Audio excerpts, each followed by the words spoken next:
loads of information as to what we're going to get on the show. Of course, the Raw after WrestleMania, we don't really get those kind of things. Unfortunately, it's a little bit unknown, but that kind of makes it more fun, really. We know that John Cena should be on the show, and he's going to tell us how he's going to ruin wrestling.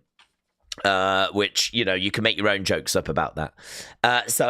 Yeah, John Cena is going to be on the show tonight. I would imagine we'll get Cody. I'd imagine we'll get Jey. I'd imagine we'll get Iyo. I'd imagine, obviously, we're going to deal with the fallout of WrestleMania 41. And the fallout is quite a sight to behold, if I'm going to be honest with you.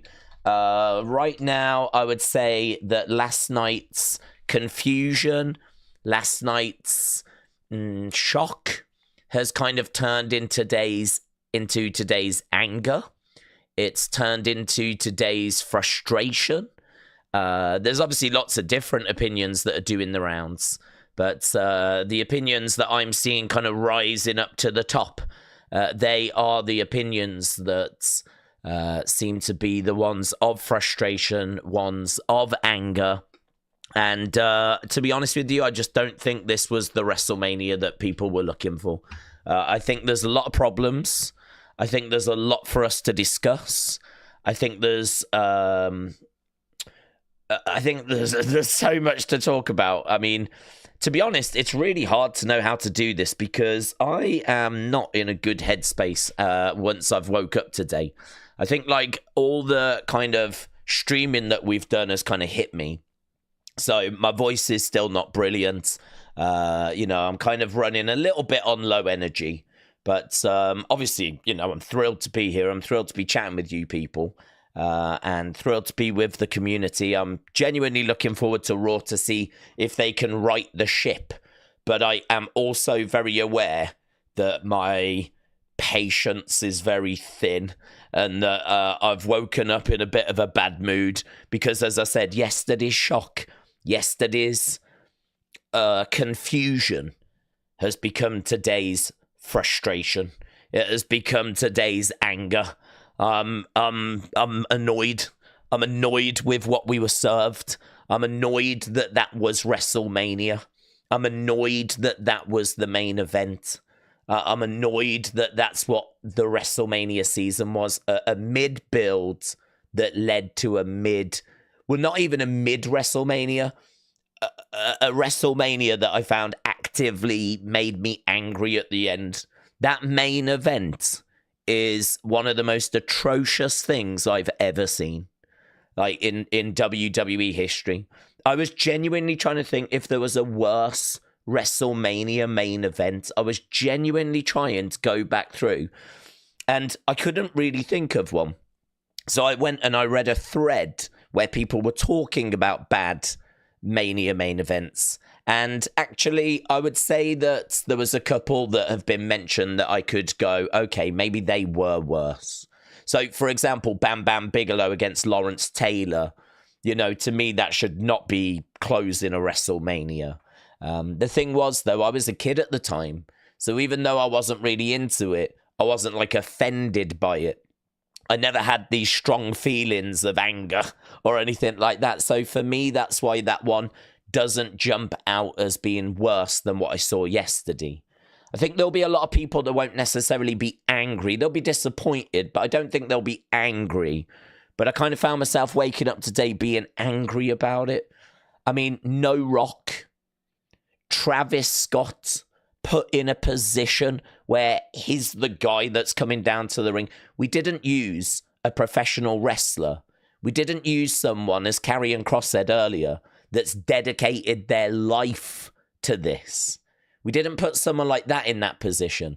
We put Travis Scott in that position where he got to come down and he got to be the one that provided the distraction. Yeah? We are pandering to celebrity. And it's not even that people are crazy happy about that. It's not even that fans are doing cartwheels about that. It's not even that I'm sat here and you lot are like, shut up, boomer, right? Everyone knows that was a bad look. Everyone knows that did not make that main event better. Everyone knows that actually took away from that main event. Everything I've said over the years about celebrities, it's only got worse. It only continues to get worse. And what we saw last night was another example of exactly that. Celebrities coming in and not giving back to the business. Yeah, I mean, I thought Speed was excellent at the Rumble. I love what Speed did. Okay, he took a spot away from a wrestler, but he got in there and he got smashed by Bron Breakker and he looked really good. Here we had Travis Scott doing an entrance, walking down, acting like the guy, grabbing the leg of the referee, preventing, the finish. I mean, I know that was not the finish. I know that it was storyline, but, he came down, he got involved. We could have had a wrestler in that position. We could have had the mystery third person, right? What happened to that? Where was the third person? Where was the third person? Now, granted, that's a theory that there might not even be a third person. Perhaps that's on us. Perhaps we got too creative. Perhaps as fans, we are too creative and WWE can't keep up with, the stuff you lot come up with. WWE are not as good as you. They're not as good as you. They can't come up with some of this really creative stuff. So instead of having, a great moment where Seth is revealed to be part of that group and all this kind of stuff, we have to have Travis Scott come down and, kind of do that, grabbing the ref and, taking a crossroads and providing the distraction and all of that. The other thing as well is the whole booking. I mean, I know people are happy at Cena getting 17, but I've got to tell you, there's lots of people that are not happy in that moment. I'm not happy in that moment. And there's lots of others not happy in that moment. So if you're a Cena fan that's happy, I'm really pleased for you, right? I'm not crying about it. I'm pleased for you. I thought Cena would win. So I have no issue with that.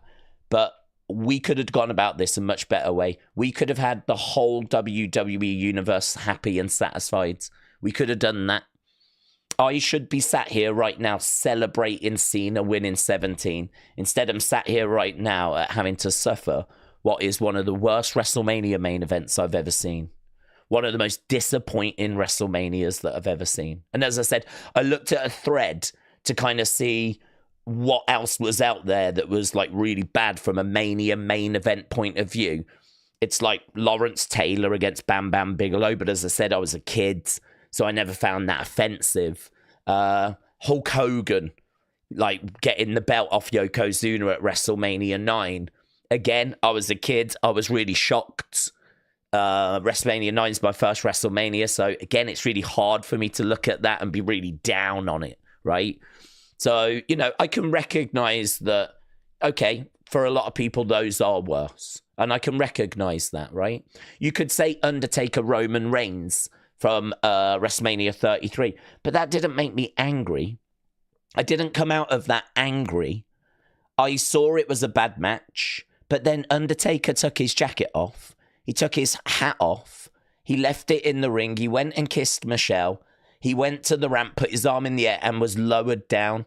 And that was meant to be the end for The Undertaker. We did not finish watching that WrestleMania 33. We did not finish watching that and immediately blast the main event and go into the main event and go off on it. Instead, we were talking about, is that it for the dead man? Was that it? Was that the final time we will see The Undertaker? This was different. This is one of the first times I can ever remember watching a WrestleMania main event and actually feeling angry.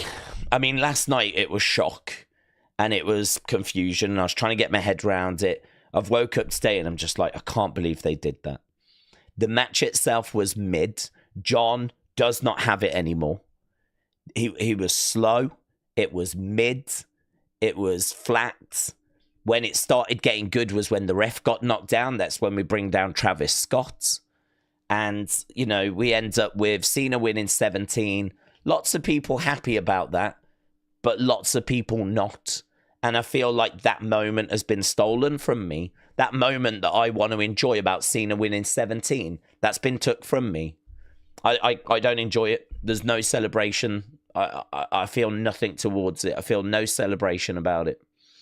And I think that there'll be people out there that have, obviously everyone's got different opinions. So there'll be people out there that do celebrate that. And for them, that's all that matters. So for them, maybe the main event of WrestleMania was a success. Perhaps they don't mind Travis Scott. But the only thing I can tell you is that I don't think that's the majority. At looking online, and I know that's the IWC, right? I'm aware that the casual fans may be feeling different. I mean, it's hard to know what they're thinking, the casual fans. I don't have access to them. But from everything I'm seeing, there is a backlash today. Yeah, there is a backlash today. We've been having a look at Cage Match, and I know that Cage Match doesn't matter. I am going to jump in the chat, by the way. I'm just giving my thoughts now so it gets off my chest, and then I can maybe not rant as much going forwards, and that'll be better for you. It'll be better for me. It'll be better for everyone. So let's have a look here at this flipping capture thing, right? So WrestleMania Sunday at the moment is coming out at 5.75. So I scored it in my I scored it a 5 in my review video. I wouldn't go down on that. I'd go to 5.25 or something like that. I wouldn't, 5 is as low as I'd go. I wouldn't be going 4 or anything. I think that score's a bit higher than I had it. I mean, at the moment, this opening match is tracking as being the match of the weekend. I don't think that was better than Roman, Seth, Punk, and the Heyman betrayal and all of the stuff that was involved, right? I think that the main event of night 1 is the best match. I would have this as the second best match. But at the moment, they've got that at 9.12 out of 10, which I think is a bit too high, right? I'm about an 8 for that. Really fun. Brilliant opener. I mean, I remember at the start of the night going, this is WrestleMania. We are cooking. I mean, we were like off to the races. Then I think we have a step down that is reflected in the score here. I mean, they've gone from 9.1 to 7.4. So, I would say that was a step down. I'd be about 7 or so for this. So, I find these to be a little bit higher. I find that to be a little bit higher. I am below this cage match. So that's a bit above me. That's a bit above me. That's a bit above me. 7.8 for that. Maybe a bit above me, but not bad.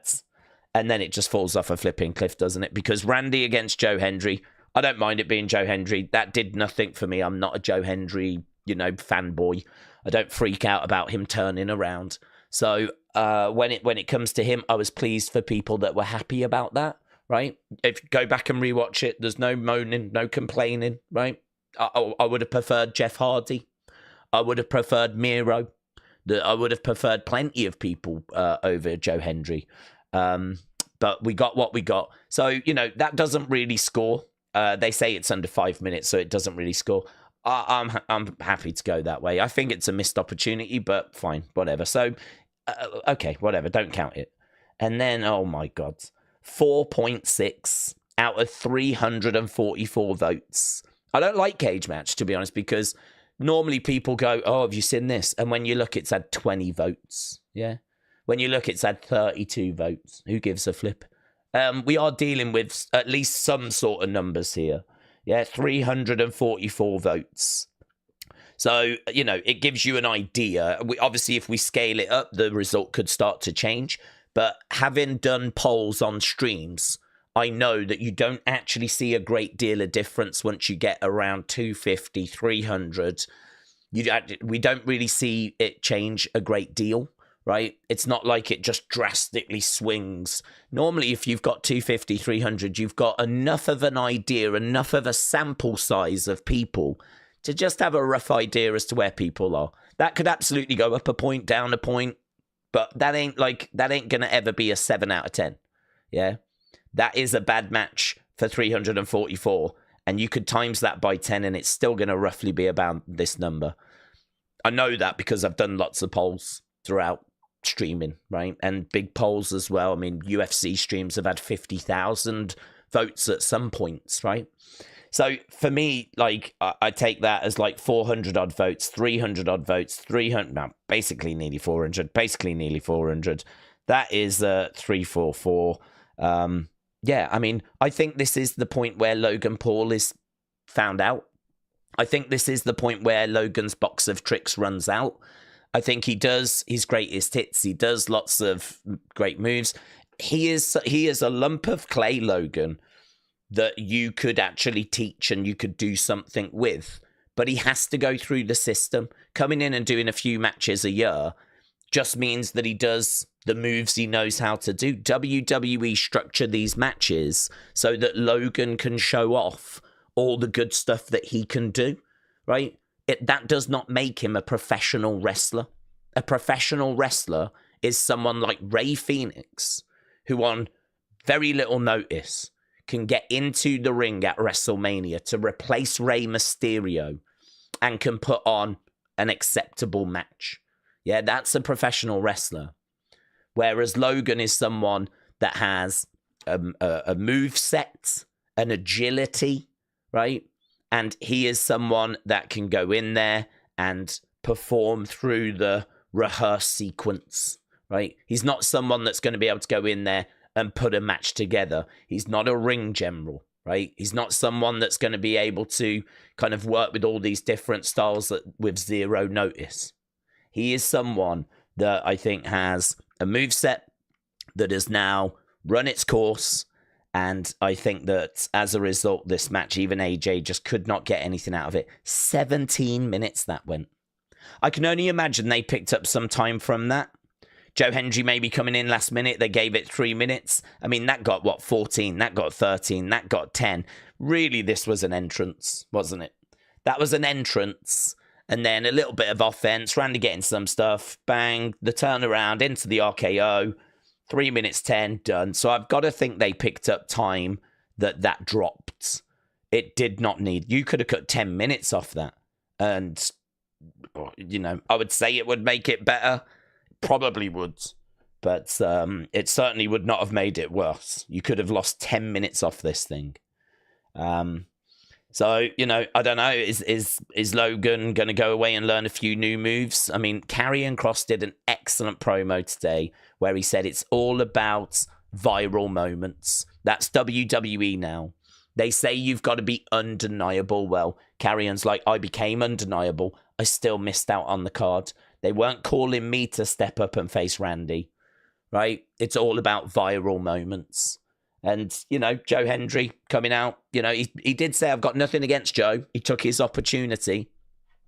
But, you know, someone like Karrion that was getting great reactions on SmackDown, they didn't look in his direction. It's not Karrion coming down and helping John Cena in the main event. It's Travis Scott, you know? It's not Karrion that's getting a match with AJ Styles. It's Logan Paul, the YouTuber, the content creator. Yeah, the guy that did a little bit of dabbling in boxing. Yeah, the guy that had a little dabble in crypto. The guy that has a little dabble in the drinks world, in the school lunch world. It's that guy. Apparently, he is like one of the best professional wrestlers we've got access to, which is just not true. He's one of the biggest stars we've got access to, and that's all you need in 2025. I don't talk about Pat. Everyone knows I can't stand him, and we don't ever talk about him, but I can't not mention him in this kind of monologue because he is part of the problem. And we've been saying this for years and years and years and years and years. And maybe I take some blame. Maybe I should have been talking about it more. The reason I don't is because I don't want these streams to be super negative. I don't care about that right now. I'm ranting and I don't give a flip. He is part of the problem. He is not a good commentator. He absolutely sucks. He starts sentences that don't go anywhere. He talks over segments where he shouldn't be talking. He is basically an 8-year-old on a sugar high. That's how I see him. He's an 8-year-old on a sugar high. He was so out of place at that Hall of Fame, which is all about prestige and everything. And he's just bouncing around, pointing out people, doing their catch. He's an 8-year-old fan. That 8-year-old fan that grew up watching wrestling, it's still there. Some people look at that and go, he's one of us. Respect, he's one of us. I don't feel that way. I expect there to be a level of professionalism, right? The reason why you've got Travis Scott out there is because he's a fan, but I don't give a flip about that. Why do I care if Travis Scott is a fan of wrestling or not? Makes no difference to me. You know, Triple H afterwards is like, he loves this. I don't care if he loves this. He's ruining this. That's what he's doing. He's ruining this because he's took a spot away from someone that could have done with that spot. We could have had Karrion out there instead. We could have had any wrestler out there instead. But instead, we've got flipping Travis Scott. Do you know why? It's a bigger moment. It's a bigger moment. It'll do more numbers on social media. Hey, did you see what Travis Scott did at WrestleMania? Means that he might talk about it, you know. Oh, he was at WrestleMania. He might talk about it in interviews. This is not for the betterment of the product on TV. This does not make the product on TV better.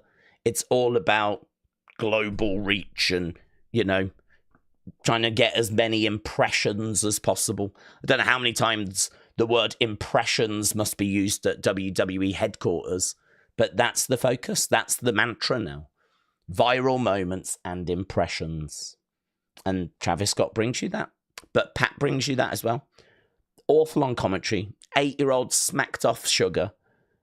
Taking a spot away from Corey Graves, who was told, I'm sorry, you're just not famous enough. And, well, ain't that the truth? Right? Ain't that? This is the WrestleMania where I think the whole world saw, ain't that the truth? Yeah? Sorry, you might be better at the job. You're just not famous enough. We need Pat because we've got to get, we need to get his show at WWE World. We need to get wrestlers on there. And, he'll talk about wrestling on his show, and that's on ESPN. And that's great for impressions. I mean, this is just an absolute clown show. This is just a car crash. And we ain't even started on the sponsorship. Did you know there is a Dude Wipes mascot? Do you know what I mean? I was only going to talk for a few moments, but let's go over to here. And let's go into my sponsors folder. Have you seen this? Do you remember yesterday we was talking about Dude Wipes and if they had a mascot? They did. And do you know what? He was running around in the stands at WrestleMania. Grim said, imagine paying thousands of dollars to go to WrestleMania to deal with this garbage. There is an actual Dude Wipes mascot, and he was in the stands. This is where we are with modern wrestling now. This is where we are. And these people will have paid a lot of money. A lot of money. They're selling the Travis Scott belt for $1,200. I don't know how much it would cost to make that. I struggle to believe it's anywhere near that price. It's a flipping broken WWE Championship that's taped together. $1,200. Look at this one. The view from a fan's $400 cheap seat for night one. He got to see 1 hour 45 minutes of actual wrestling. Approximately $3.81 a minute. He said it was extremely hard to see the ring and make out what was going on. People around him were actually just watching streams on their phones. Make this make sense. That's the view. Extremely hard to make out what was going on from seats that cost $400. According to this, I mean, I don't really have a reason to disbelieve it. We know that there was only, 60-odd thousand in there, and, they came out and said that this broke records. This was, and they've done much bigger shows than this before, 80,000, 90,000. So to have 60,000 and you've broke records must mean you've charged them a lot of money. You've charged people a lot of money. So, yeah, I mean, we spoke in advance, didn't we, about how ticket prices. People being in positions they don't belong or deserve to be just because they're celebrities. It's wrong. People can argue that with me all they want. It's wrong. I want the best people in the... We had Mean Gene back in the day because he was the best. Or we had a Gorilla Monsoon because, okay, maybe he wasn't the best, but do you know what? He was a professional wrestler who had been there and done it. So, like a Wade Barrett. Perhaps we could find a better commentator than Wade. I like him, though. I think he's really good. But, maybe there is someone better in football or whatever that does it better. But you know what? At least he was a professional wrestler. At least he was someone that kind of put the work in, paid the dues. Joe Tessitore, I have no issue with, really good. He's been a commentator for life. And then you've got Pat, who just has not been a wrestler. I know he's had the odd match, right? So has Snooki. I'm not counting that. But, we know why he's there. And if you don't, perhaps start thinking about it, yeah? Travis Scott, he's only there because he's a singer. I just find it so frustrating. And it all goes into the same basket. It's the same basket. It's all about impressions, and it's all about revenue, and it's all about money. And actually delivering a good show does feel like, sadly, it's further down that list. That does not feel like it is Nick Khan's or TKO's top priority. Their top priority is making sure the Dude Wipes logo is in the stands. That's the top priority. If you've not seen Karrion's rant, you need to watch Karrion's rant, because it really is something special. It really is something impactful. Again, I've not even left the flipping folder. This is how WrestleMania. I thought this was Jey Uso. So did WrestleMania. I thought they'd given Jey. I thought that was Jey. Do you remember at the start of WrestleMania, we thought it was Jey? It turned out to be a Fatal Fury flipping thing. Do you remember when Drew came out and there was a load of garbage on the ring that I had no idea what it was, and it was apparently connected to Doom? Do you remember when we made flipping... I haven't even got it in the folder, but the War Raiders come down dressed as Clash of Clans? Do you remember when there was a flipping Prime bottle for a hydration station that was used? Do you remember how flipping cluttered and ugly the ring looked? I said yesterday as well, actually. Oh, have you seen this? According to sources, there's been conversations about rebranding AAA to WWE NXT Mexico.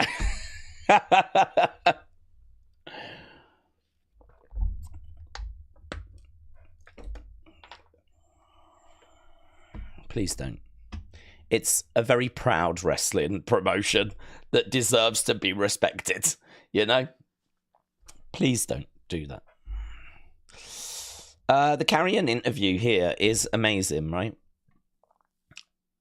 He must have done it straight after yesterday, because he still had his t-shirt on. And I was looking at this and I was like, do you know what? That is really interesting, because I remember saying when I saw him, I was like, oh, he's done that on purpose to annoy me. He knows that I ate those flipping patches. And I don't really believe that. I don't believe he even knows who I am. But I do hate those patches, because again, in the build-up, I said, this is just not, this is another thing that is not helping wrestling. Now, all these wrestlers have got to put these patches on their gear somewhere. And granted, I will admit, a lot of them I did not even see, okay? But some of them, like Tiffany, had them on her thing here, or Finn had it on the back, and I did see it. And for me, I think about some of the great gear, like Undertaker wore back in the day, or Kane. Where are you going to put one of those patches on Kane? Where are you going to put one of those patches on Undertaker? Where would Nikki Cross wear one of those patches? Maybe on the inside of the boot or something. Like, maybe you do something like that. I mean, if it's hidden and you just completely don't see it, it was then fine. But that was not the idea. The idea is that you should get this patch in the Tops Cards thing. And go, oh, I've got the Karrion patch from WrestleMania. And then, of course, you're going to go to WrestleMania to see if you can see that patch. So, of course, they're going to want these to be seen, because that's the whole point of it, isn't it? That this was the patch Karrion had at WrestleMania. Oh, put it on. Let's see if we can see it. And so I'm sure they need to be seen at some point. That's the whole point of the thing, right? And I remember seeing Karrion with this stupid patch on his flipping T-shirt, and I was jokingly saying, like, he's done that to annoy me. He knows I hate it. But then I watched him rant about this, and I watched him rant about, like, how he feels today or how he felt afterwards. I mean, he went off on Logan. He's like, 11 years, I've completely wasted. I should have just been a YouTuber and all of that stuff, right? And can I just say I do YouTube? I don't identify as a YouTuber, but I'm probably branded as a YouTuber. And I really don't think that all YouTubers should be put in the same box, because you ain't going to see me at WrestleMania come flipping walking down and taking spots from people, right? Because I'm disgusted by it. And I don't think like that. I don't think that every YouTuber is dreaming of that, right? I don't think every YouTuber is dreaming of like being in that position. I can see that it is wrong. I can see that there are wrestlers and people that have dedicated their lives to commentary or wrestling that should be in those spots instead.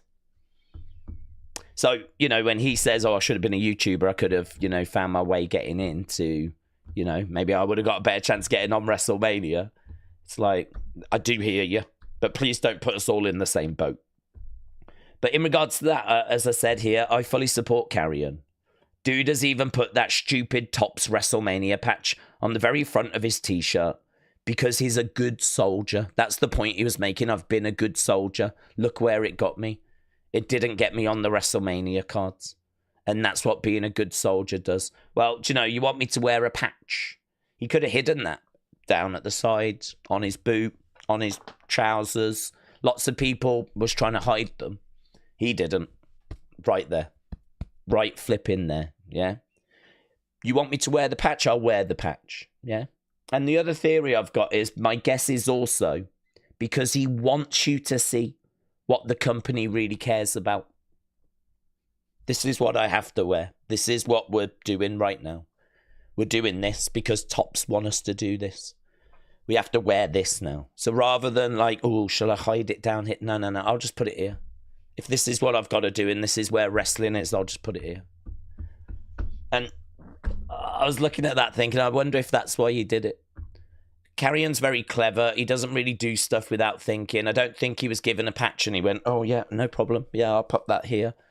You know, if you wanted to, like, oh, well, that might ruin the look of the shirt. Probably best I put it down here. That would be the thought process. But Karrion's not done that. He's put it right there, and I believe he's put it there for a reason. Maybe one day someone can ask him as to why it was placed right there. Right. The most obvious. I mean, outside of Tiffany, who put it there on her arm, I don't know that anyone had it as an obvious place. And then today I wake up to a rant and everyone going, oh my God, have you seen what Karrion had to say? And I did, and it was fantastic. And it's right here, and it's, you know, it's been viewed. I don't even know how many times. I mean, just Sean Ross Sapp sharing it has got 440,000 views. Goldberg told him to be a good soldier, and being a good soldier got his time cut. And it gets your great ideas to be shot down because they only want good ideas. Or they only want impressions. Rant over. I am frustrated, as you can tell.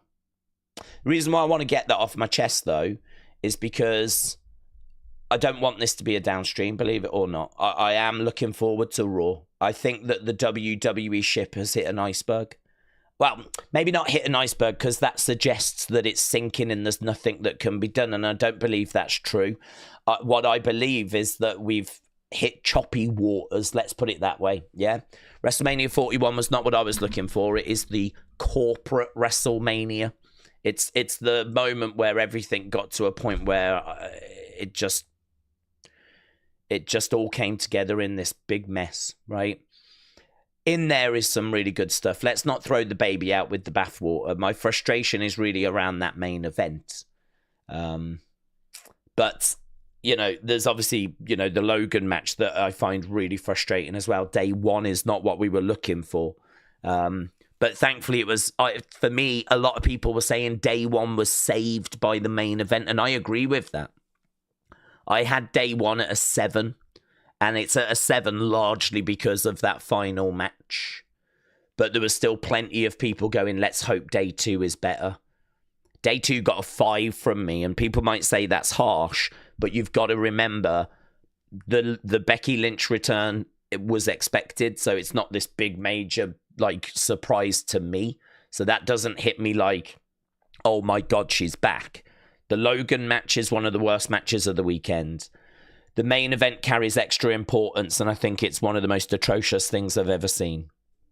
And as well as that, Joe Hendry is not what I'm looking for. So, I mean, like, the start of night 2 has to really work hard to get me to a 5, you know? But as I said, it's different opinions, isn't it? Everyone's got different thoughts. Everyone's got different opinions. Everyone's going to have, you know, their own score. And I know I'm not speaking to people that agree. I know I'm not speaking to people that are like, yeah, preach, right? All I can do is tell you where I am. All I can do is show you what I see. And I've also seen counterpoints. I've also seen people feel different. So I'm not going to paint a picture that everybody feels the same. But yeah, you need to know that this is a WrestleMania that has divided opinion. And I'm presenting the opinion of people that feel angry, feel frustrated, feel let down, feel like WWE have gone too corporate. TKO have kind of really overstepped the mark. The sponsorship was too far. The turnbuckles look a mess. The ring looks a mess. Flipping sponsorships everywhere. Celebrities flipping feeling like they're taking over. And, you know, wrestlers speaking out because they're feeling frustrated as well. So the reason why I want to get that off my chest is because that's it. That's all I have to say. It was a lot, but that's all I have to say. And I really am hoping that tonight is the correction. I'm really hoping that tonight is the returns, the actual shocks, the actual good stuff that we were looking for, the stuff that we didn't get at WrestleMania. You know, the stuff we were hoping for. Maybe we do get it tonight. Maybe we do get it tonight. Maybe tonight is when we do get all that stuff. So I am going to obviously jump in the chat now, get all of your thoughts. I'm not looking to really have like big, massive back and forths or anything like that. I don't think it's constructive. I don't think that it's the right way forward. I want this to be a fun stream by the time we actually get to the show. I know there's a lot to unpack there. And I know that people want to share their thoughts. I want to get to your thoughts as well. And if you disagree, just say, Daze, I heard you. I disagree. I think this, and this. Wonderful. I will promise you I will have no issue with that whatsoever. No issue. You'll get no pushback from me. No issue whatsoever. But yeah, there's frustration out there. Right, let's go over to the Super Chats. Let's get a taste of what's being said. AB Jobson, shout out to you, buds. My voice is okay as well, by the way, for anyone still listening. A Jobson. Rip Pope, Francis Abhoff Raw after WrestleMania. Yeah, I heard that. Very sorry to hear that. I know that he wasn't well. I know he was, 88? So I know that he was not in a great place. So, yeah, it's still, though, really sad. And hopefully,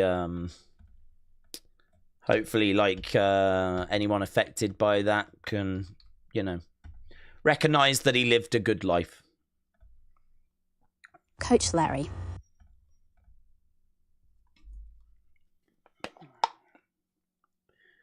Coach Larry, appreciate it, my friends. Coach Larry becoming a member of the channel. Appreciate it, bud.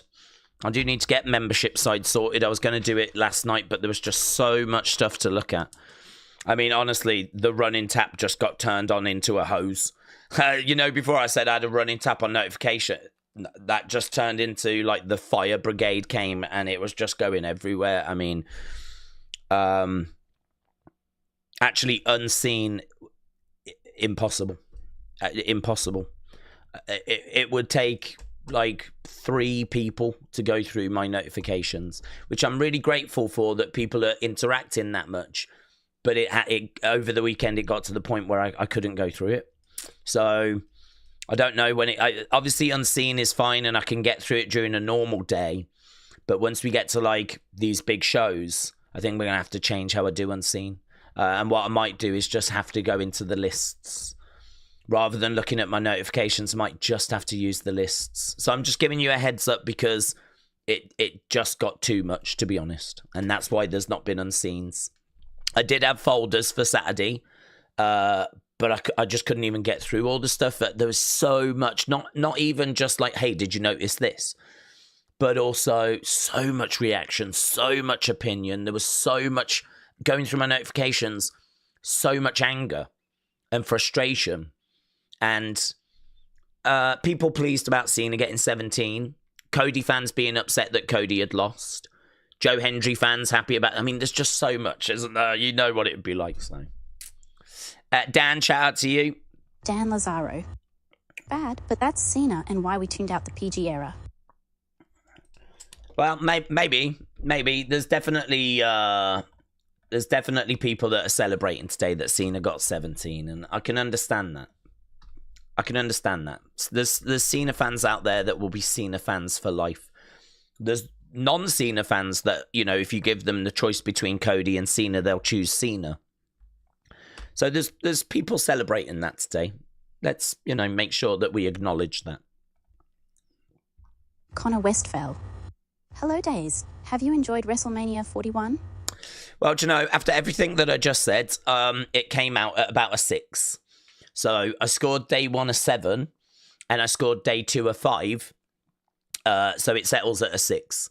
The reason why I went bigger on day 1 is because I think the main event of day 1 really does a lot of heavy lifting. I thought that Gunther tapping out was not to my taste, but I did enjoy Jacob. And LA Knight. I actually quite enjoyed Charlotte and Tiffany and how scrappy it was. I sort of feel like that match, it didn't need to be perfect. It needed to be a little scrappy, and it was scrappy. Not a match that blew my mind or anything like that. You know, I think well below Charlotte Rhea, well below. And well below the triple threat that starts day 2. But I didn't have it as a low point. I actually think the lowest points at WrestleMania are on that second day. The Logan match is a real low point. The main event is, as we said, you know, it's got to be in the conversation for one of the worst WrestleMania main events. It's got to be in that conversation. So I think, like, for me, the real lows come on day 2. The biggest high is on day 1, which is, for me, the triple threat. But the triple threat of the women was excellent as well.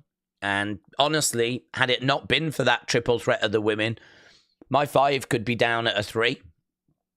I mean, that triple threat of the women boosts the score. So, yeah, I've seen a lot of people saying day 2 was better, but I just can't shake how crushingly disappointing that main event was of day 2.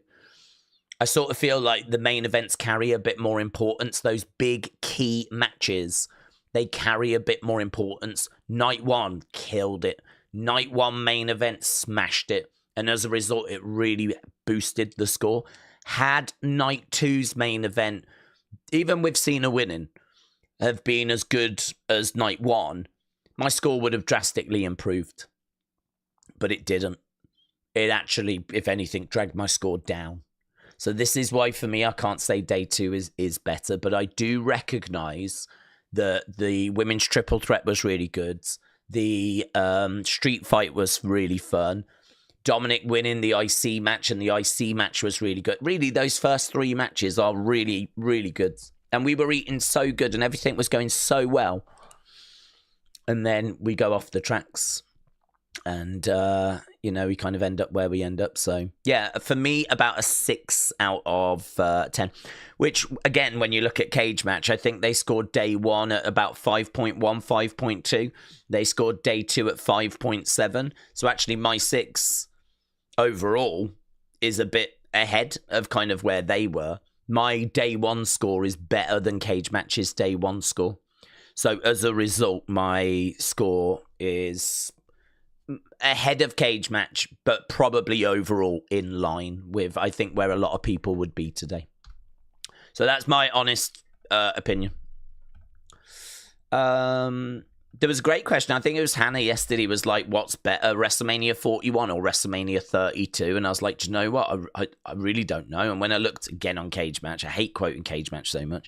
But when I looked, there was like, one was 5.6 and the other was 5.7. There was nothing in it.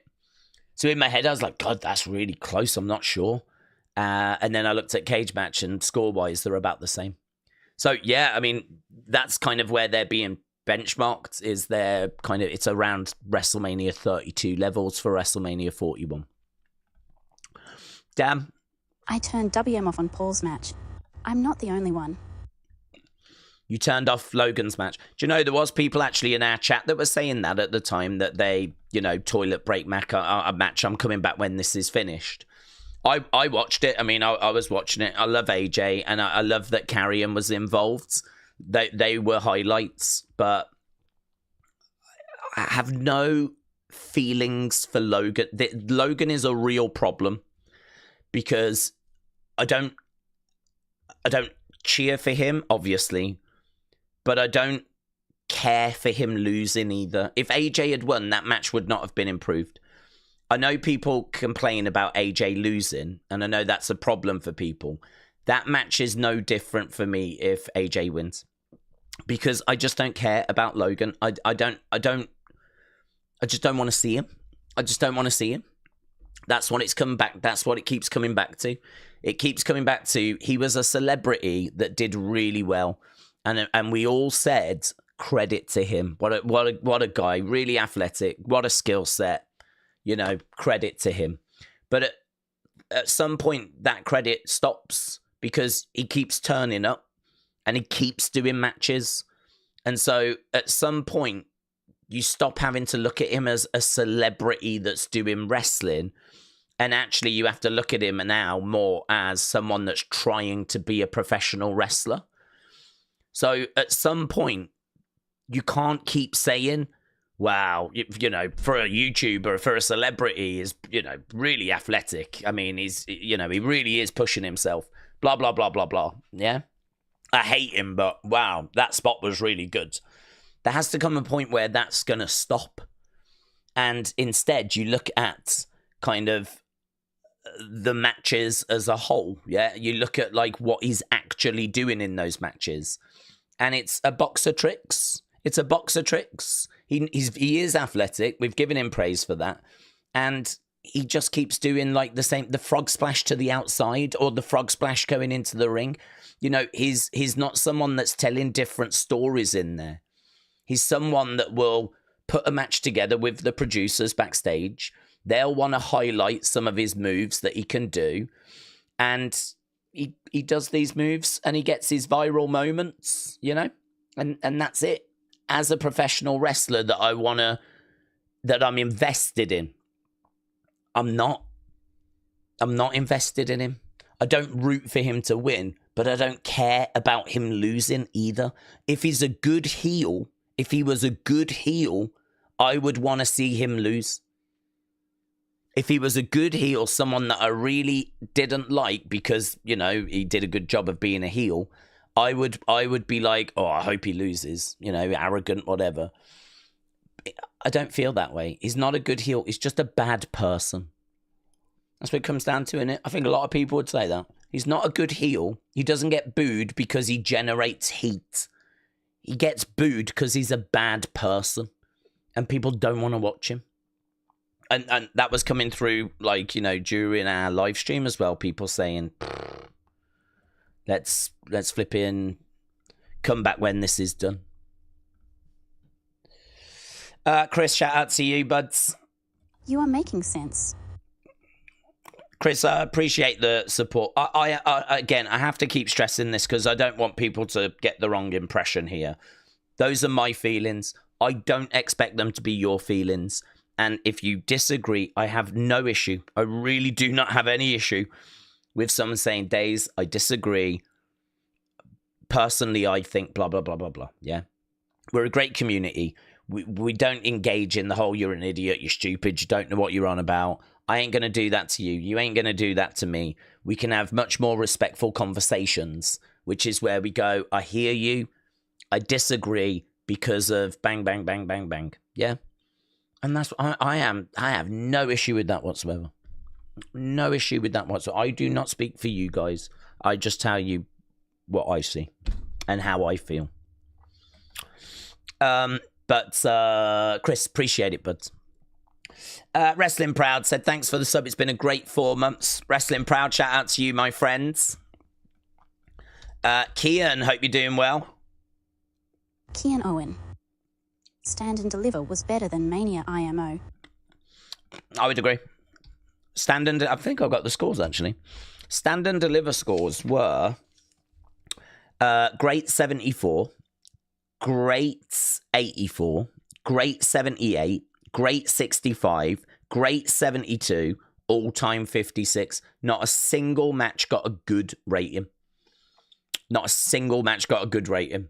Great, great, great, great, great, all-time in the main event. All-time in the main event. I mean, you compare that to the scores that I can't even remember where I put them. Actually, are they here? I've got the scores. Iyo, Rhea, Bianca, great 88. Damian Drew, great 78. Intercontinental match, great 83. We're cooking. We're cooking. No one is saying that those first 3 matches on day 2 were not cooking. We are cooking. Randy against Joe Hendry, good 89. I feel a bit sorry for him because it's really just an entrance, isn't it? But, you know, good 89. AJ Logan, good 73. That's low. Anything outside of 90 is low. Anything outside of 92 really is low. So good 89, good 73. Women's tag match, good 92. So I would say acceptable. Yeah, acceptable.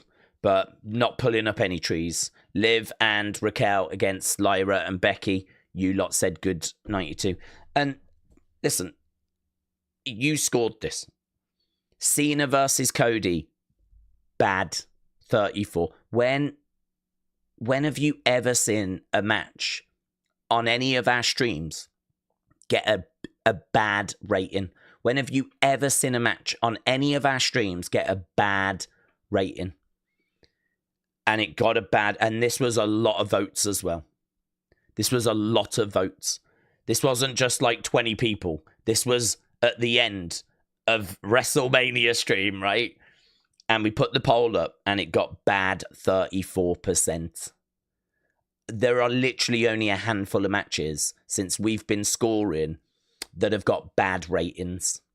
Just a handful of matches. They're all just nothing things. I don't think there's anything on a PLE. It's all just like random stuff, stupid tag matches on Raw and stuff like that. Cena, Cody, bad 34.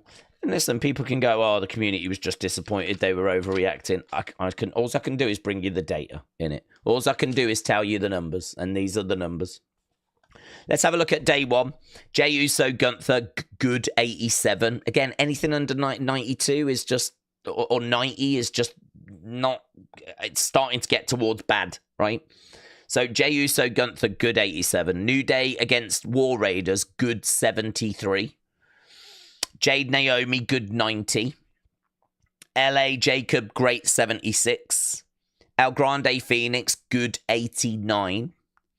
Charlotte Tiffy actually got great. You lot said it was great 65.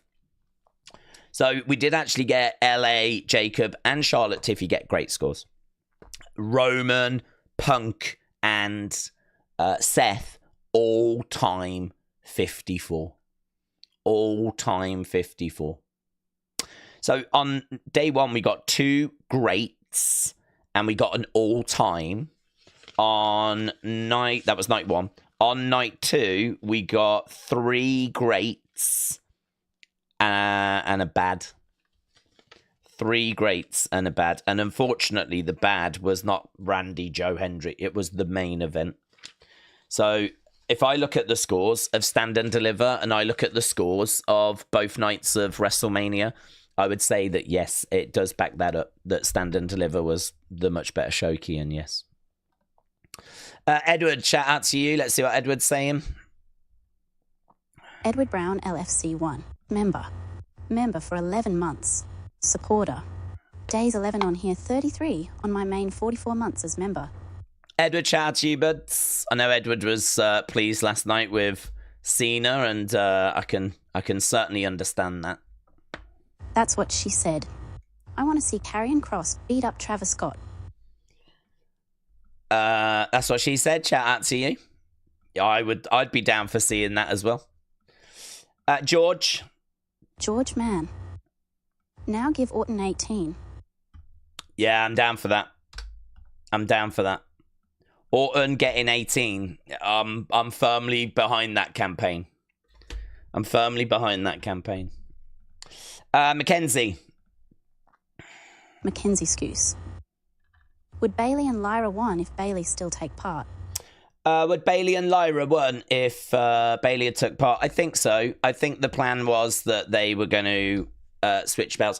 I mean, we did say that Tatum and Gigi won on the Stand and Deliver kickoff show. They won the tag titles. So they won on the Stand and Deliver kickoff show. Tatum afterwards said, does this mean I'm going to have to face my love, my dove, my flower? Because she and Lyra are good friends, and that's a story that's played out. And I said, the booking of NXT does not indicate the booking of WrestleMania, so don't read anything into this. But there is a reason as to why Lyra could win the belt, because I think Lyra 2 belts is a good boost for her. I think that, putting the belt on Bayley is, no bad thing. Bayley with a belt is fine. And also, they've got this match on Tuesday. There's a history there between Tatum and Lyra. But again, I wouldn't read too much into it because I don't think the way they book NXT influences how they book the main roster. And so it did go that way. I mean, they did put it onto Lyra and Becky. I think they probably would have still done the same had it have been Lyra and Bayley. I'd have to go back and look at my predictions video. I'd have to go back and have a look, actually, see how far out I was. I mean, I know I did not predict everything that went down here. I think some of it was a bit of wishful thinking, hopeful thinking, but I think I did say about we could get new women's tag champs. I think this was before Bayley and Lyra had even won the gauntlet. And I was like, I think it'll be them. And I think there's a chance they could get it. So I'm only saying that, not to go, I did say it would happen, because there's plenty of that happened that I didn't call, right? At no point did I predict that Stone Cold was going to crash into the front row, okay? But I'm only saying that because, yeah, my predictions video, I was thinking then that they could switch those tag belts. So I think had it have stayed Bayley, I think we could have still had new champions. Batman, big fan? Batman, big fan. Daze, the main event, needed something big like The Rock. But if they couldn't get The Rock, maybe if we got Seth helping Cena, it would have made the match a bit better than what we got. Yeah, definitely. I think Cena is showing some real limitations. I don't think he's worked a proper singles match since coming back. I don't know when his last proper singles match was. I would imagine in real life he was probably quite nervous. I would imagine in real life he was probably going into it like, oh my God, I've got to close. I wonder if he knew, and I wonder if they knew that he was going to be limited and that he couldn't move and he didn't have the explosiveness and that it was going to be more laboured. And I wonder if that played into the whole I'm going to ruin wrestling stuff. I wonder if they knew that the main event of WrestleMania was going to be a struggle and that it was we're going to give you the match that you want. We're going to build that match, Cena against Cody, but we know when that bell rings, Cena's got limitations. Because it did feel that way. His movement just wasn't explosive. We talk about athleticism and we talk about agility. And I think Cena's, skills are declining, which of course is natural. Absolutely natural. But I don't think we did a very good job of hiding that. Instead, the pace of the match was very slow. And I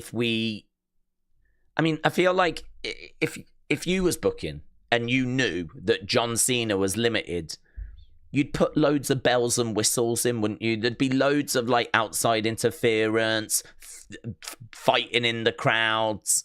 Do you know what I mean? Like referee getting knocked down, which happened anyway. But you put all these people coming down, and you put all these bells and whistles in to try and hide the fact that Cena is showing limitations now. I don't know that match was a big surprise to Triple H looking at it. And I don't know that they looked at it and went, oh, thought that would be a bit better than it is, I've got to think that John Cena was being honest about where he felt his body was. And again, it's different if you're that age, but you do it on a regular basis. He only has been wrestling the occasional match like once a year, and sometimes that's even a tag match.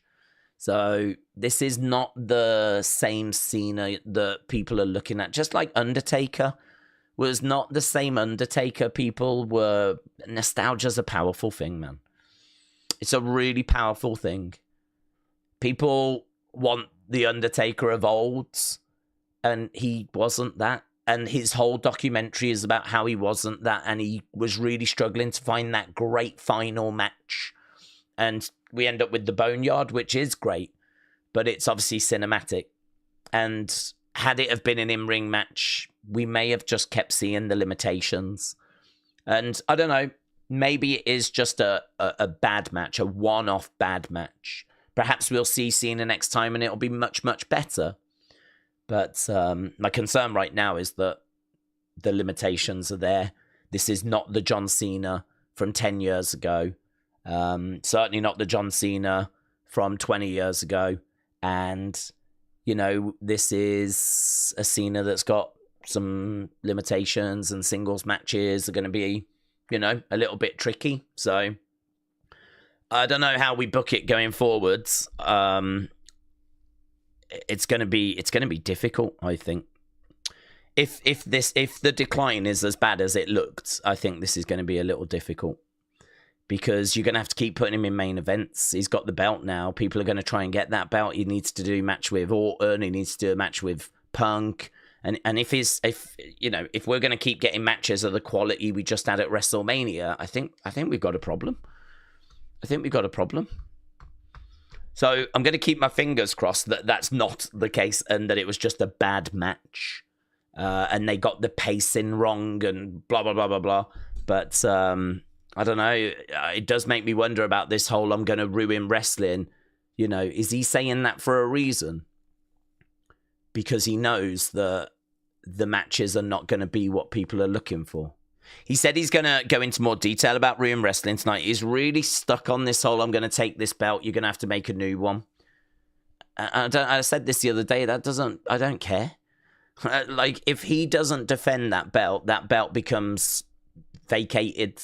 WWE will announce that, you know, you've vacated the belt because you haven't defended it. So if he does leave in December with the belt, they're really going with this story of, I'm the last real champion, I'm going to leave with this title. WWE are just going to have to make a new belt, but whoever is the next champion is never going to be the real champion, because I will have the actual belt and no one will have beaten me for it. They're really focused on that story. But the point we've made before is that there's people that have got injured that have had to vacate belts. For example, Finn Balor was the Universal Champion. He had to vacate the belt immediately after winning it because of the fact he got injured in the match where he won it. So, do you know what I mean? Like, the timeline in WWE is full of examples like that. The one I used the other day was like Andre the Giant. He won the belt from Hogan, gave it to $1 Million Man. As soon as he did that, WWE said you vacated it. And so then we had a tournament at WrestleMania 4 to crown a new champion.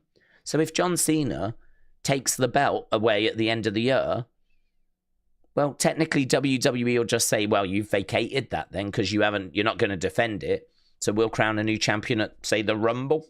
I mean, it's just not that big a deal. He's trying to make out that would ruin wrestling. And it's like, what are you even on about? There's so many examples in the history of wrestling where belts have had to be vacated, and the people that were champions at the time didn't lose those belts because they were injured or something like that, and they couldn't defend them. I find that a bit of a head scratcher. It seems like a very weird story for them to try and go after. I think it's a story for the casuals. I think if you know about wrestling and you know about some of those examples where we've had that, it probably doesn't land with you. You probably like, I don't know what he's on about. But if you're a kid who's flipping, do you know what I mean, watching wrestling and just flipping, you know, go, oh my God, he's going to take the belt. He's going to take the actual belt. Oh my God, someone needs to get it off him. Perhaps it works a bit more there. I don't know. So he said he's going to go into more detail on that, but he did speak about it earlier in an interview. So he's already kind of told us what he means. And he did mention about it the other day as well. So, yeah, even this story is like, I don't get it. Perhaps there'll be a twist or something in there that will make me go, okay, I get it now. Perhaps there'll be some detail in there where I'll be like, okay, now I understand. But yeah, at the moment, I don't understand. So, yeah, I agree. If we couldn't get The Rock, couldn't we have had Seth? Couldn't we have had a big reveal? Couldn't we have done something? I mean, at the end of WrestleMania 40, we had all this flipping stuff going off. Undertaker, Cena coming down, all this kind of stuff going off. And then this year, what do we get? Just Travis Scott. And it's so weird as well, isn't it? That was John Cena's final WrestleMania, and he just came down with black screen, John Cena graphics, no big celebration. I can't even imagine Cena fans in their heart of hearts wanted it to be that way. I can't even believe they wanted that. That's it. That was John Cena at WrestleMania. It's done. That's what you wanted. That's really what you wanted. That's really what you wanted. That's really how he goes out. Winning 17 with not everyone on board with it. No graphics apart from a black screen and John Cena written in white. People hating the final match. Saying that it's one of the worst main events ever. And this. Oh, make it make sense. Someone help me. Someone help me. Make it make sense. The only thing I can think is that John is going to keep doing, like, you see how frustrated I am. The only thing I can think is they're trying to do this. And they're going to keep trying to do this. And they're going to make people desperate for a babyface to get the belt off John. And in that regard, it's going to work. Because I promise you right now, whoever is next to face John Cena, I hope they get that flipping belt. Right? If CM Punk is next, if Randy Orton is next, yes, get the belt. Get the belt off John. Not because I'm worried he's going to take it away, but because I don't want to watch John Cena matches after what I just saw at WrestleMania. Yeah? I don't want him in the main event. Yeah? What I saw sucked. And I don't want to keep watching it. So, yeah, get the belt because I'd much rather watch the main event of night 1 than the main event of night 2 on a regular basis. So, get the belt. Get the flipping belt. Shut up about taking it away. I don't care. Don't want to watch your matches. You suck. Oh, Jesus Christ. And then you look online, there's people going, yeah, oh, he's got 17. I'm going to need therapy. WrestleMania 41 is going to result in me needing therapy. That's what it's come down to. Off the post. Off the post. What is Drew's next feud, Cody or Cena? Drew's next feud. Cena might not be... Cody might not be a bad shout, but he might go away a little bit now. There is a thought that he might go and have a break, you know? So I think that there's a chance that it's Cody because I don't think Cody gets a rematch. Cody's going to want a rematch. Cena's going to say no. And he should say no because I don't want to see Cena. Well, I don't want to see Cena after what I saw last night. But I don't want to see Cena having matches against the same person when he's only got so many dates left, yeah? So let's do Orton next. Let's do Punk at some point. Let's do some of the young talent, maybe Bron Breakker, maybe a Jacob. Who knows, right? But, yeah, I don't have an appetite to do the rematch with Cody at this stage. Maybe you have Cody as the final opponent. Perhaps what WrestleMania 41 has done is it's now established Cody will be Cena's last opponent. And maybe Cody gets the belt back off Cena. Do you remember how at 39... Cody didn't win, and what that did was it set up 40, yeah, and it made 4. And on reflection, we went, yeah, okay, 39 sucked at the time, but it did make 40 bigger. I wonder if they've just sacrificed WrestleMania to make John Cena's last match bigger. I wonder if they're going to do the rematch and Cody will be the final opponent and he will get that belt back. And this whole story of I'm going to take the belt away, which I don't give a flip about, but someone will. And, you know, we do John against all these other opponents. John keeps the belt, keeps the belt, keeps the belt, keeps the belt. Get to December. Final match. John Cena as a heel with that belt. Cody as the opponent, trying to get it back. Cody wins. Cody shakes John's hand after, raises his hand. Done. Career done. He goes in as a heel, has the match, loses the belt, looks down and despondent, and Cody is the hero that comes over and goes, do you know what, John? For everything you've done and everything you've taught me and everything you've given these fans, you know, here you go. Puts his hand in the air. Crowd are always going to, it's Boston. If it's going to be at Saturday night's main event in Boston, I mean, the crowd will probably be behind Cena anyway, right? So, crowd are not going to be like booing him anyway. I mean, they're going to have witnessed his final match. That will be John Dunn. He won't get booed. He probably won't be booed even if he goes in as a heel. He might not even be booed tonight, although genuinely, I don't know how the crowd are going to feel after what they saw yesterday. There is a weird feeling, isn't there, if you're there live, because you've spent money and you've committed to going, and you don't want to say that you was at a bad show or you saw a bad match. So you will see a lot of people going, look, I was there. Crowd were into it. It was, you know, it was worth seeing. I thought it went okay. And that's really their way of going, no, it sucked, but I can't quite say it. I can't quite bring myself to say those words. And obviously we don't have to worry about that when we're watching at home because we've not made that kind of financial commitment. So I do feel sorry for those people that are there. I do think that there'll be a little bit of a positive spin put on by people. But if they're being honest to themselves, I think they would know that that was a very underwhelming main event. I think they would know that that was not what people were looking for. And I don't know if that does not show itself in any kind of crowd responses. Now, the other thing as well is that people were desperate for Cena to get 17. Well, that's done now. Really, what else is there for Cena to do? So I don't know the reaction he gets tonight. I'm guessing it'll be cheers because people were cheering after WrestleMania for him. I think the love of Cena runs deep. So I don't know that it will have changed opinions, but mate, I was so into... I wanted Cena to win the Rumble. Do you remember that? It got down to Jey and Cena, and I was really behind Cena. They've done an excellent job of turning me from someone that wanted him to win the Rumble to now never wanting to see him again. To now, when he says, I'm going to ruin wrestling, going, well, you've already done it. Well done. This sacrificing shows to try and make shows further down the road better sucks. I don't like it. I've decided I don't like it. I let them off ruining the end of 39 so that 40 was better. But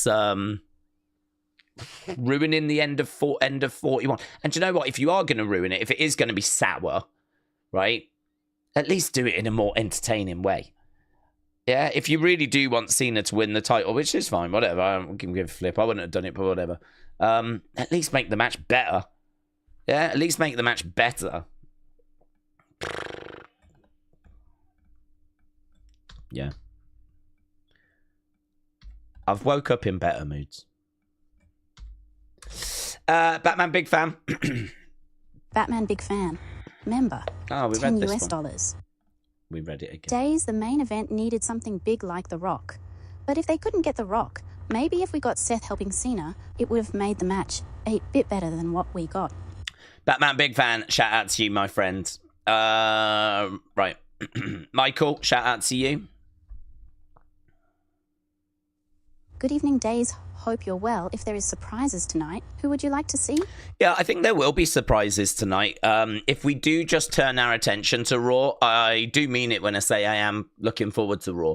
I'm looking forward to Raw because genuinely, I'm really interested to see how people are going to react. I'm interested to see how WWE respond. I am interested to see if they held anything back. And Triple H suggested they did. So I think there's reason to go into tonight with optimism. WWE have put on good shows recently. The shows in London were good. And Elimination Chamber was really good. So WWE are capable of putting on good shows, right? It's not that we're going through a horrific time. I mean, this has been heralded as a really good time for WWE. This has been seen as like a golden era for WWE, the Triple H era, the TKO era. It's just, I think that at WrestleMania, we saw the worst of what this era represents. And we've covered that. My hope is that tonight we go back to seeing the best of what this era presents. So after everything I've said, I'm not going into tonight moody, glum.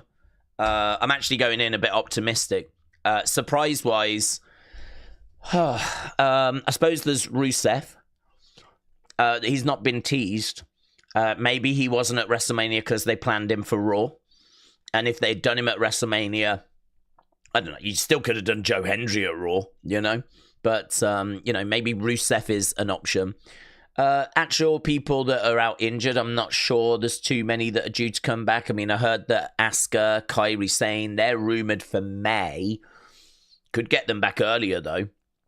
I mean, in all fairness, it is the 21st of April, so I suppose, you know, Asuka, Kairi, can't rule those out. Some people thinking that Roxanne is going to get called up now. We wonder about the likes of Trick Williams.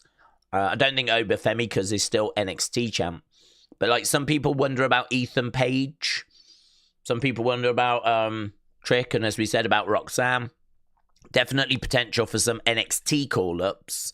Don't know about Legends. I don't know if we really get Legends on the Raw after WrestleMania, but I suppose we could. So yeah, there's opportunity. And I think as well, they might even reveal that Seth is aligned with Cena. It's just they maybe didn't want to overshadow Cena winning 17. So they do that reveal here. So, I mean, that's not impossible.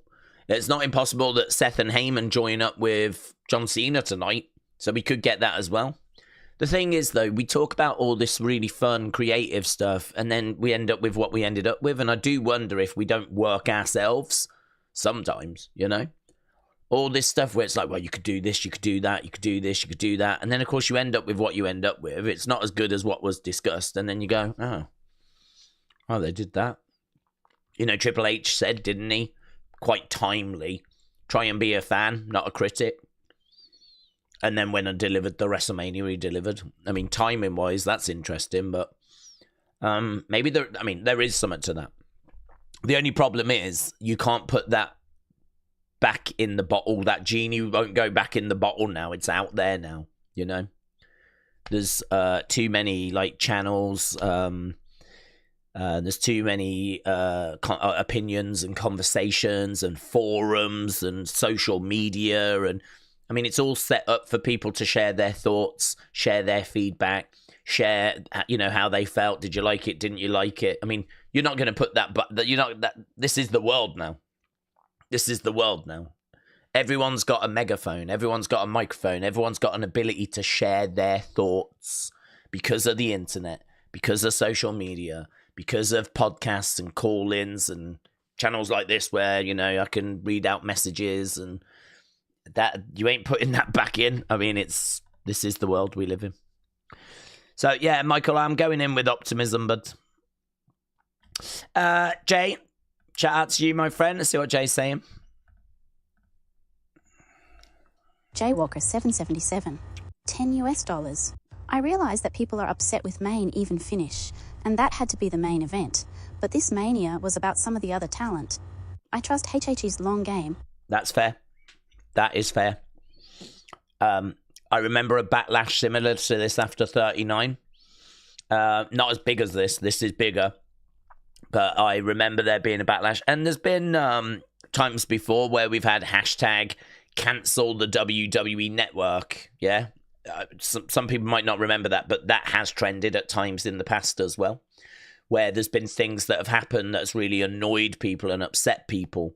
And hashtag cancel WWE network has trended previously. So yeah, this is a low point. I suppose the frustration for me is that we've not sacrificed the B show We've not sacrificed a Raw or a SmackDown. We've sacrificed a WrestleMania, and not just any WrestleMania, John Cena's final WrestleMania. But as we said, if we've sacrificed that so that we can then set up the final match to make the final match bigger, and they're just, maybe went into this match knowing it was going to be uncomfortable, knowing there was going to be a backlash, but the hope is that the story at the end comes good. Then, we are where we are. Still doesn't change the sponsorship or Travis Scott getting involved or the match being as rubbish as it was, Those are still criticisms that are very, very valid.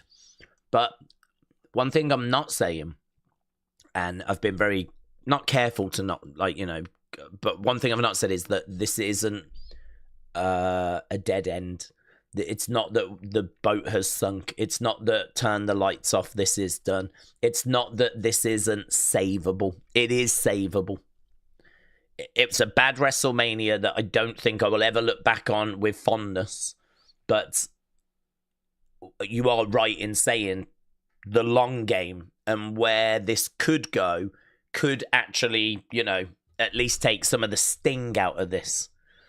But sponsorships and flipping all the ticket prices and TKO being super motivated by money, all of that still stands, and the quality of that main event is still not good enough. But in regards to where the story's going, yeah, I think you make a really good point, Jay. I think you make a really good point. JB, shout out to you, buds. Let's see what JB's saying. JB, member, £10. Since the European tour, it seems the crowds have gone a bit nuts, booing Cody, booing Bianca, cheering Dom. Do you think rebellious crowds spoil the show or make it more fun? That's an excellent question. That is an excellent question. I think the crowds should just do what they want to do, right? I think that really the crowds, you're never going to be able to really manage them. You can always influence, we see lots of occasions where, for example, if a wrestler's in a ring and they're getting some boos and they want to generate more boos, they can just slowly lift the microphone up and go to talk. And of course, the process of that, that's just a message to the crowd of, I'm about to speak. And of course, the crowd will go, oh, well, we'll show you. From a psychology point of view, you're playing the crowd really, because you slowly raise up and you go to talk. And then, of course, someone will boo or the crowd will start booing. And then you look up and as soon as the crowd know that they have disrupted the show, that their voices have actually caused the show to just pause temporarily, or you flustered someone, well, that's it then. That's it. The boos get louder. Oh my God, look, we're having an impact. We're having an effect. That's a little trick that we've seen wrestlers employ quite a few times. So there's definitely ways that you can influence the crowds, and there's definitely ways that you can, get certain reactions. If you're a babyface and the crowd are into you, you can get a chant started, right? And I sort of feel like there's little influences, but by and large, there's many occasions where the crowds are going to do stuff WWE don't want them to do. I don't believe WWE wanted John Cena cheered. I think they spent weeks of him coming out on Raw and him berating the crowd, pointing at that kid in the crowd. That kid's toxic. If you buy my much, you're just as bad as those that hate me. Because what have you ever really done for me? Apart from take. And I really think that he could have been going off on Cody. We could have had Cody and Cena week 1 after the turn. But instead, we really used those first 2 weeks to him to just go out there and go at the crowd. And I think that's WWE's way of just trying to get the message out there of, we don't want people cheering John. We want people against John. We want everyone behind Cody. And then, of course, when we had the back and forth, I don't think they let Cena really show his teeth.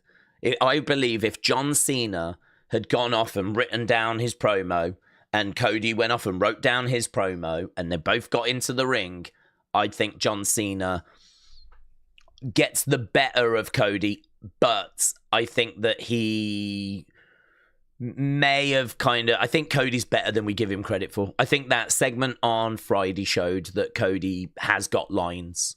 But to be honest with you, those lines might have been given to him from Cena backstage. I just don't know. I do think that John Cena held back. I do think he could have gone at Cody more. I do think he could have really knocked him down several pegs. And if ever he did show his teeth, Cody always had a comeback. Always had good lines. And I don't think that's a coincidence. I think it's by design. I think Triple H, Cody, Cena working together to make sure that Cody was not buried during this build. He is their quarterback. He is their guy right now. He is the guy I expect to get the belt back at some point later this year.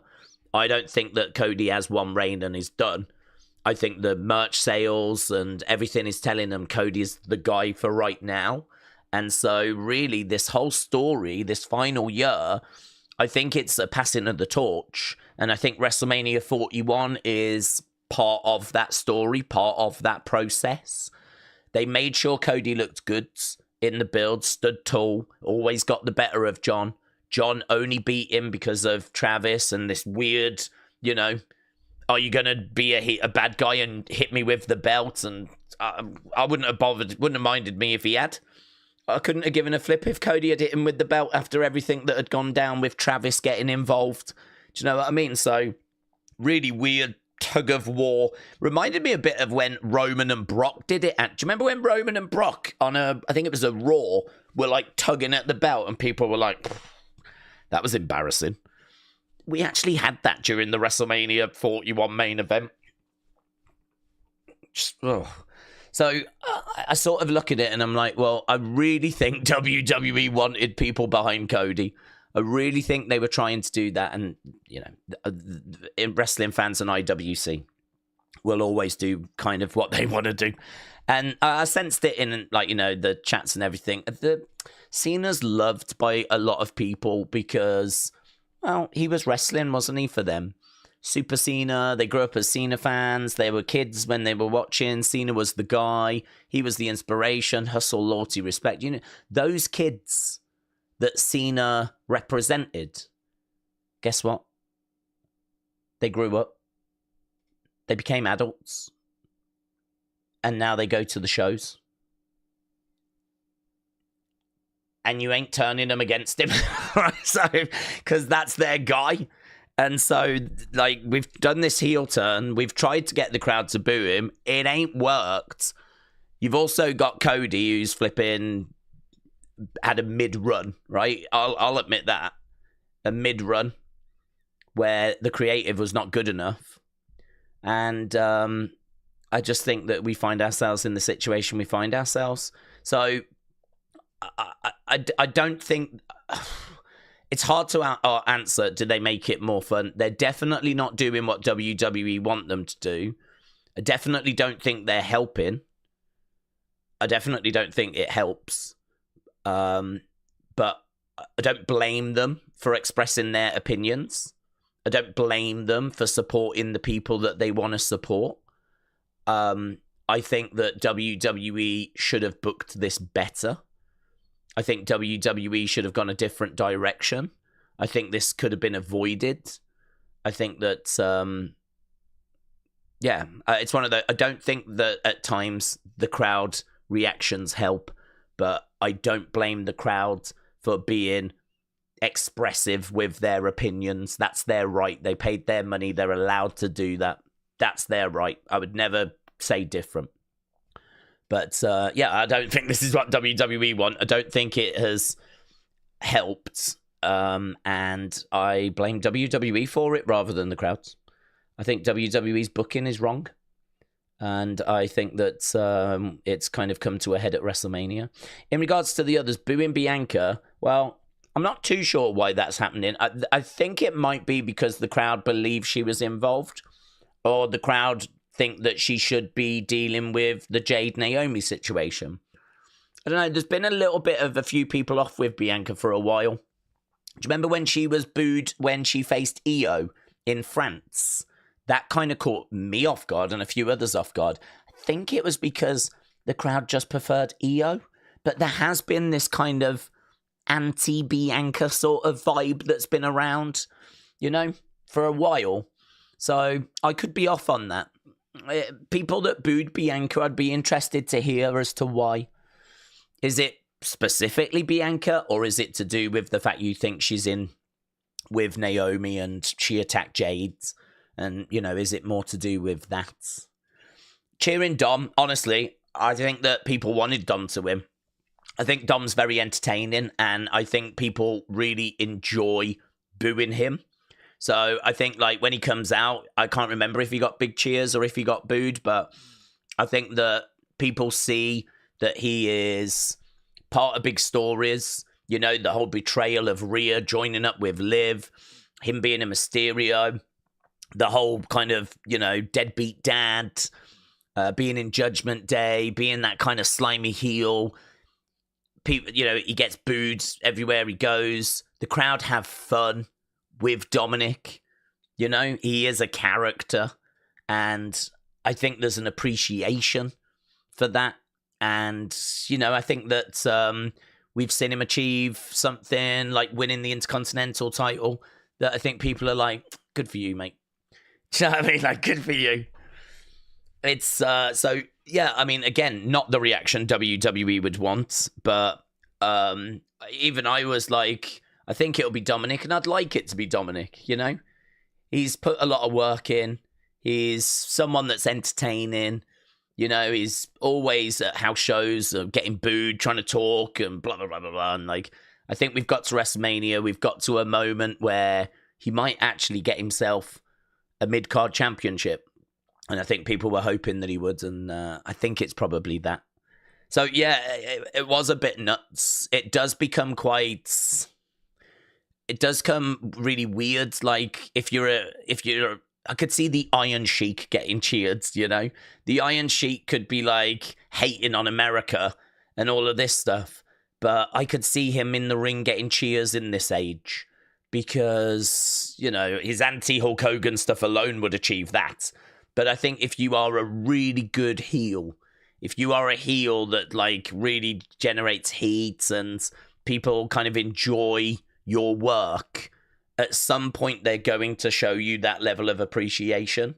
And I think that's what we witnessed with Dominik. So, yeah, it is kind of nuts. I think this is quite a smart crowd. I made the point of you don't just go to WrestleMania these days. It's not just, should we go to WrestleMania? It's too expensive for that. Now it's a real commitment. So you've got to be a fairly big fan. You've got to be someone that watches on a regular basis and really cares about this to part with that kind of money. So as a result, I think this is a very IWC crowd. I think this is a very switched on crowd. I think this is a crowd that, good reaction for Joe Hendry, for example. This isn't a crowd of casuals that's like, let's go to WrestleMania. That'll be a laugh. There probably is some of that. Rich kids, that have got money that's like, should we go to WrestleMania? But for the average person, I think this is real passionate fans that follow the product a lot. That's like, WrestleMania. Oh my God, let's do it. This is the year we'll do it, So, JB, I love that question. I think that's really good. Talking about the fans, and there'll be lots of split opinions on that. But at the end of the day, I think the headline for me is I would always defend the right for the fans that have paid their money to kind of say, what they want to say. You can go too far. I mean, obviously, there shouldn't be racism or sexism and stuff like that. I mean, you can go too far, but yeah, cheer who you want, boo who you want. I saw people having a go because some dude was at one point booing Maxine Dupree. It's like, do what you want, mate. If you want to boo Maxine Dupree, boo Maxine Dupree. Do what you want. I mean, you paid your money. If you don't like her, then, boo her. I think he probably went too far because he did also say, you suck or something. But again, I personally didn't have a big problem with that. So I would defend the fans' right to kind of say what they want to say. Certainly when they're paying the money they're paying. Jesus, mate. Paying the money they're paying. They should be allowed to go backstage and tell it to the wrestlers' faces for that amount. David, shout out to you. I see what David's saying. I enjoyed Cena's old school heel, willing to do anything, including a 180-degree turn in wrestling style, willing to do anything for 17 performance. David, shout out to you, bud.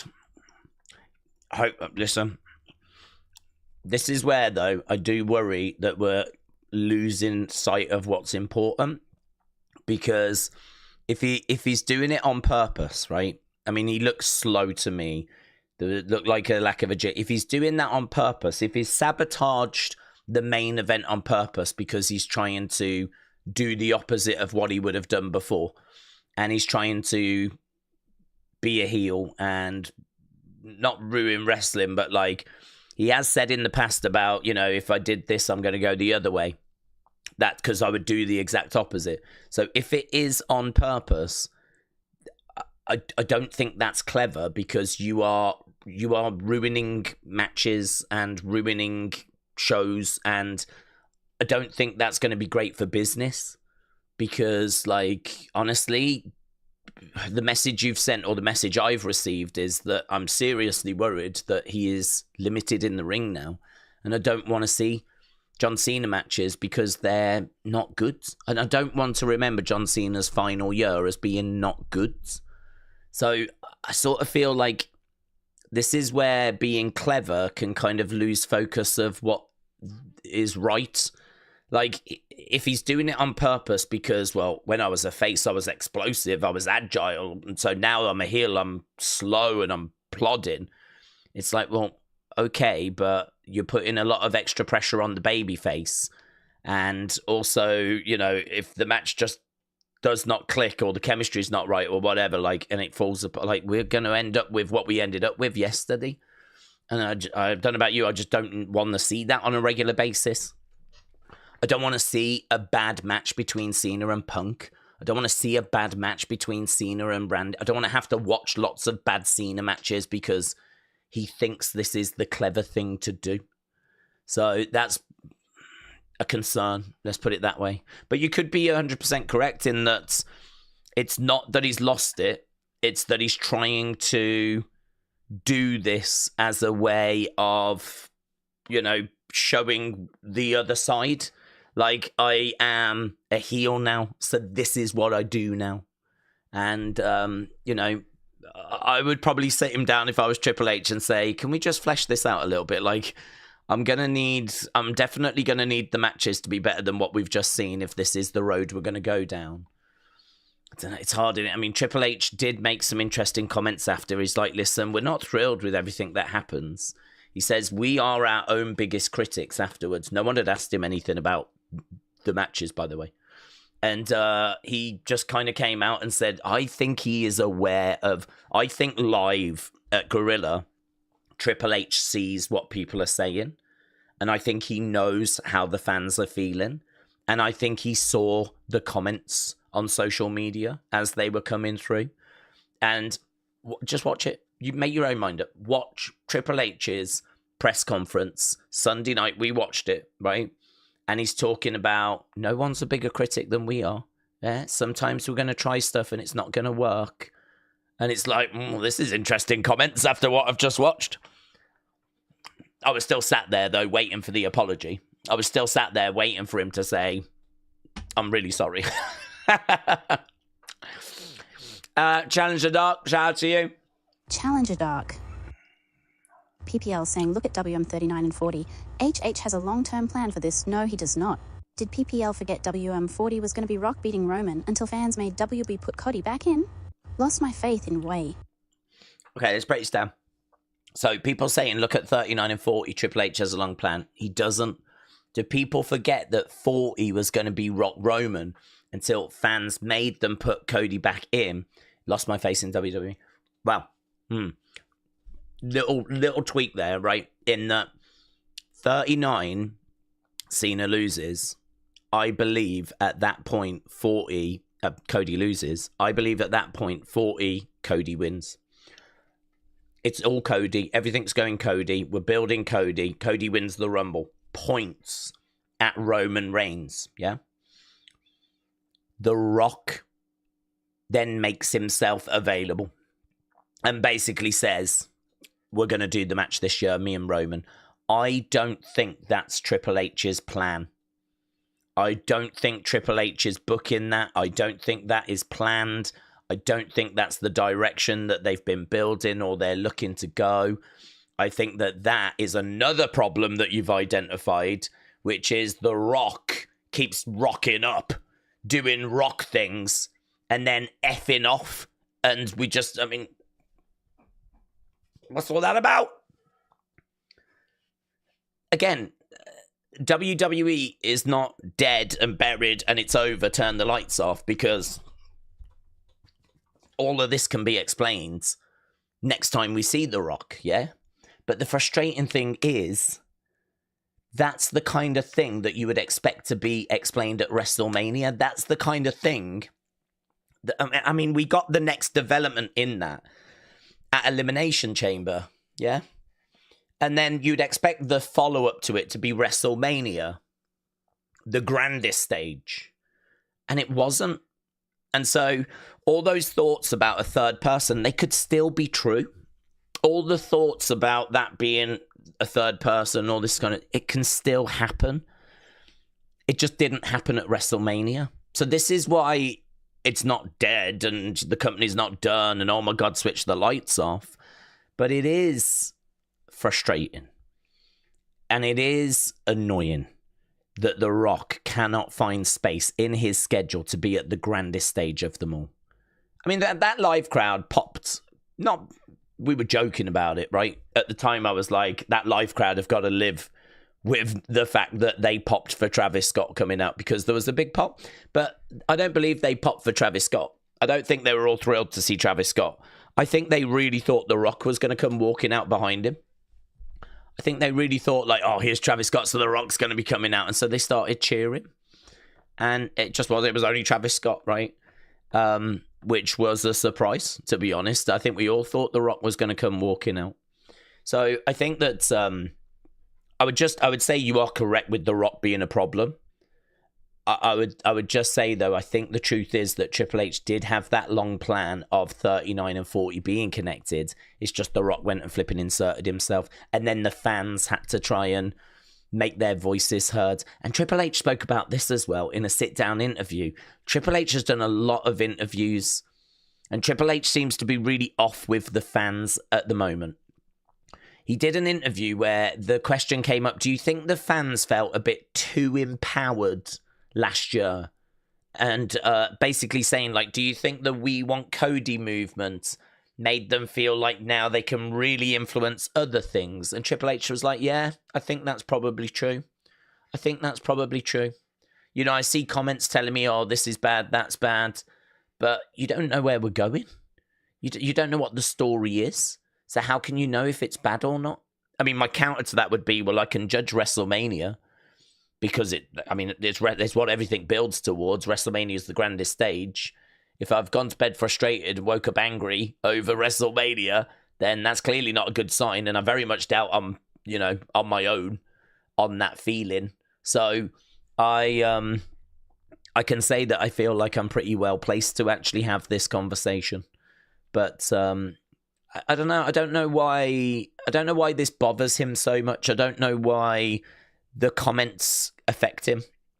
I mean, I don't know why he doesn't just ignore it if it's that big of a problem. Why doesn't he just, if he doesn't think that the criticisms online are the real world, as he says, if he thinks fans should be fans rather than critics, well, then just don't pay attention to it. Stop looking at it. Just stop looking at it. If you don't think there's any merit in it, and don't flip and look at it. But, people are going to obviously share their thoughts and share their frustrations, aren't they? And, there's just a few comments out of him at the moment, which just sort of suggests that he's a bit off with what he sees and, the criticisms and everything. I think he's feeling the pressure a little, honestly. I think this is one of the first times ever we've actually seen Triple H's booking be criticised. Because for the longest time, it's been Popper H. For the longest time, it's been, he's cooking in the kitchen. Well, there's not much of that around today, yeah? So, I don't know. I'm not sure kind of why he's feeling that way. Hopefully he can kind of get into a different headspace because, you know, he should just try the best he can. And I don't mind him failing, but equally he can't mind us getting frustrated when he fails. And I think that's the better way for him to look at it, really. If you're not going to hit it out the park every time, and do you know what? That's okay. That is okay. And as a WWE fan, I ain't going anywhere, right? I'm here right now, and I'm looking forward to Raw. I'm here tomorrow for NXT. I'm here. You could slap me in the face repeatedly with awful shows. I'm still going to be here because I'm loyal and I love WWE. And so, you know, I'm not going anywhere. I mean, Vince slapped us in the face many times. As we said, 2019 was not a good year. 2020 was not a good year. Going through the pandemic and everything, we're still here, right? And 95, you know, there's really bad years in WWE. And so, you know, a bad WrestleMania is fine. The honest truth is it's frustrating, and I'm angry, and I'm frustrated, and I'm ranting, but it's fine. And we're still here, and we're still fans. He just needs to know that people want to get it off their chests, but it's fine. And it's going to be okay. So don't lose your faith in WWE. Challenger Dark. Don't lose your faith. Just know that there's going to be bumps, and I think look at WrestleMania as a bump. But not, again, I have to say, not everyone's going to feel that way. Not everyone's going to feel that way. Some people are going to have loved WrestleMania anyway, aren't they? And again, if you did, if you are watching this and you're like, I don't get what this guy's saying, I thought it was amazing, I'm pleased for you. That's it. That's all you need. I'm pleased for you. If you got out of it, if that main event worked for you, if that Mania worked for you, we don't have anything to say to each other. I will never change your mind on like you seeing it from my point of view, and you will never change my mind in me seeing it from your point of view. So really the only thing to say is brilliant. I am genuinely pleased for anyone that got and enjoyed that WrestleMania and that main event and enjoyed it. That there is really, I don't think you're an idiot. I don't think you're wrong. I think that you are living your life and getting out of it what you want to get out of it. It would be like me going up to someone that listens to flipping thrash metal, right? And going, I don't think this is very good, you know? And them going, what? This is the best thing in the world. And us having an absolutely pointless conversation about it, right? Because at the end of the day, people are looking for different things from WWE, and they're looking for different things from pro wrestling. And I kind of see it that way, really, you know? That would be a pointless conversation, me going up to someone that loves thrash metal and telling them that they're, you know, you don't know what real music is and all that kind of stuff. I sort of feel the same way about people that enjoyed WrestleMania and the main event. Like, you got out of it what you wanted to get out of it, and that's great. And there's really nothing to be achieved from, like, a debate about it, really. Craig Werkheiser. The seed has been planted. Cody will turn heel soon when he sees that being a good guy got him nowhere in a way.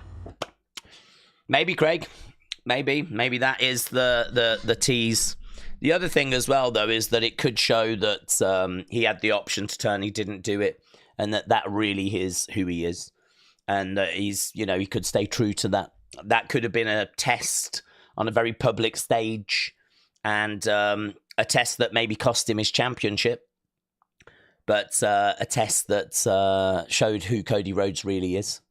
And I don't know, could lead to a turn. I mean, it's right there. I do agree.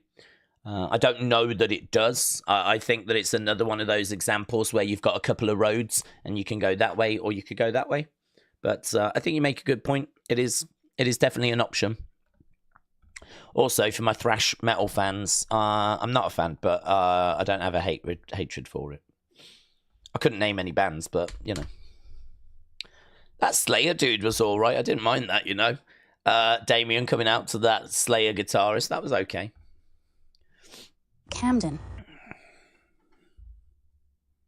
Hi Daze, if Finn never had to lose the title when he got injured, do you think he would be more or equally as popular as Cody Rhodes today and would have even main evented WrestleMania?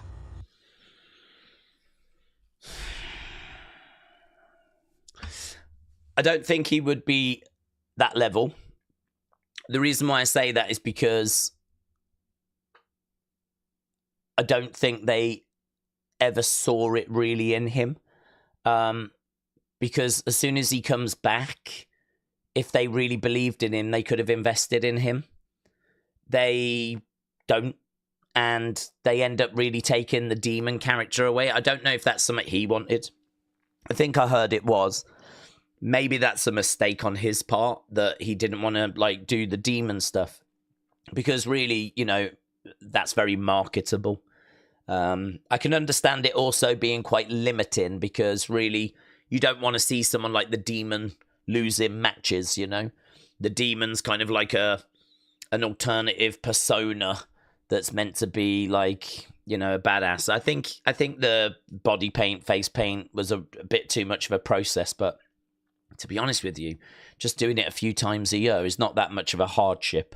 You know, if he had to bring it out for Mania or bring it out for SummerSlam. But I think what he wanted to try and do was get himself over.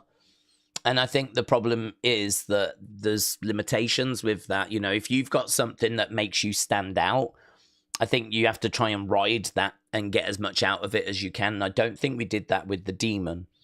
So I don't know if it was him. I don't know if it was WWE. I heard a rumor that like all the face paint and the amount of work that was involved, he was not a fan of. I think he was worried that the Demon was over and that he wasn't over. And I think he's probably really focused on trying to fix that. But I think, unfortunately, it's just resulted in him finding himself with a lack of opportunity. So I don't know that it is just that he got injured at the exact worst moment and that, you know, he was the first Universal Champion. He has the belt for 24 hours and then that's it. I don't know that it's that simple. I think that there's probably a little bit more that was needed as well. I sort of feel like he's in an interesting point right now. I don't think he'll ever be the face of the company, but I can't give you a reason as to why he can't be World Heavyweight Champion. Finn Balor winning the World Heavyweight Championship, don't have any problem with that whatsoever. I've never had a problem with that. Finn Balor getting the WWE Championship, I think that was always going to be difficult because I think that really you need that connection with the fans. You need the merch sales. You need a lot of indicators to say, this is the guy. This is the direction that we have to go. And I don't know where his merch sales and all of that was when they gave him the Universal, so I can't really comment. But I don't think that it's ever been at a point where he's knocking at the door of being WWE champion. So, yeah, definitely didn't help. But it's very hard to sit here and say, well, if he didn't get injured, he'd now be Cody Rhodes. Because I think that there's a lot more to it than, you know, just that. I think he needed that connection. Had he have been champ and had a run with it, kept the Demon, got himself over, and kept the Demon going, improved his merch set, then we've got a conversation. And maybe keeping the Universal Championship would have helped with that. But few too many unknowns there, to be honest. But I don't see a reason why you don't put the World Heavyweight Championship on him now, honestly. I think you could put the World Heavyweight Championship on him now. Nelson Romano. $2. I didn't like Paul turned. I'd rather have Roman heel. Okay, Nelson, shout out to you. I do struggle a little to see Paul with Seth. I don't know quite what we see from Paul. I mean, there was an interview with Paul earlier, and he was not holding back. He was going off on a guy. I don't know if he was frustrated or if this is a evolution of him. You know, he's gone from being quite quiet and not humble, but, you know, he'll be off with someone like a Kayla Braxton. Or, you know, if there's an interviewer, you look him up and down, whatever. But what I saw earlier was him going off on a guy saying about, if I do suck, well, I learned that from your mom. And it's, whoa, hang on, this ain't the Paul Heyman we've been seeing, you know? And he was like, why did I do it? Well, I did it to personally offend you, sir. I did it so that you and no one else in the WWE universe would be deeply offended by the fact that I had joined up with Seth Rollins. And, like, he really did deliver material that I have not seen him deliver for a long time. So I don't know if that was maybe a glimpse of what the new no-nonsense Paul Heyman is going to be about. This is no longer a Paul Heyman that's in worship mode. This is no longer a Paul Heyman that's going to be, yes, my tribal chief, no, my tribal chief, you know. That's gone. He's not a wise man. I don't think he's an advocate. I'm not sure what we're going to see from Paul Heyman tonight. That's going to be very interesting. So I don't know what we see from Seth either, because I don't think he needs to come out with flipping wacky wardrobes are us, you know? He needs to come out with looking dignified, I think. He needs to come out looking sharp. He needs to come out representing, and this needs to be a new chapter. So that's going to be very, very interesting tonight. Very, very interesting. Melanie Isle. Do you think Breakers is in world title picture? I wouldn't think so straight away. I think that he will be an opponent for Jey, and maybe he is the next world champion. But I would not. Obviously, I'd give Jey a bit of a run with that belt. So when we say, is he in the world title picture, my answer might be yes, but SummerSlam. I don't know that it's yes, Backlash, you know? I think I'd say yes, because I think there's a really good chance he could be next. I think there's a good chance he could be next. Heel face. Heel face. New member. Papa H stretching out the Cena story till December. Backlash Cena vs Randy. Slam Cena vs Punk. Ruthless aggression. PLE in December. Cena loses to heel Cody as face. Heel face. Shout out to you. Heel face mapping it out. Edwards. Edward Brown LFC 1. Daze should have done what Cena done, had the patch on his towel, which I thought was much better TBH, because it was out of the way, and it wasn't on his actual gear and whatnot. But yeah, I totally agree. Yeah, I must admit, I really don't like those patches. For me, that's another example of WWE taking the money and, do you know what I mean, like bending over for a partner. And, again, I go back to, like, flipping Undertaker, Kane, and all these different people that have an aura. And these patches, I think, are a distraction. I don't think they're a positive. They're a positive for anyone that finds them, but who's going to find them? Do you know what I mean? There's only going to be one for each person at WrestleMania. I mean, I don't know, what's that, 50? So for the enjoyment of the 50 people that find them, like, these stupid patches have got to be put onto the wrestlers. It's just not something that I think needed to be done. It's not enough of a positive to warrant it. So yeah, I'm not a fan. I will admit that a lot of them I didn't notice, and I think a lot of them, the talent did a really good job of kind of hiding and obscuring and keeping out of the way. But there was some that I did, and whenever I did notice that, my reaction was, God, I hate those patches. I remember seeing Finn Balor's on the back of his waistband, and I was like, God, I hate the patches. Who knows? Over time, perhaps people will start making a game of, can you find the patches on the wrestler? Perhaps there'll be, like, you know, something like that comes out of it that I've not considered or thought about. But whenever I saw it, certainly the one on Tiffany where she had it on her sleeve, I mean, she could have hidden it better, to be honest. But she had it, like, I think it was right here on her forearm. And as soon as I saw it, I was like, I hate that patch. And when I saw Karrion's, I was like, he's put that there on purpose. He's put that there so that flipping it winds me up. Which I know he hasn't, because he doesn't even know who I am. But that's how I reacted. As a lol. So, yeah, I didn't actually see Cena's. So it was on his towel, was it? That's interesting. AKF said, Daze, WWE still hasn't updated the champions section. It says Cena is undisputed. Do we think there's a reason why Cena's changes the title, or are they being lazy? So it still said, no, I wouldn't worry about that. That is not like the flipping Bible. That is just a section where some intern at head office just updates it. And it's always a bit lapsed, to be honest with you. I had a lot of people getting in touch going, I don't think the Wyatt Six have really gone to SmackDown, because on the WWE Superstars page, it still says Raw. And I was like, I really wouldn't worry about that. That's not like the Bible or anything. It's not a gospel. They just update it when they get to it. And I think they have updated the Wyatt Six now, but it took weeks to do it. So, yes, someone today at the offices should have updated that. And they haven't. So yeah, I wouldn't read too much into that, but Nico Argenti. Hey Daze, happy to see Cena win, but was always worried about him winning that 17th as a heel.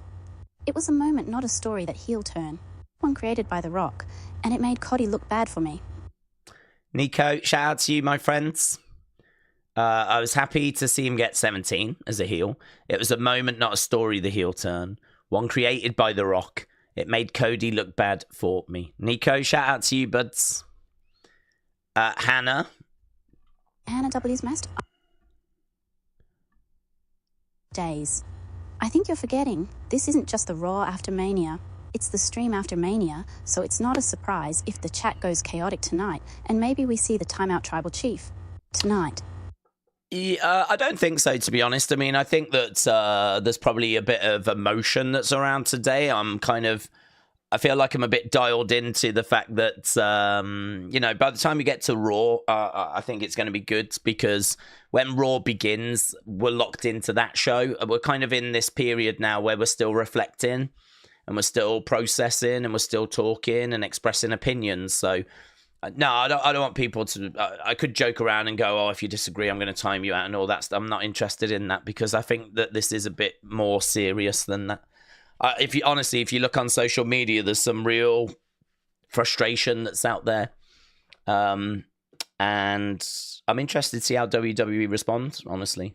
So, yeah, I think this one is like, we're not going to do that. We'd normally have like a bit of fun, bit of banter, and I'm sure we'll have some good times when the show starts. I'm sure there'll be stuff for us to enjoy and have a bit of fun and a bit of banter about then. But with this bit here, I want people to feel comfortable just expressing their thoughts, really. I said before, we're a really good community in the sense of I don't mind that people have other opinions. I don't know how it works with like other communities or anything, but I know there are places where people can get upset if you don't agree 100% with what the person is saying. Like, I don't feel that way, because I know how this works. I know that the world is full of different opinions. I know that some people will agree with that, some people will agree with that, some people agree with nothing. It might be that some people don't agree with anything I've said on this stream, but then next week I'll do a stream and they're like, oh yeah, that pretty much all of that I'm agreement with. Like, it's just so varied. It's just, there's a sliding scale of agreement, and it just varies from time to time. So I'm always very conscious, and I never present what I'm saying as anything more than just how I truly feel. And so that's why it's all right for people to say how they truly feel. I genuinely have no issue with it. The only thing I ask is that it's all done in a respectful manner. That's the only thing, which I think is low key a reasonable thing to ask. That's all. So again, as I said earlier, Days, I disagree, or I see where you're coming from, but I disagree. I hear you, I disagree. But I'm thinking this, I'd have no issue with any of that. So that's why people can speak freely, openly. Al, shout out to you. See what's being said. Al. Alwaleski. I'm so proud of Iyo Sky retaining the title. I love seeing Stardom talent being represented. Yeah. Asuka, Kairi Sane, Iyo Sky, Julia, and many more are on their way from Stardom Wrestling in Japan. Yeah, I was pleased for her. I thought she would, and again, I'm not saying that I knew she would, blah, blah, blah. I didn't. I mean, it really could have gone anyway. But with her getting the belt just before WrestleMania, it would have been a little bit strange to have took it off us at WrestleMania. She would have had a very short run. So I think she went in as favourite, in my mind, and she was the one to beat. I did wonder if they might go with a heel Bianca, and that maybe there could be something there then, you know, so maybe they put the belt on Iyo really just to get her in the match. But I still felt she was the one to beat. And yeah, I'm pleased for her. I mean, it was a brilliant match. To be honest, I think it's only the Heyman stuff that makes the main event of night one better in my mind. I think that had Paul Heyman been involved with the three women instead and done the betrayal thing with them, then that opening match of night two would have been the better match, the better spectacle, the better event. But the Heyman stuff definitely puts over night two for me as being the highlight. But make no mistake about it, those three women put on one of the best opening matches to a WrestleMania. Really set the tone, and you know the table was set. And Drew and Damian followed up with it after. I mean, they did excellent as well. So, yeah, this is why we can't afford to just throw the baby out with the bathwater. It's why we can't just sit here and go, well, that sucked, because there's definitely stuff in there to praise as well.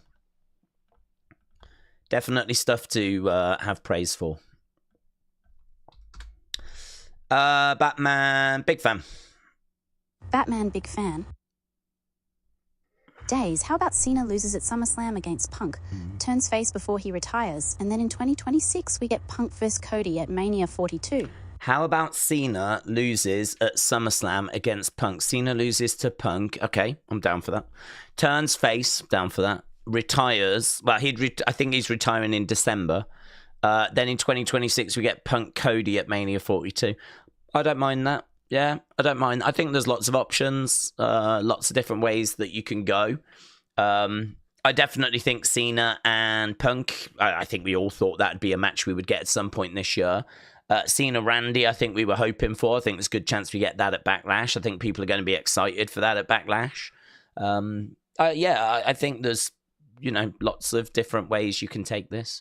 I don't really have a massive preference, really. I mean, I don't mind Cena going with the belt and us then doing the Rumble for the championship. So, you know, again, where John says he's going to ruin wrestling, I'm like, do it, because we'll just put the belt in the Rumble and that'll be pretty sick.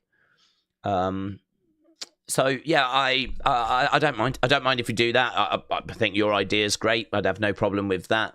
I'd have no problem with Cody in that last match, you know, if we did it that way. I don't think they're going to have John leave with the belt. I don't think they're going to spend all year John saying, I'm going to ruin wrestling. I'm going to leave and I'm going to ruin wrestling, just for him to then leave and, you know, seemingly ruin wrestling in the eyes of, like, the young fans. I don't think it would ever come across that way to, as we said, you know, people that have watched for a while. But for the youngsters, you know, spending all year Cena saying, I'm going to ruin wrestling, I'm going to ruin wrestling, I'm going to ruin wrestling, I'm going to leave with the belt, I'm going to ruin wrestling. I think they will prevent that from happening. So, yeah, I think he'll drop it at some point, to be honest. So, yeah, maybe SummerSlam. Josh, the great one. Shout out to you, buds. Josh, the greatest one. A Wrestling Daze. I genuinely think the main event was great because it's the start of Cody's Homelander arc. Josh, shout out to you. I don't, that doesn't really mean much to me because I've not watched, like, Homelander, so I don't really understand. But if you're telling me that you see something that looks good to you, I'm here for that today. Ellis Dub. Ellis Bubby. Remember, I'd love to see Julia on this show. I'd run Julia and Iyo as a tag team tonight. I don't know against who. Some heel team. Well, that would be fun. I don't know if they'll bring Julia up so quick, but in all honesty, you don't need to call her up. She could just be on the show. So it wouldn't need to be a call up. She could just be here. So that could be really fun, yes. David Mosson. With Cena being a part-time champion and questionable school match quality, am I wrong to be more excited by the Seth arc, especially considering Heyman said he is where Roman was 5 years ago? No, I don't think you're wrong for that. I think that is very interesting.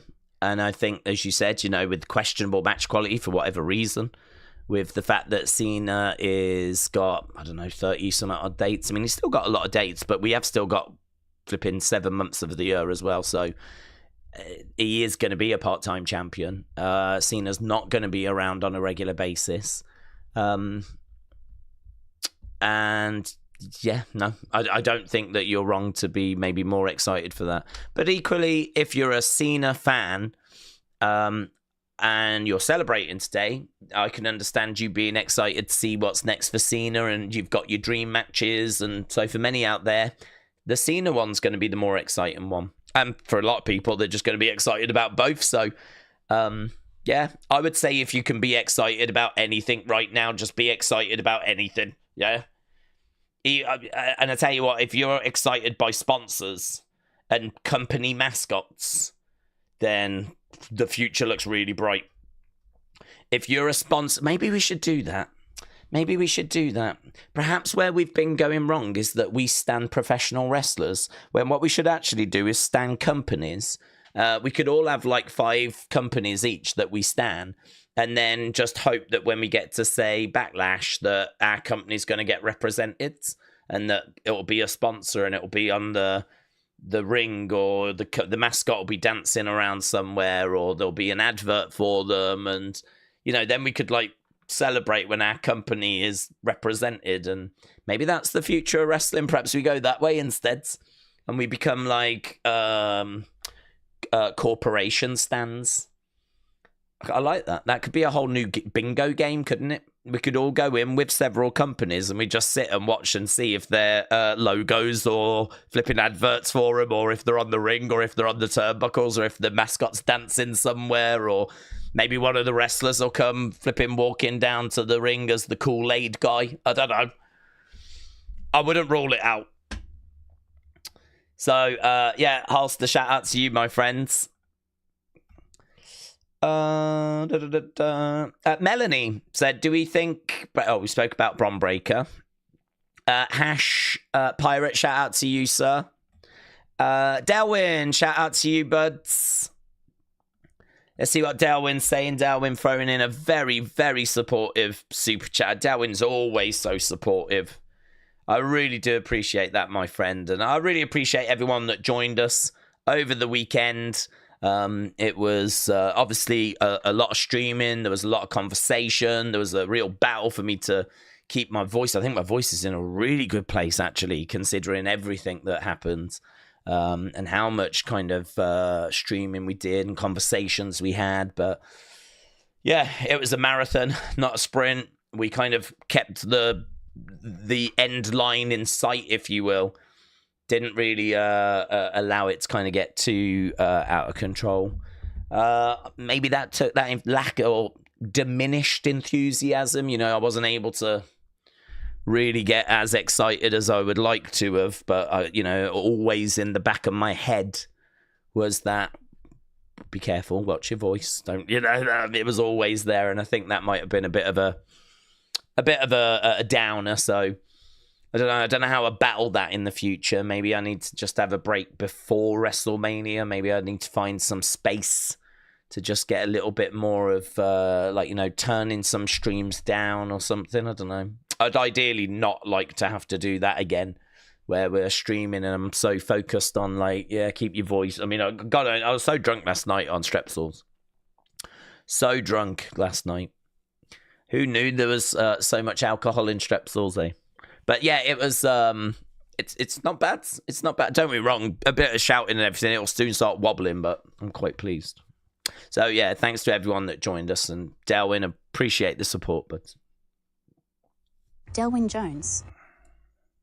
WM40 is unparalleled. I rated WM41 at 7.75/10 for both nights. Night 2 may have surpassed Night 1 in quality, however. While I did not find it personally captivating, both main events were exceptionally well executed. I found WM41 thoroughly enjoyable. Delwyn, shout out to you, buds. I love that. Honest opinion. And obviously a differing opinion. So Delwyn saying that you can't compare to WrestleMania 40. WrestleMania 41, 7.75 for both nights. Both I want to make sure I'm wording this rightly. In quality, I didn't find it personally captivating, but both main events were exceptionally well executed. I found WrestleMania 41 thoroughly enjoyable. Brilliant. Brilliant. I have nothing to say back to that, but apart from brilliant. That's it. That's exactly what WWE want, and that's exactly how it should be. So, Darwin, I really appreciate the support, dude. Matt Kemp, shout out to you. WrestleBuzz said, Daze, 27 months. You're the GOAT. Keep it up. WrestleBuzz, thank you, my friends. I really appreciate the kind words. And yeah, I hope you enjoyed WrestleMania. Jordan, shout out to you. Jordan Thorpe. Daze, you're looking great for being so hungover. I know. It turns out that there are some ways of consuming alcohol where the hangover's not so bad, you know. I think they do say, actually, I think it is true that the darker the alcohol, this is true, you know, the darker the alcohol, the worse the hangover. Because what gives the alcohol the darker colour is something which, I don't know, connects somehow to the hangover being even worse. So the lighter the alcohol, so like a vodka or something, apparently the hangover's not as bad. So when it comes to Strepsils, I mean, I had the honey and lemon. So I mean, do you know what I mean? They're basically see-through. So yeah, apparently the hangover not so bad. And there will be people going, what the flip is he on about? And it's because we discovered that whatever that is actually in them. I mean, look at that. Plumbing out. And I had so many, I was absolutely smacked off my face. So there we go. So, Jordan, shout out to you, my friend. Right. And 9.Holiday said, Karrion just had the promo of his life. Yeah, I mean, I can't play that here, of course, because copyright. But it was absolutely incredible. And I think it really expressed a lot of the feeling and frustration that many people have. And I don't know how Logan's going to feel about it. I don't know that Karrion really cares. And you know what was really interesting as well is Karrion came out, right? I wish I had it written down somewhere so I could tell you exactly what he said, but basically came out and he was like, I've spent all this time putting in all this work to be a professional wrestler. I should have just been a YouTuber, you know? This company, and I think he swears at the end as well, like drops an F-bomb at the end. And Scarlett's like, honey, she's trying to rein him in. And he's like, no, I've got to say this. And he said it. I don't know. There's no word as to how much he has crossed the line, or like, you know, did he sign it off with Triple H? You know, did he go to Triple H, go, listen, this is how my character's feeling because this is how I'm feeling. So I would really like if I could go and maybe express something along these lines. Would that be okay? Like, do you know what I mean? Like, give him some sort of a heads up. I don't know if that's happened, or has he just literally had enough and gone on? And the great thing is, if anyone asks him about the promo, he can always go, well, that's how my character is feeling. My character should be disappointed at not having a match at WrestleMania. The thing is, though, he has sort of thrown Logan under the bus, hasn't he? Because he's like, you know, Logan has a match, gets a win over AJ, you know, so everything we've done has just been wasted. All the time we've put in has been wasted and everything, and it just goes off, doesn't he? But I think what really added to it was, I've got the promo here, was that from Scarlett about 5 hours ago. She said, whatever happens next, we did it our way. Proud to stand beside a man who never plays it safe. That's got 1 million views. It's got 1 million views, that has. So it's really clever because he has come out, spoke his mind. He may have, like a pipe bomb. Do you know what I mean? How much did Triple H know? How much was agreed? Or has he literally just gone and done it? Has he literally just gone out and dropped the pipe bomb? And then Scarlett's come out and gone, guys, whatever happens next, I'm proud that he says it as he sees it. And all that's going to do is it's going to have people going respecting it. No one's going to watch that promo or read that from Scarlett and go, oh, God, idiots. People are going to be like, respect, telling it like it is. Yeah. That kind of honesty and everything, certainly when you're in a position where you can lose something. It's easy for me to sit here and just speak my mind because, okay, load of people might go, forget this guy and unsubscribe, but, and, you know, leave the community or something. But, you know, okay, that would be bad and that would be negative and I'd be disappointed if that was to happen. But he's actually got a job at WWE. Like, the repercussions for him are obviously a lot more serious because the repercussions for him are that he could be out of WWE and he could have to go to the indie scene, where it can be hard, honestly, to, you know, get together enough money to, you know, create a living. You have to work hard. You have to do a lot of shows. It's not an easy life being an indie wrestler. And maybe an AEW would pick him up, of course, but I mean, you can't really bank on that happening. I mean, you just don't know, do you? So he could say something that results in him losing his position at WWE. That's a very serious repercussion, isn't it? Very, very serious. So for him to speak out so passionately and as passionately as he did, I think there's a lot of respect there for Karrion. A lot of respect, and rightfully so. I think when there are fans that are feeling frustrated, and there is frustration, to have people inside the organization not just come out and go, God, it was brilliant. Everything's brilliant. We're really doing well at the moment. And it's just going, do you know what I mean? Like, that's annoying. That's frustrating. And it's great that Karrion is sharing in some fans' frustration and saying a lot of the things that people are saying today. So, yeah, I agree. We could definitely use that, and we could definitely put a rocket on him. And maybe that's the plan. Harry said, Daze, how do we think Cena loses the title? I think that he carries it for quite a while, and I don't think he loses it before SummerSlam at the earliest. I think he might even carry it beyond that. And I think then you've just got lots of great options. I don't know that he doesn't drop it in his final match, honestly. They seem to be really into this idea of, I'm going to ruin wrestling. I'm going to leave as the last real champion. I am going to take this belt home with me.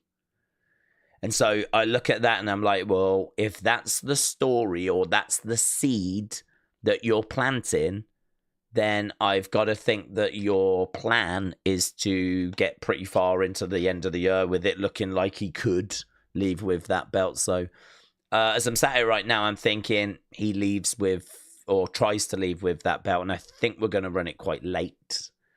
So I would currently have him dropping it back to Cody, just because I think Cody is the quarterback. Cena goes in December. Who is the face of this company then? Who's the face? Who's the John Cena? Who's the Hulk Hogan? Who's the Roman Reigns? Who is the face of this company? And people could say it's Roman, but Roman has come out and said, well, I want to see this contract out, maybe another couple of years, and then, I don't know. There's maybe other projects I want to look at, I feel like Roman's time at the top is not done. It will never be done. He's over. He's always over. He's always going to be over. But I don't know that Roman is the person that we need to take the company into the next stage, because I sort of feel like Roman got us to this point, and now we need to get to the next point. And Roman is too part-time. He's too reduced schedule. He is someone that you bring in for the big shows and attraction, and that's brilliant. And he's definitely got a place, and he is definitely a face. But who's the guy that's going to carry the belt at the live events? Who's the guy that's going to make all the Raws and the SmackDowns? Who's the guy that's going to do all that? And I still think it's Cody. And I still think John wants it to be Cody. John and Cody have got a good relationship. And I think that him getting the belt off Cody, I've got to think is because he's going to find a way of getting it back onto Cody. I've got to think this is a 39-40 situation where we, suffer the heartache of, because you're meant to be feeling heartache now, right? You're meant to be feeling heartache today. So we suffer the heartache of Cody losing the title so that we can put it back on him further down the road. The thing with WWE, though, is that they're constantly assessing and analyzing, and they're constantly looking at numbers and metrics. They're constantly seeing what is best for business, what is the right direction to go. And everything might be saying Cody, but fast forward, 3 months, 4 months, if whatever Cody does next is underwhelming, and those numbers start to fall and, someone else starts to come through, it can change. So I still feel like Cody's the guy. And I still feel like Cody is the guy that's going to benefit from this in the long term. And that's why I could see maybe a final match, Cody getting it and John putting him over and blah, blah, blah, blah, blah. I can't shake that at the moment, but I am listening to what people are saying. And I am very open to the fact that there are lots of directions we could go. I am very open because, and I'm not just saying that because I didn't think they would turn John heel. I was very blindsided by that, and I was shocked that they did it. So the fact that they did that, just shows, doesn't it? But it shows what I know. I don't claim to have the answers of what they're going to do. We just talk about what they do, what we would like to see them do, and just kind of chuck that stuff around. So, yeah, I don't know how it goes. I don't know where John loses it. I just know that them talking all the time about I'm going to ruin wrestling, it makes me think that there's got to be something in that, and he's going to keep this belt for a while. And I think he drops it quite late. Joe, really appreciate that, my friend. Joe with a really kind donation. Really massively appreciated. So let's see what Joe is saying. Joe joins us quite a bit, actually, so this should be interesting. Joey Adamo 81183. Watching along with you makes WWE so much more enjoyable. Don't ever change, my friend. Hope you're rested after a busy weekend. You're on my Mount Rushmore. Do you know what, right? Honestly, I saw Mount Rushmore, and that's why I said this should be interesting, because I thought we were going to talk WWE Mount Rushmore. I didn't realise that you was just being kind, so yeah, I really appreciate that. Yeah, all we do is we just chat, don't we? And that's it. And we just try to have a bit of fun, and we just throw around some thoughts and theories and all that stuff. So I think if that works for people and that's enjoyable for people and there's good conversations that come out of it and some stuff that maybe people haven't considered or some stuff that they have and it just kind of confirms why they don't like it or whatever it might be, then that's what we try to do with these. So no, I think we've kind of found a nice rhythm, a nice groove. I think we found a wonderful community, and yeah, onwards and upwards. Again, I have to stress this isn't doom and gloom. It's not the end of the world. I know there's frustration that's out there. We've been through this before. We'll go through this again. I think tonight's going to be really good. I think it's going to be really enjoyable. I think there's going to be some big OMG moments. I think they know that, this is a show where we need to really pick the crowd back up from what was just happened. And this is a show where we need to, really do some stuff. Triple H indicated that he knew this was a big show, and he indicated there was going to be big surprises. So that's why I'm going into this with some confidence, which some people will say is really dumb because a lot of the Raws after WrestleManias have been really flat. And so, you're just getting yourself all worked up again for no reason. But, well, I don't know. I sort of look at the WrestleMania that we got and the way that it ended, and I look at the kind of disappointment that I'm seeing online. And I'm thinking, and I know not everyone feels that way, and I'm thinking that if I'm Triple H, again, if I put myself in his shoes, I am really, really looking at that script going, is this good enough? What else can I put here, or what can I do here to put some swerves in, to put something tasty in? Is this really good enough? I'd hope he asks that anyway, you know? But, yeah, I am optimistic, so... Yeah, Joe, I really appreciate that, dude. I'm glad that you get something from this, and just having you around is my pleasure, my friend. Matt Kemp, thank you, buds. Appreciate it. And David said 100-year-old Flair is going to beat Cena for the title to create a tie. Let's go. Let's go. Casper, thank you, my friends. And let's bring this one in. See that they're still firing thoughts in. There's so much opinion around today, which is brilliant. I'm looking forward to the opinions video after this, actually. Should be really, really spicy. Hopefully fun, if it's a good episode. Ciaran, what returns you expecting tonight, if any? Ciaran, shout out to you. Returns. I think returns are difficult because there's not loads of people rumoured to be coming in. You know, obviously we got Miro, obviously we got Aleister Black, so those people are rumoured to be coming in. But Aleister Black, we know, is going to be on Friday.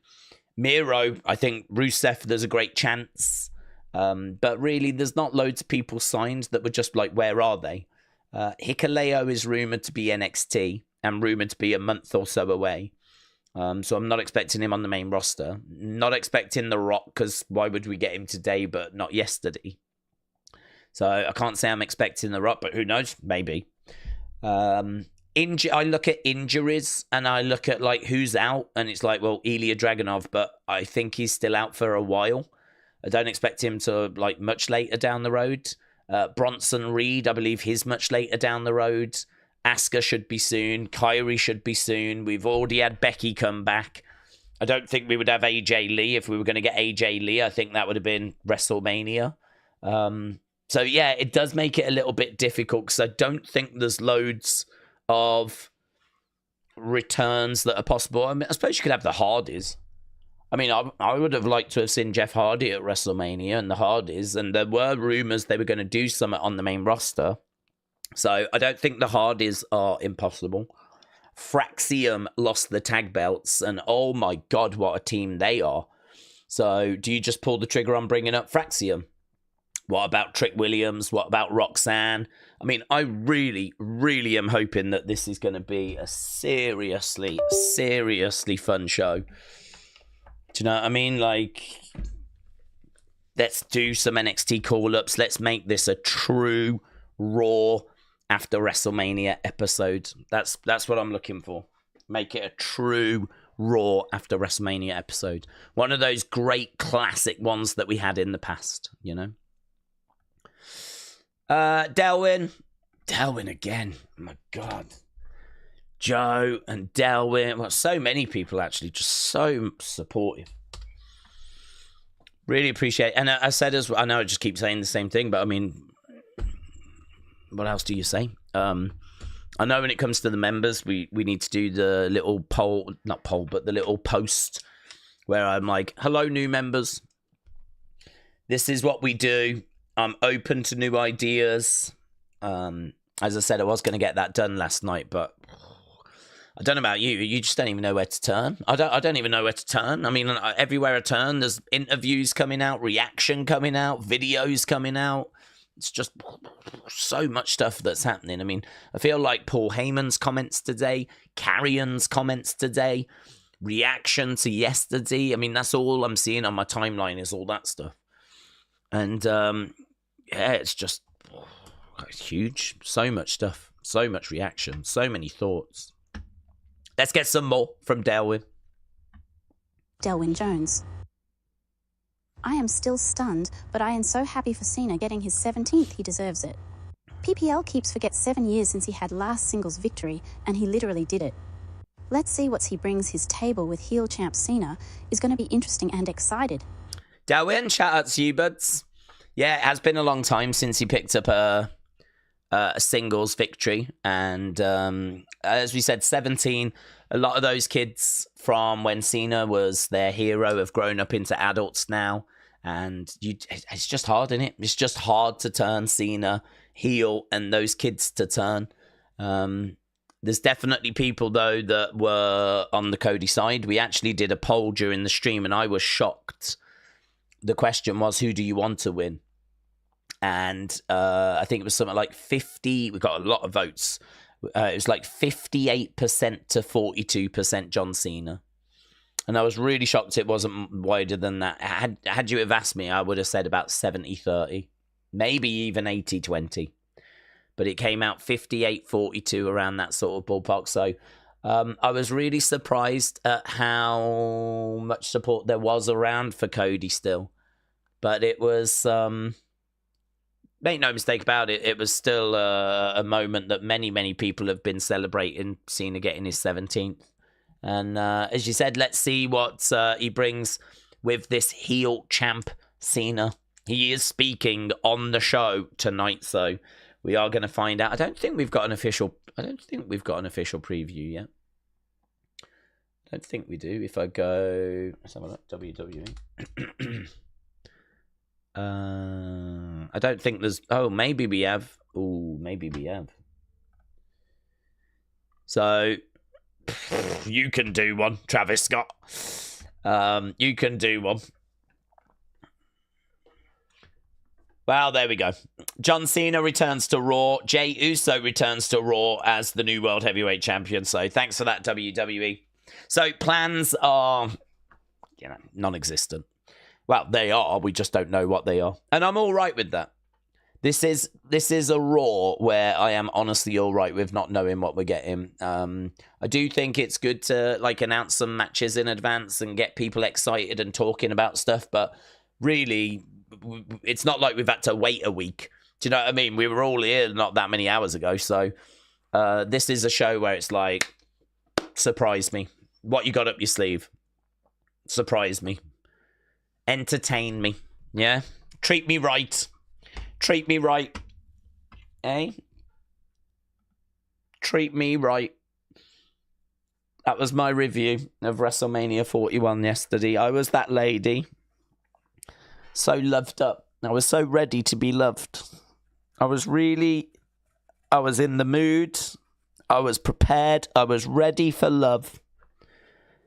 And then there's Triple H. And you can see with his eyes, with his mouth, that is not a man that's ready to love. That is a man that's bringing a level of aggression that I'm not looking for. That is a man that is bringing not the same kind of mood that I'm bringing. Yeah. And I feel like I was brutalized a little bit, to be honest. So that was my official review yesterday for those that joined. Some of you might not have joined us, might not have been available. You might be sat there going, I don't quite know how WrestleMania has been received. Well, that is my visual representation as to how I received WrestleMania. Yeah. Aggressively. I received it aggressively. And I'm still not over it, to be honest. Right. Casper, shout out to you, my friends. Appreciate the support. Rob said, now that Becky is back, do we see AJ with Punk? Well, I would love to say yes, but I've been waiting for AJ Lee for, flipping years. Even with Punk coming back, I remember saying, oh, I don't think she'll be at the Rumble in 2024. She could be. I don't think she'll be because Punk's only just come back. So, she's not going to have been training already. We know that Punk coming back at Survivor Series 2023 was like a very late last-minute deal. So I didn't think that, she had been training and she'd be ready. Like, she had commitments and, she's busy. I mean, she's writing books, she's doing comic books, she's doing projects. And so I remember hoping that she would, but she wasn't. And then she wasn't at WrestleMania 40. But then neither was Punk, really, apart from being on the commentary because he was injured.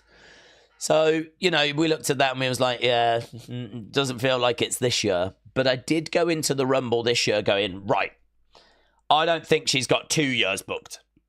So if she did have a lot of projects for 2024, she must be free now. Yeah, it must be available now. And so I looked at it now and I was like, there's a chance for 2025 Royal Rumble. And she wasn't. So I think I just sort of had it in my head, well, no, she won't. And Punk wasn't really in a situation where I thought AJ was going to get involved. He wasn't really in a situation where, you know, maybe if it was Seth versus Punk, then we would have been like, okay, Becky's going to come down and help Seth, and then we get AJ Lee. And then maybe we would have started thinking that way. But this triple threat match with Heyman being so heavily involved, it didn't feel like a spot for AJ Lee.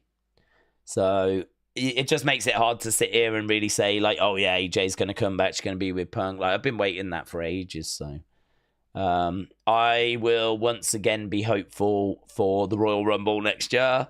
Is there a chance for SummerSlam? Well, yeah, because actually I think SummerSlam's leveled up. I really do think we need to rethink how we look at SummerSlam, because SummerSlam this year, I believe, is 2 nights. Cardi B is the host. It's at MetLife Stadium, which is a previous WrestleMania stadium. It is a big flipping stadium. Like, it just is WrestleMania in the summer. It's going to have to be to sell the tickets. It's going to have to be. So I don't think, if anyone's still thinking of those kind of SummerSlams from 2017, 2018, when we were in an arena and there was like 20-odd thousand there, and the card was okay, it was good, but it's not WrestleMania. This year might be different. Because we got to sell a lot of tickets, and we got to do it over 2 days, and we got Cardi B as host, and this ain't no B show. I don't know what the stage will look like, and I can't say there's going to be a WWE World, although they probably should do it. I don't see a problem in, like, kind of building all those activities around SummerSlam. It's more money for WWE, and we know they love money. I mean, they have basically turned into that Vince puppet that used to be in the Funhouse, where he'd just open his mouth and Bray would feed it money. I mean, that is basically TKO in puppet form. So, you know, they could have WWE Worlds, they could have Mattel there, more figure reveals, they could, you know, blah, blah, blah, blah, blah. All the stuff that's generated the money for WrestleMania, do it again for SummerSlam.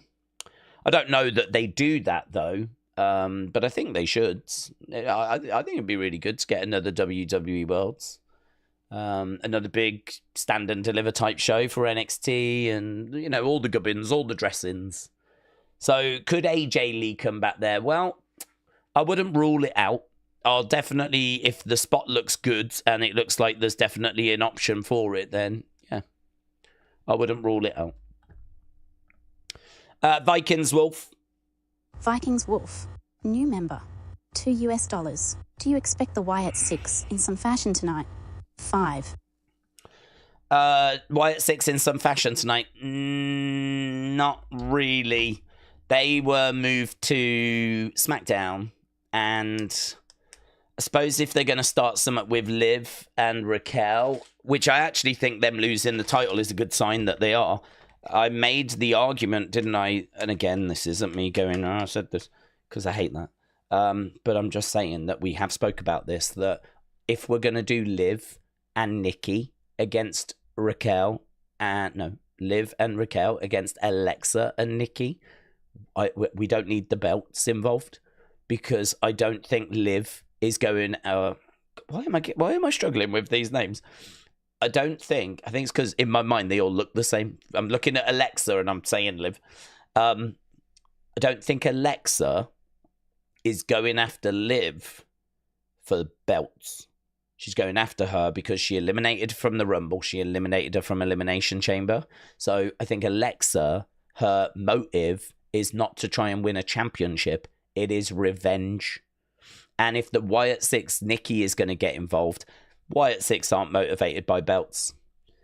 Do you know what I mean? They're going after Chad because he's being off with Otis and everyone. They're going after Miz because of how he treated Bo back in the day. Yeah. So that's their motivation. So tag belts being involved in that would have been okay, but really not required. So actually, I think them losing those belts probably does make it more likely in my mind that we are going to get to Alexa and the Wyatts. So, yeah, I think there is a chance that we do see the Wyatts this week or next week. I don't know that it's tonight. Technically, they are SmackDown stars, but we do need to get going with Alexa and Liv, if that is the direction it's going. We are going to need to have some interaction there. We may get that tonight. Imagine Alexa backstage talking to Liv and making it clear that their paths are going to cross at some point, and then a glitch. Maybe something like that. I'm not expecting Howdy and all of those tonight, but I could see something like that. Mayor Pete, hope you're well, buds. The Mayor Pete. Member. The weirder part of last night wasn't cheering booing Cena, but the cheering of Dom. We booed him hard just last week. It is true. It is true. It was strange. I can only sort of try and think about, if I was there, why would I cheer Dominik, right? I mean, to be honest with you, I would boo him because that's the kind of thing we've been doing. But equally, I wanted him to win the IC title because he's put the work in. He's always at the house shows. He's provided a lot of entertainment to the WWE fans. I think that this was, you know, Bron Breakker's got the belt. It's nothing against Bron Breakker. I think if Bron Breakker had won, fans would have been okay with it. But I think there was this large contingent of people that really did want to see Dom do it. Felt that Dom, you know, it's time that he gets a mid-card belt. And so I think that when he won, I would have cheered that, right? But I think for me personally, when he was coming out, I would have booed, and probably, you know, I'm guessing other people would have booed, and so we would have been booing. But yeah, when he wins, I wouldn't have booed it then. I would have cheered it because I would have been pleased that he had, you know, achieved that mid-card title. So I sort of feel like there's something in that. I sort of feel like maybe that's where the fans were. But I do agree with you, because when you watch the normal shows, people are booing him. But then when you watch the normal shows, he's not trying to achieve what he was trying to achieve at WrestleMania, which is trying to get his hands on a mid-card championship. So I think it was probably something in that. But I do agree it was very strange. Very strange to see Dominik getting cheers after he gets, you know, such passionate boos. It's really hard, isn't it, with like the IWC and the hardcore wrestling fans, which is weird because that's us. But it's really hard to know how they're going to react. You know, for example, John Cena tonight. So, you know, we're coming off a main event that has been largely criticized, lots of frustration. I think that there's a lot of praise as well, though. So, I think we'll have "You Deserve It" chants. I think there'll be loud applause, right? But then, really, once he starts talking and berating the crowds, do the crowds... I mean, that's done now. At some point, the fact he's achieved 17 will wear off. And I think a lot of people wanted to see him do 17, but that's been done now. He's done it. He's got it. He's the record holder. That's done now. So what happens now? Do people just keep cheering him? Does the realization set in that he's a part-time champ? And that he's not always going to be around, and he's going to be away, and, you know, he's going to obviously keep talking about ruining wrestling. He's going to try and go into detail tonight as to what that means. He's going to keep berating the fans. I don't know. At what point do we start? I mean, we did go through a period of FU Cena chants, didn't we? That were loud FU Cena chants on the road to WrestleMania. But then, were those the hardcore fans? I would say probably not. You know, we went to places in Europe where we don't always have the opportunity to go. We went to those places, And so I think that what we got there was some more of the kind of casual fans coming out who, you know, oh, he's a bad guy now, so now we boo him kind of a thing, you know? I agree. I think it's really hard to know how the hardcore fans are always going to react. I think WWE struggle with that as well because there's plenty of reactions that they get that they're not looking for. And so, yeah, tonight I think there'll be a "you deserve it" chant. I'll be shocked if there isn't. I think there'll be applause. Maybe we get through this show and it's all good and lovely, but there's surely going to come a point where, well, that's been done now. You know? Like, he's done 17. Your childhood heroes achieved that. I mean, are you just going to support him forever? What, for the rest of the year? And if we're gonna do that, if the fans are gonna do that, then I don't know. At what point do we admit that the heel turn was not the right thing to do? That's a tricky one because people love the heel turn moment, but it's.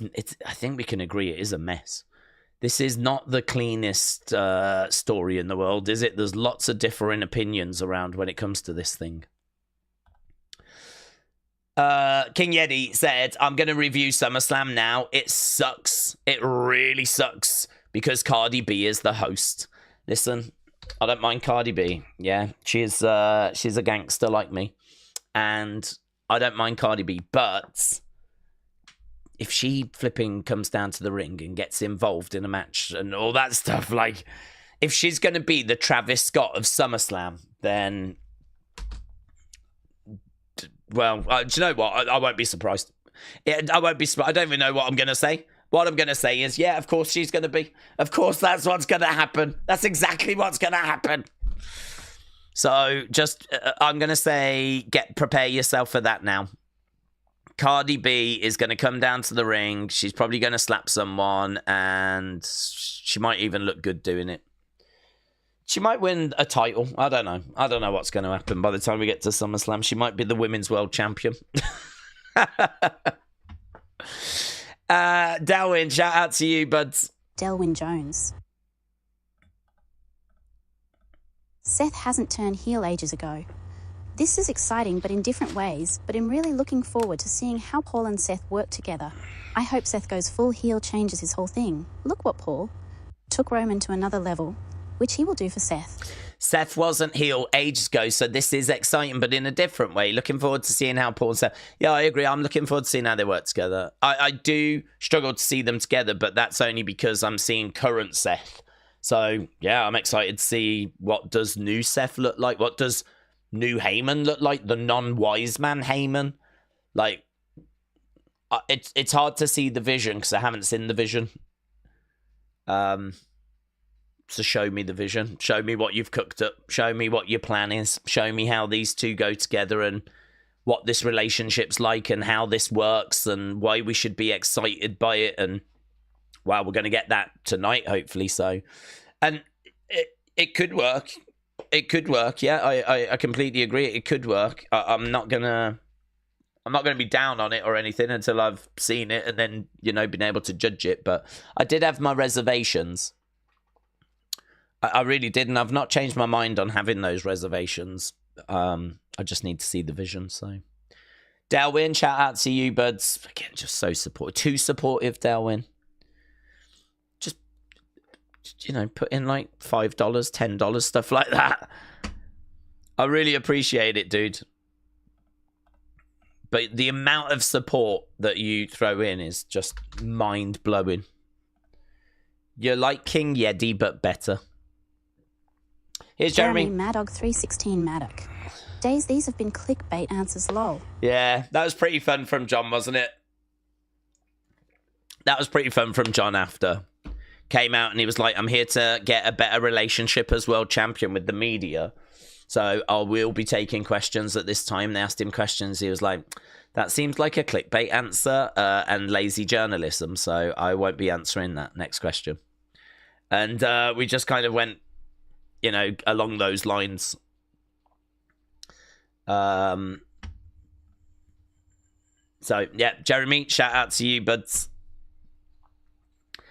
Craig, shout out to you, firing in a membership. And Phantom67, thank you, my friends. Look at that, another 20 Wrestling Daze memberships. I mean, honestly, I don't even deserve this support.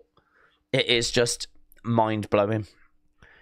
But the pressure is on me to make sure that that member side is delivering, and so I will obviously be giving that attention once we get past this Raw. So, yeah, we want Dom. Shout out to you, my friends. We've got 45 seconds. 45 seconds left to go. Wrestle Rants said, I'm expecting a banger show with at least 2 surprises.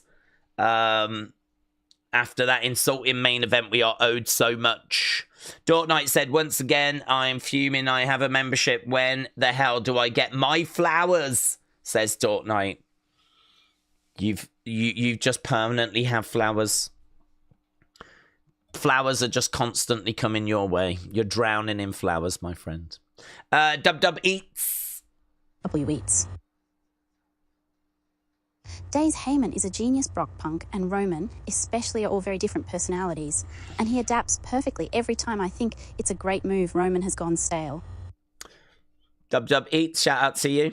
Edward said, in an interview, Cena said WWE is going into a new era and not everyone's going to like it. And they are going to make a new title because he will be the last champ. I didn't hear about a new title.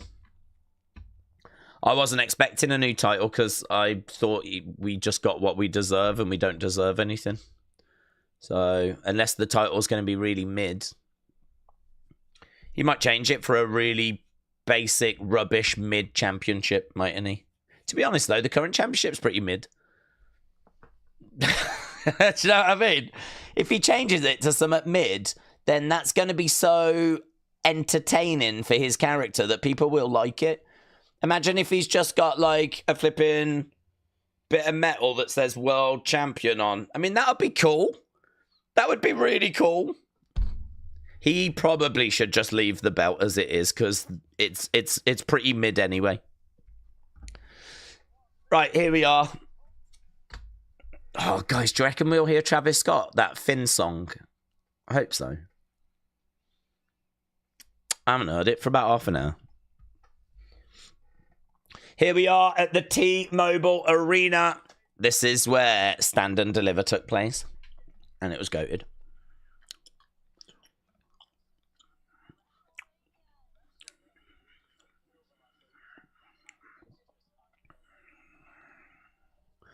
Right.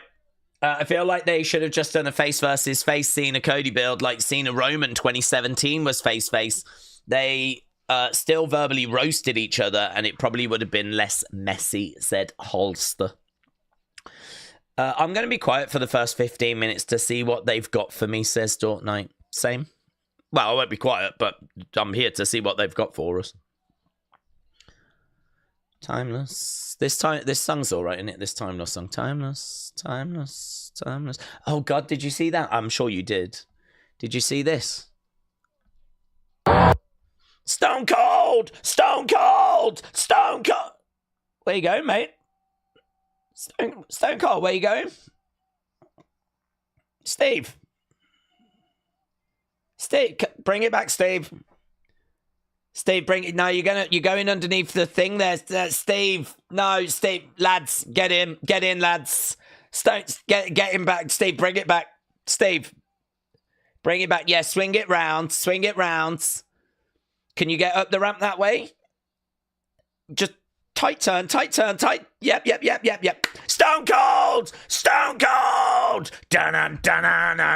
Yeah. Good work, Steve. Go and run over a woman, Steve. Run her over, Steve. Goated, mate. Flipping goated. Whoa. WrestleMania. Fighting to survive. Getting lost.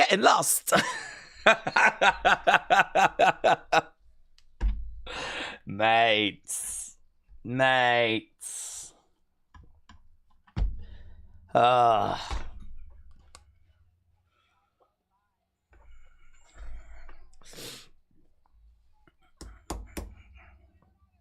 See?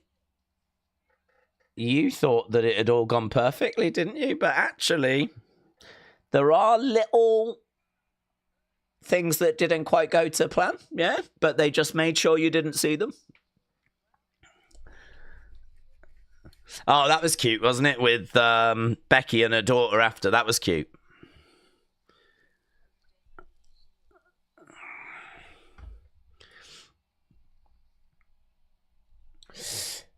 Do you think they would make a new title if Cena does indeed leave with the belt? Yes. That's what I meant. Also, could you see him bringing back the spinner to ruin wrestling? No, because people would love that. There's a lot of Cena fans that love the spinner belt.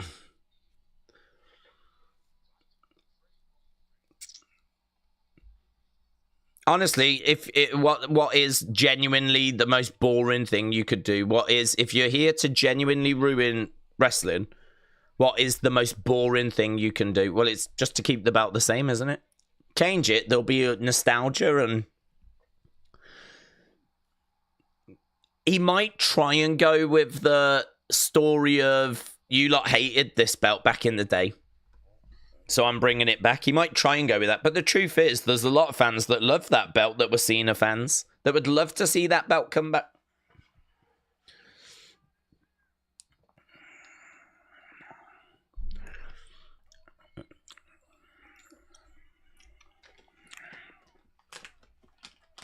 John Cena. Oh, yeah, that was on BBC.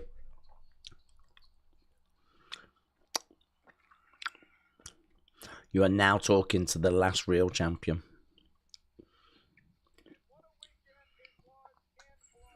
Here's Heyman.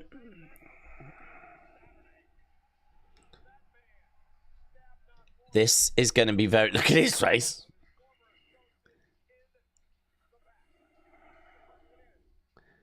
There is Seth.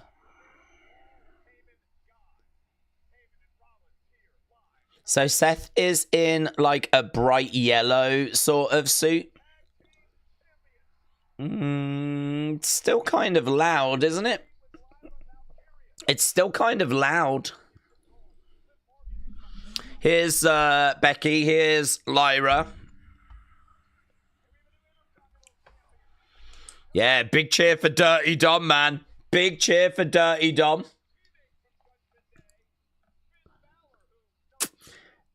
George said, I've officially been to Wrestlemania. I met 5 wrestlers. George, shout out to you, buds. Hello, hello, hello. There is booze. There was some booze there for Jey. There was some booze for Jey that I just heard. Big pop when they saw him, but then there was some booze that followed in after. Right, where are we going now? Is it going to be Cena to start the show? It is John Cena. John Cena starting off Monday Night Raw. And once again, of course, those graphics. Those basic graphics. Black screen. White text. And we got loud John Cena sucks chants.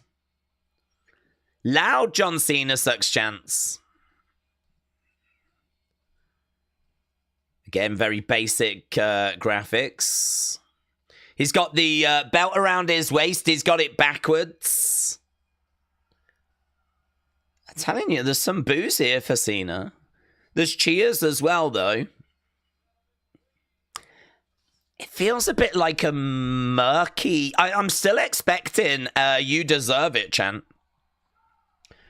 Yeah, look, there's people in Cena shirts... But there's people giving thumbs down. Does the IWC know what it wants? do people know what they actually want? In all fairness to Triple H, listening to these reactions, even I'm like, I don't know how to please these people. I don't know what they want. So Cena is in the ring. He's got the belts around his waist. He removes it. Holds it up. There are cheers. I don't want to make out there's not cheers. There are definitely cheers. But there are definitely boos as well. That's a lot of pyro in it. Cena stands there holding up that championship as pyro goes off. I wondered if he was about to just get out the ring then. And that was it. No, kill it. Kill it. Here we go. Promo time. Who's he pointing at? You. Is it? Oh, imagine if it's that kid. Imagine if it's that kid from Belgium. Okay. We got the announcer going over. Let's go, Cena. Cena sucks chance. Don't ruin wrestling. Cena sign in the front row. Yeah, it's dueling chance. It's dueling chance. Let's go, Cena. Cena sucks.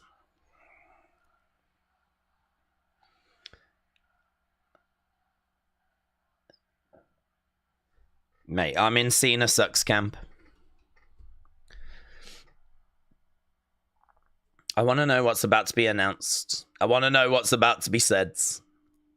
Dwayne, turn up to work sign.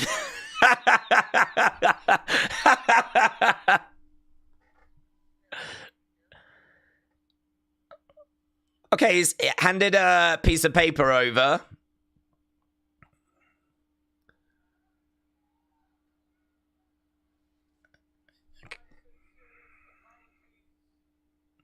It's all right.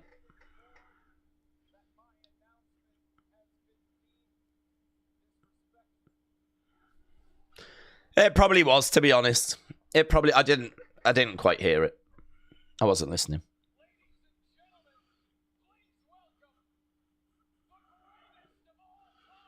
The greatest of all time.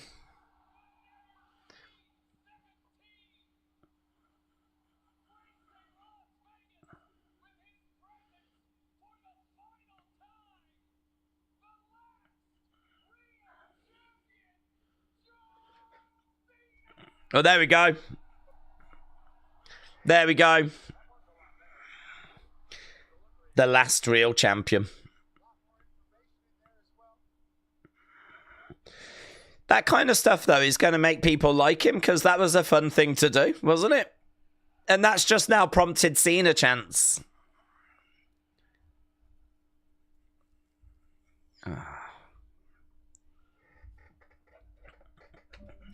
Cena with the belt holds it up.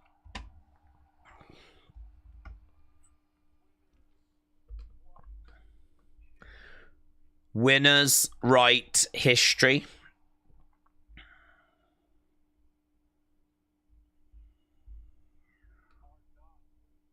You're not worthy.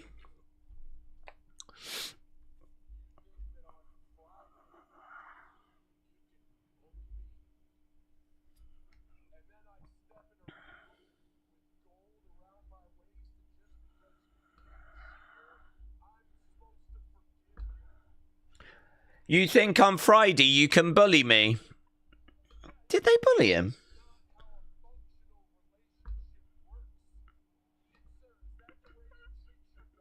Is that how you treat your wife?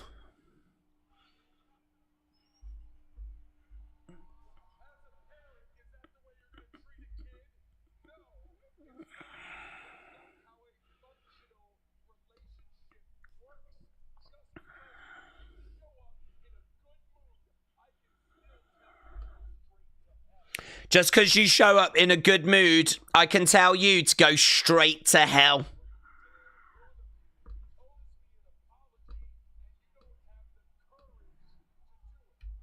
Every one of you owes me an apology. Mate, it ain't us that needs to apologize to you.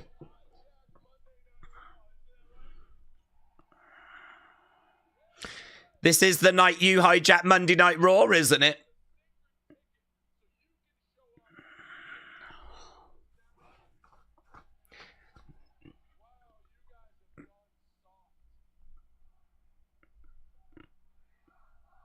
They're chanting, "We are sorry."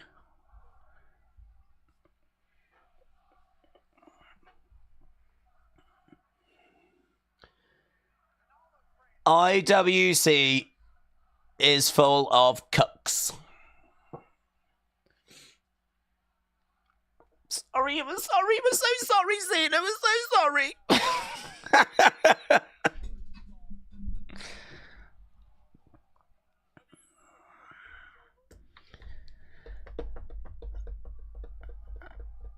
Where's this going? Where are we going, John?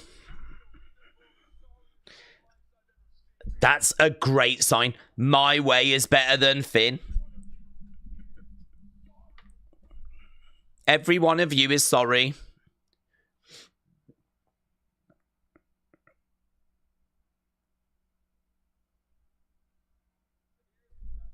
Here's the best part.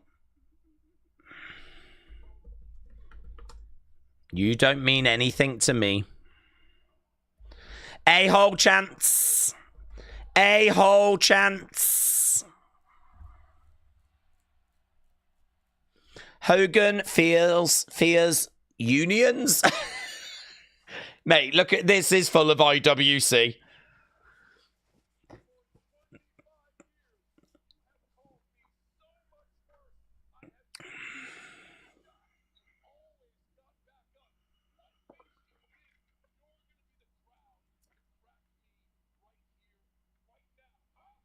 What makes you think you're going to be the crowd to crack me right here, right now? You mean nothing to me. Your noise means nothing.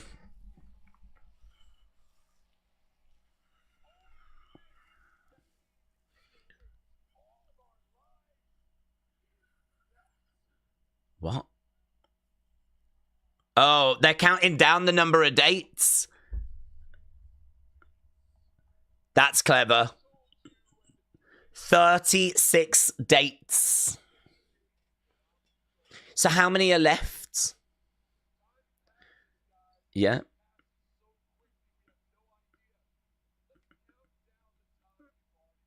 Okay. Yeah. They chanting na na na na. Oh, they're doing what? What? They are counting it down.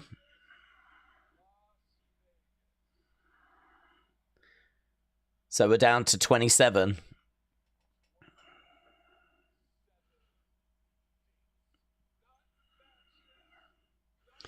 Not matches.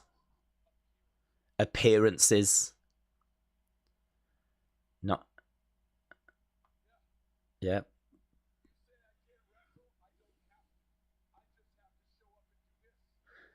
I just have to show up and do this. I love the counting down.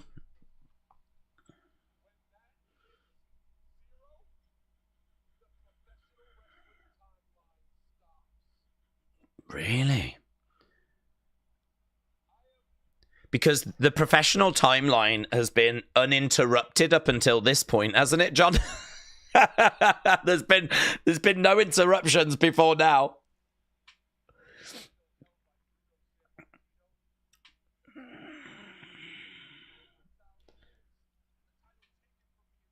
Who's buying this?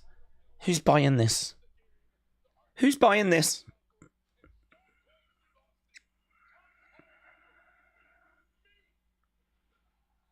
Have it.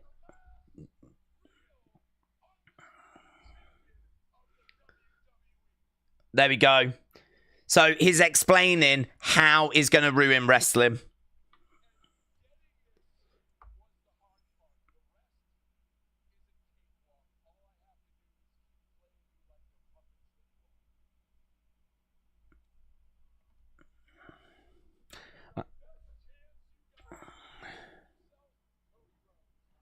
The best chance you had to save yourselves was Cody Rhodes.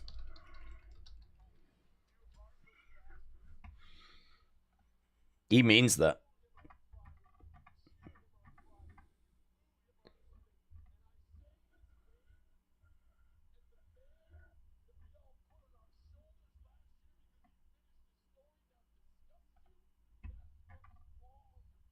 Do you know what, John? Preach.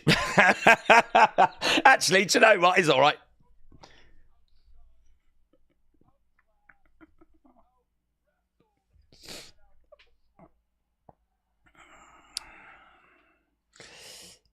Cena did make a good point there.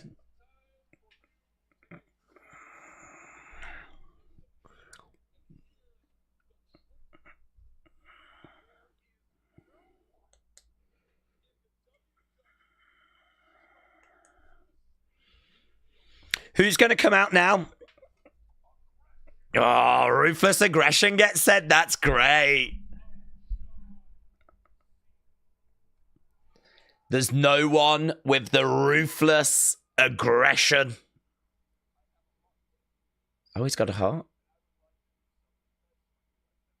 I bet it isn't. I bet it's not going to be something nice. Oh. What's he going to do?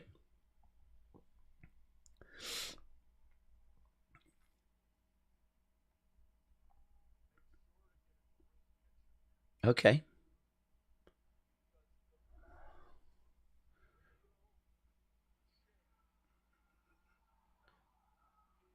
Yo, mates! Look at this! Randy Orton! Go on, Randy! RKO! Bang! Yes, this is what we were hoping for. Look at this. Randy Orton RKO's John Cena. And you know what? He did say, get your phones out. You're going to want a picture of this. You're going to want a picture of this. And he certainly wasn't lying, was he? He certainly wasn't lying. Yeah, everyone thought Cena, Randy is where we would go for Backlash. They set it up really well. Wonderful pop. Smile on the face of Randy. Randy with that championship. Holds it up in the air. And surely that's Backlash. Oh, that's good. That's good. That's really good.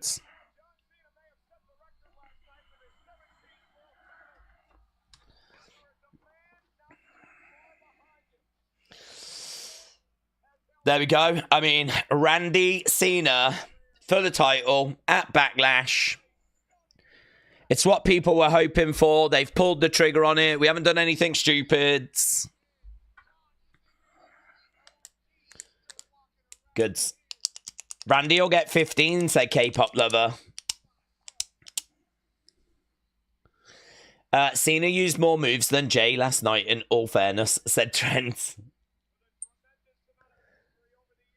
What's on his bottom of his shoes? What does that say? I can't see the fans booing Randy, you know.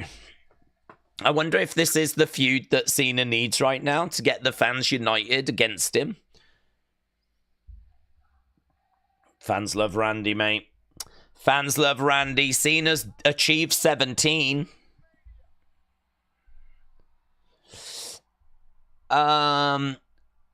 Neither of our world champions can wrestle, says Trent. Where the F is The Rock, said Doe. Punt kick him, Randy, said Kian. Punt kick him. I'm okay with that, says Metal Mama.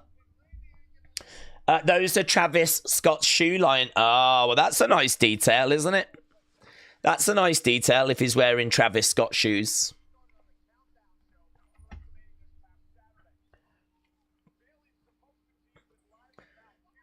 Yeah, that's crazy.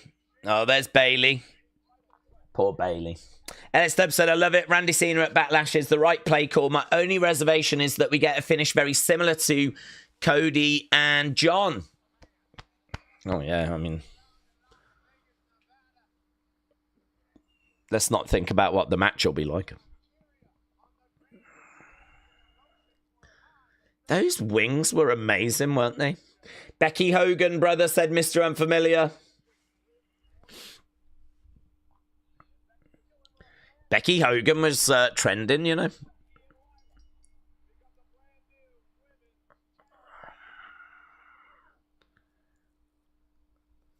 I wonder if this means that Cody is away now and he is... Oh, here's Liv. I wonder if Cody is now taking a break. He probably should, to be honest. He probably should. I mean, if he's not going to take a break now, when's he going to get to take a break? Oh, hello. What's up with his microphone? The following can't... The following...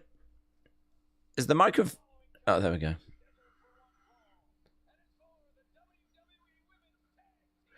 All right, tag title rematch. But we don't do rematches. How have they managed to get this rematch?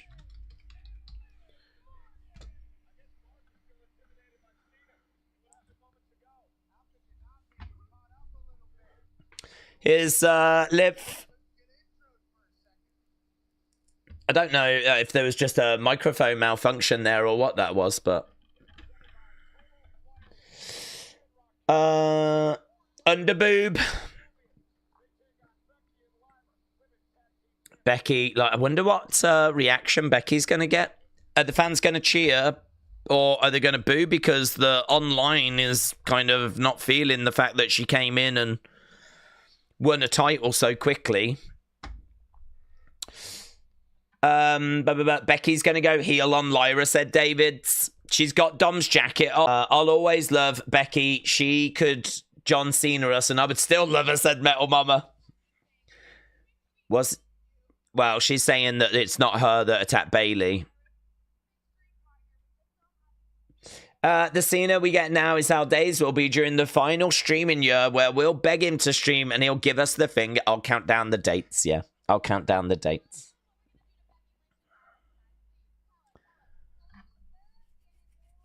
Okay, Raquel just talking in Spanish. Daze John Cena for the world title at SummerSlam. I would not do that to you, Fimby. Because that match would be even worse than what we had last night. Stanton said, Daze is officially the greatest storyline in the history of professional wrestling is dead for sure. R.I.P. Bloodline. Oh, yeah, it was an amazing story, that.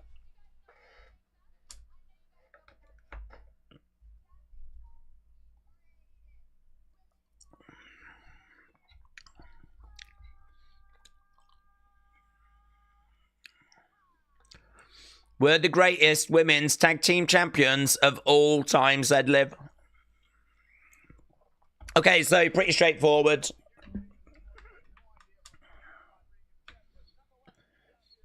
She just confirmed they did not attack Bailey. Obviously, a lot of people have got a sneaky suspicion that it was actually Becky Lynch that did that.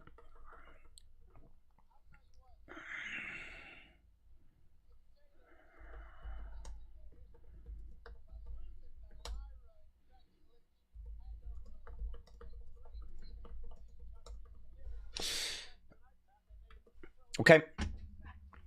Daze Cody is going to leave and he is going to start in AEW, said Mitchell. Jeremy said, Cena, this is clickbait, do better. Vikings Wolf said, WrestleMania 41 reminded me of WrestleMania 9. Well, the irony of that is that they are both took place in Vegas.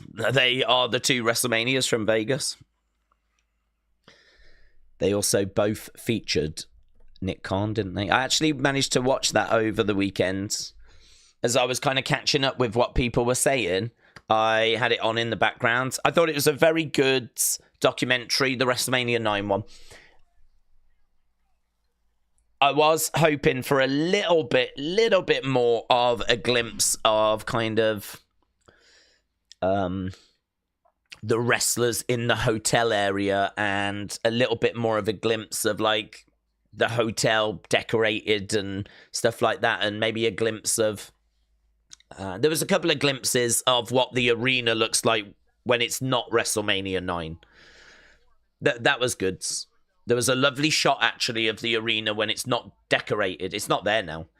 But that was good. So there was definitely some stuff in there. I was like, oh, yeah, that's great. Oh, I really enjoyed that. And overall, I thought it was excellent. So, yeah, well worth a watch. But I suppose it depends how much you care about WrestleMania 9, really. For many of you, you'd be like, I'm not bothered. But for me, obviously, it's quite special. Just like all of you. There is Rana Dagubati. No idea. Edward Daze, do you think Cena loses at Backlash? I don't think he loses the title, no. I don't think he'll lose the title. Not after getting it. Not with them going on so much about how he's the real world champion. We're counting down the dates. He's going to leave with the belts. Oh, hello. There is Tatum and Gigi. The NXT tag team duo. They're in a team with Shotzi. There's the man. There's Lyra Two Belts. Oh my god, I love Lyra Two Belts. Lyra Two Belts is making her way out and she's coming out to Becky's music. She's got a smile on her face. They walk out into the arena. What's the reaction for Becky? Are people still standing?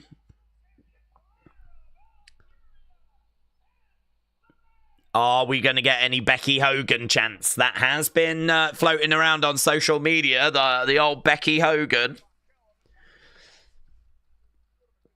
Honestly, I think we ranted, didn't we, about WrestleMania for about flipping 35, 40 minutes. I don't think once I mentioned about Becky coming back and winning a belt. It's so not on my radar. Nah, she's getting good support. She's getting good support. Well, at least she seems to at the moment. Darren said, do you think we'll get UK Mania at Mania 43?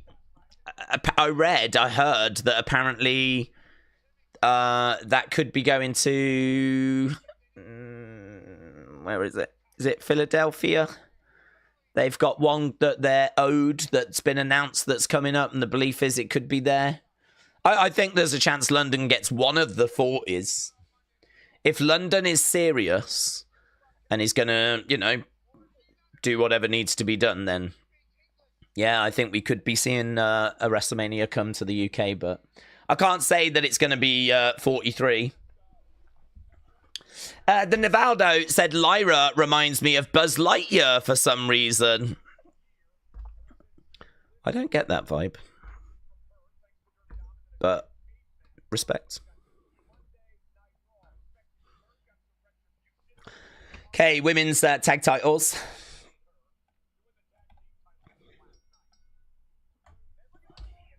Right, Liv starting off with Becky, and we are underway. Hannah WWE Daze. Do we see any of the following surprises for tonight's Raw after Mania? The Collins, Stephanie Baker, JC Jane, Jeff Hardy, Asuka? Jeff Hardy would be great. I'd really enjoy that. Don't know if we get that. I would love it. I'm going to say no. Asuka, rumor is May, so I'm going to say no. JC Jane, don't know why she would come up. Like, she's in Fatal Influence at the moment, isn't she? So, don't know why we would just bring her up, so I'm going to say no. Stephanie, you could see her. I mean, obviously, there's the big announcement about AAA. And they made sure she was there for that announcement. And, you know, she is the current NXT Women's Champion. So there's maybe a chance for Stephanie. Probably the most likely out of all of them. And obviously the clones. No, don't expect the clones. Well, I don't expect the clones. I mean, unless there's any rumor that they're going to be around. My favorite WrestleMania moment was Haku congratulating Jacob, who was going to be brave enough to tell him he cannot go to ringside. Alistair Belowbird said, this is a rematch. Why is this happening? I really don't know. I really don't know. I don't know. They haven't even really explained it, have they? I mean, they're just sort of like, yeah, it's a rematch. Yeah. Febin said, a decade later, we'll have Cody taking the Cena role against whoever is the next face. However, our immortal Popper Daze will still be here with his eternal beauty. Febin, shout out to you, my friends. That's lovely. Shaq City, shout out to you, bud. I hope you're well. Said, do we think Cena can ruin wrestling if he wins every match by DQ or countout to the point where he doesn't even need to wrestle? Do you know what? Ironically, the more you lean into that kind of thing, the more I could see the fans loving it, because there is a story being told. There is a reason. If he's going to go in and just really suck the life out of matches, but the fans know that he's doing it on purpose, and he keeps the belt and they can see what the story is, you know? I could see the hardcore fans going, well, I can see what the story is. And I sort of think it's quite cool, actually. Like, I could see something like that. So, I just don't know. It's so hard to know how people are going to react. I mean, as Cena said, you flipping booed. You've cheered Cody on the road to WrestleMania. We get to Friday, you start booing him. Then towards the end, you start cheering him. Then he comes out, you start booing him. I think Cena, didn't he mention him? He got some cheers. It's like, you're all over the place. All over the place. And it's like, no lies detected, to be honest. So trying to figure out how people are going to react to certain things, I think is really difficult. But one thing that I do know is that if there's a meaning behind something and the fans can see it and they can see there's a story there, there's a reason for it, and they think it's quite clever what's being told or why it's being done, they'll appreciate it. Which is why if Cena had come out and thrown that belt in the bin, and the new world title was literally just a metal plate that said world champion or WWE champion, just on like a really thin belt, just really no thrills, cheap, the kind of thing that your granddad could knock up in the garden shed. You know, just a real nothing metal, cheap, rubbish looking belt. Fans would love it. I promise you, replicas of that would do great numbers. Numbers of that would do great numbers. People would be really into that. It could look garbage, but that's the point, isn't it? It's meant to look garbage. You're kind of in on the joke. So it's sort of like, you know, your brain would tell you that if you did that, people would be like, oh, God, look what he's done to the belt. That's disgusting. That's appalling. Like, your brain would tell the normal person that's how fans would react. But I know that's not how they would react. I know that would do some serious numbers for the replica belts because it's ironic. And it's got like a bit of a reason for being that way, you know? So honestly, trying to like psychologically figure out how fans are going to react to different things, I can really understand being a challenge. Like it was mentioned earlier about flipping Dominik getting cheers and all of that. Cody trying to be a good guy got him the loss. He should have locked John or hit him with that belt, said Nico. Sonny, I hope you're well. I hope the after party was good in the Discord. We do have a Discord where the community kind of hang out a little bit and chat away and away from the streams.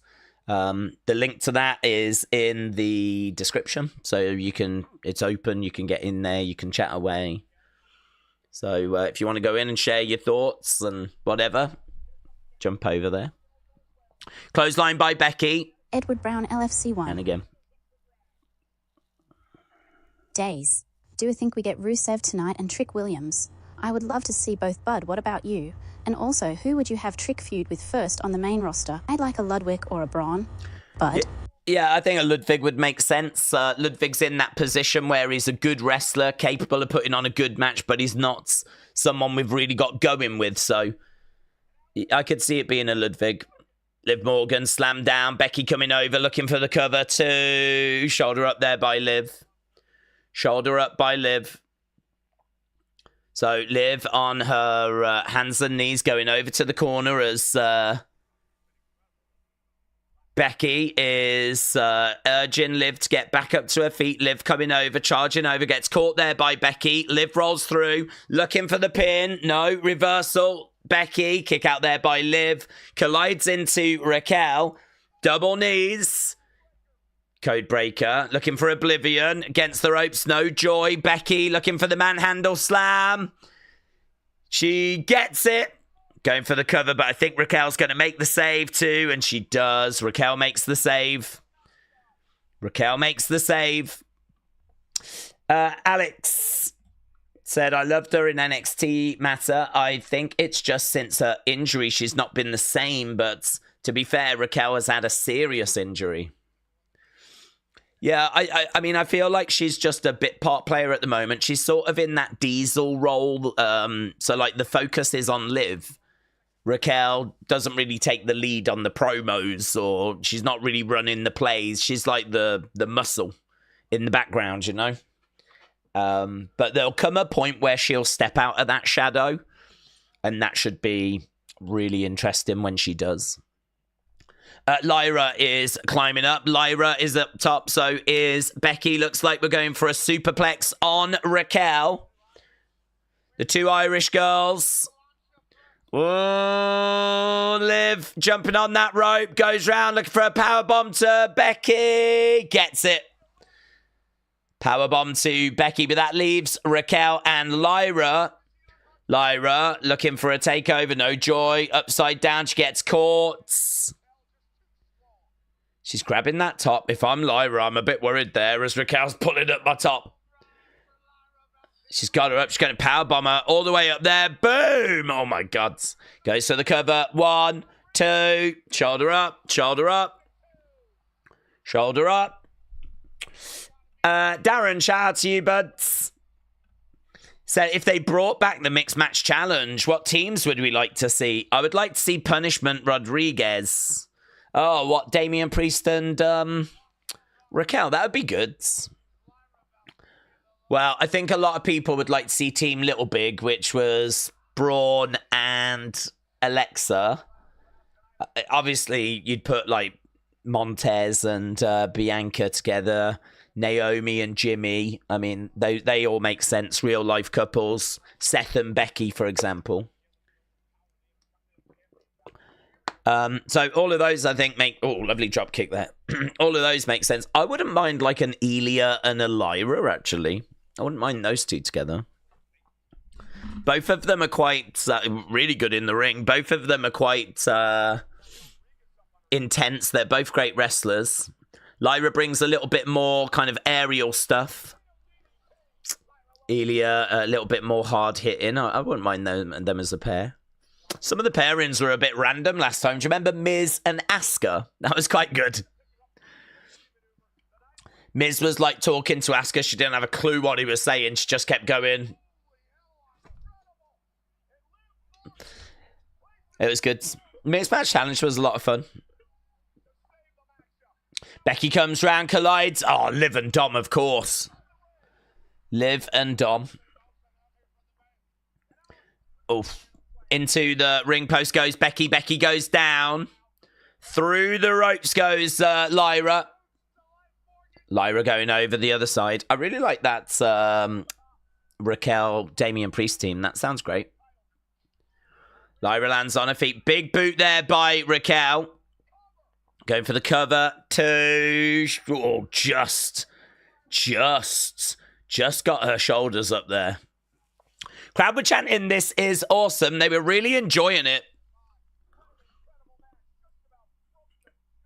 Just about broke the jaw. Going up. Right now, Liv going to get powerbombed down. She's in the air. Boom. Double knees there by Lyra. Double knees.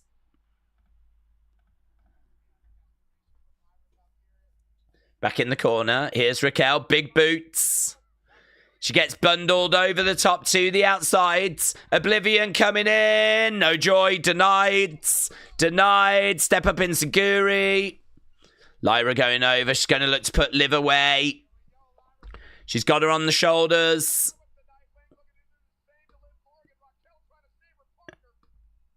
Becky grabbing a hold of the leg. She kicks Becky back. Big shot there. Raquel goes down. Becky and Raquel are down. Oh, here we go. Maybe Oblivion. Looking for Oblivion. Gets it. Wow. 1, 2. Whoa. They've got the tag belts back. Wow. They've got the tag belts back. I was not expecting that. I was really not expecting that. So, there we go. The belts have gone back. Wow, I'm shocked. I mean, what I will say is 44 minutes into this Raw, we had a big opening segment. I didn't think these girls would hold it for long, but I definitely thought that Lyra and Becky were going to at least go to NXT tomorrow. The big question now is, will Becky turn on Lyra? Because a lot of people thought when they lost these belts, we would see a turn. Lyra looking over at Becky. Becky going over. Yeah, it does feel like a turn, doesn't it? It does feel like a turn. Imagine if Lyra turns on Becky, but... there it is. Clothesline, there it is. Becky starts laying into Lyra.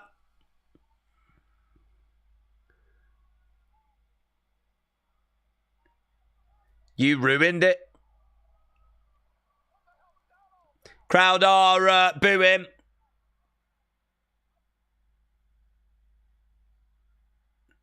And Becky steps out the ring. Okay. Good. She's back. There we go. Becky really unloading now. Bang. Okay. Okay.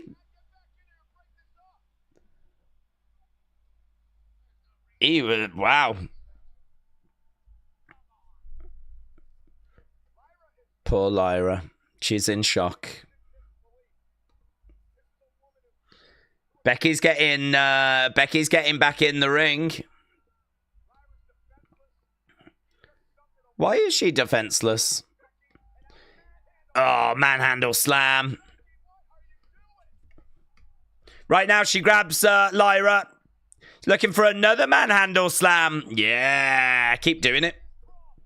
I love Lyra, but if you're going to mess her up, mess her up. One more time. One more time. Yeah, IWC, I get you. I understand. It's not about hating Lyra. It's about if you're going to do it, do it. And another one. Bam! Make her bleed. Make her bleed. Make her bleed. 5 more times. 5 more times. 5 more times. Let's go.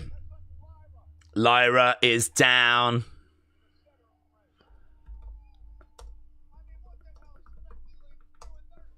One more time. One more time.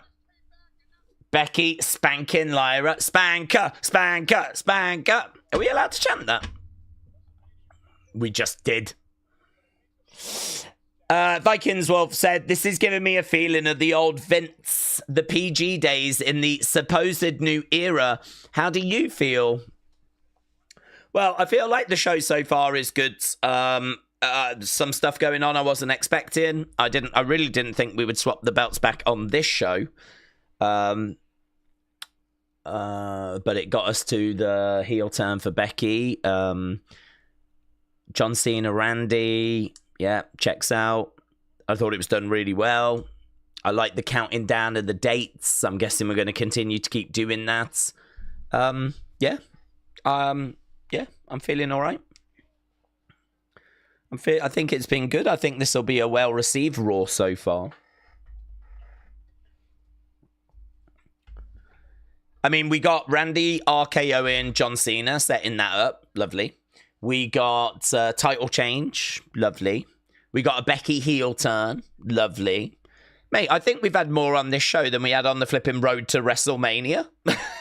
I think we've had more tonight than we got in March. So, yeah, I'm okay.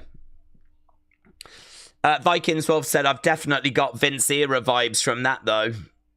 Well, listen, not all Vince era stuff was bad. It's not that, like, WWE, he purchased it in the early 80s. He walked away in 2024. I mean, that's a lot of content, isn't it, that Vince was responsible for? And a lot of us became fans within that time period. So there is a lot to kind of criticize Vince about. But Vince was also responsible for a lot of really great stuff. A lot of great characters. A lot of great moments. So, yeah, it feeling like something from back in the day is not always a bad thing. Darren said, never trust the Scottish or the Irish. Darren, I don't. So that's actually a rule I've had for a long time. No Cat Popeye said, Raw after Mania is way better than night 1 of WrestleMania. No Cat Popeye, shout out to you, my friend.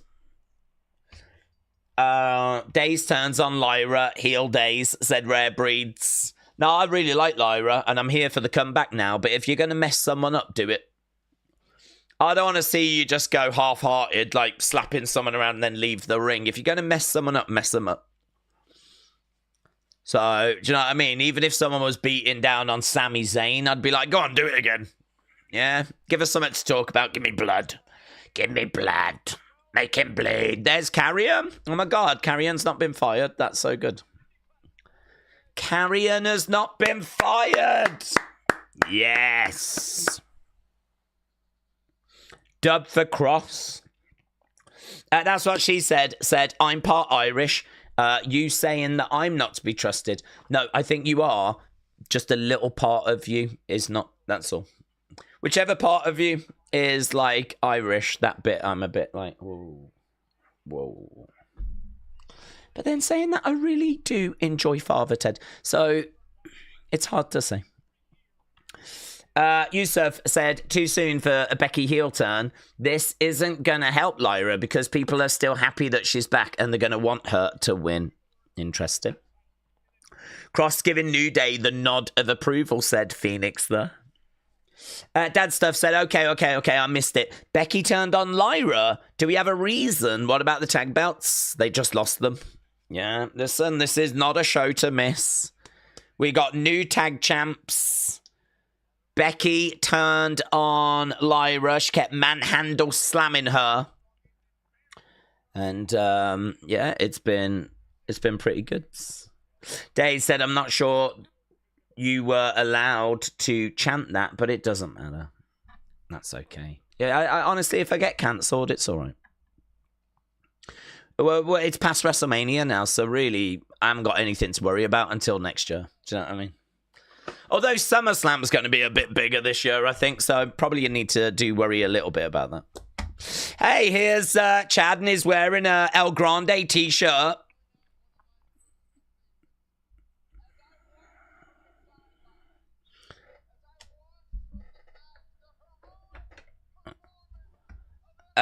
El Grande Americano.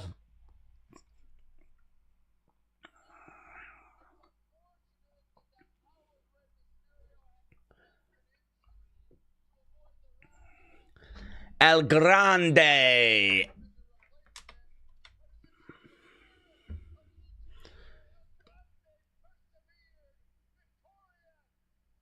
In the true spirit of Lucha Libre, El Grande persevered.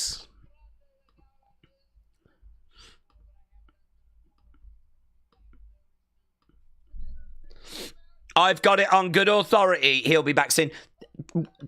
Thank you. Do you know what's not been explained, though? Why does Chad care so much about El Grande? Why does he care so much? I don't think we've established that, have we? I know Michael Cole is currently saying they're the same person. But even so, I do feel like we probably could do with explaining why Chad, who's trying to pretend they're not, is so into El Grande Americano.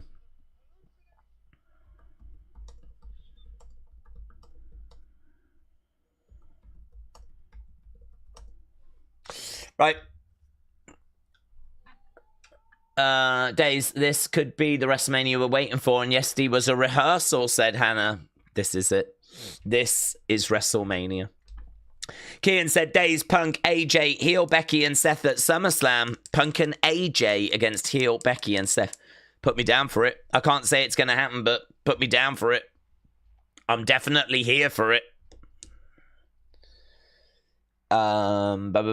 Vikings Wolf says, with the Seth and Paul Heyman heel turn connections, what are we hoping for out of this run as far as storyline? I'm hoping that it gets Seth to the WWE Championship, because I feel like Seth is overlooked. I feel like he's overlooked. I feel like he is someone that's... he was given that World Heavyweight Championship when it first arrived, and that was a belt created because Roman had the other belt.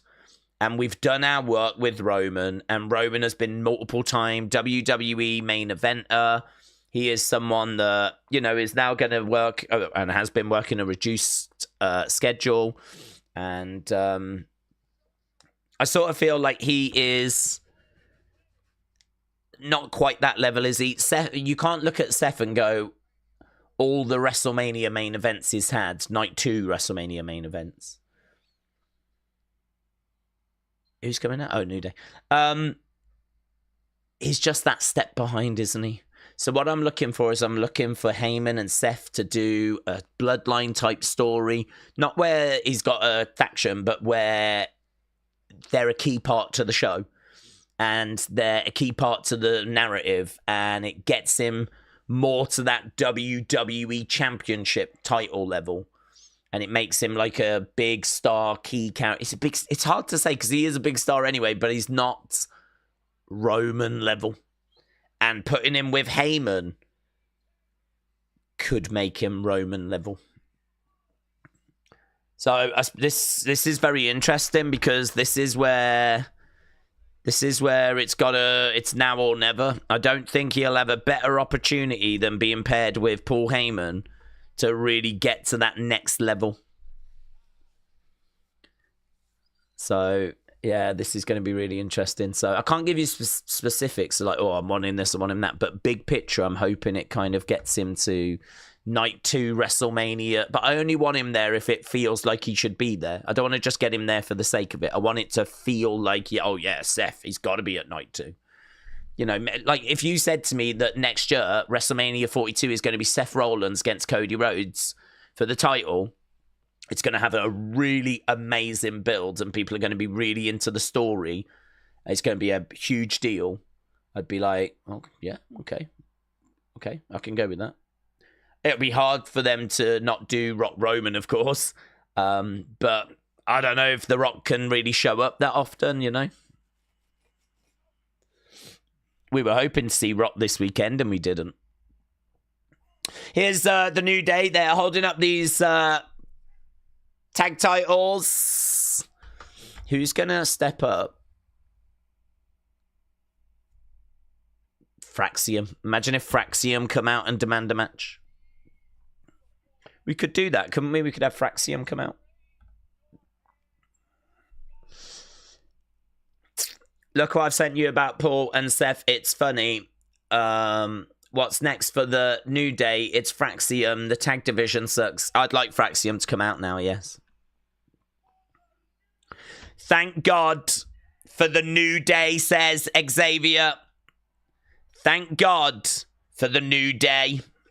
Please, Fraxium, said Rare Breeds. Fraxium would be great, said Steve M. There is no tag team alive or dead that is better. Fraxium. Come on, Fraxium.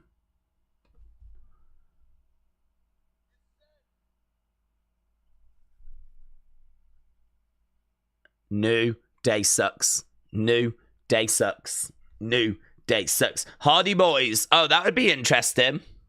Hardy Boys would be interesting. You said we couldn't beat the War Raiders, and we did. Here we go.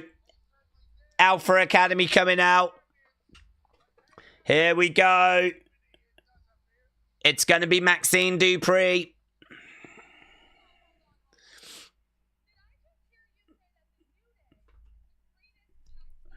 Did I just hear you say the New Day is the greatest tag team ever?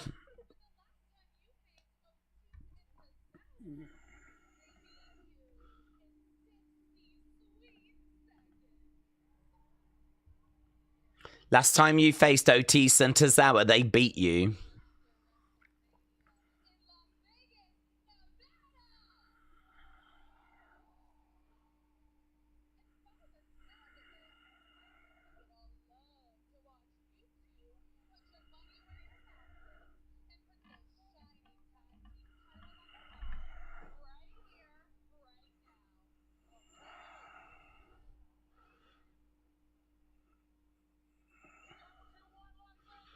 Is that what you lot want? No.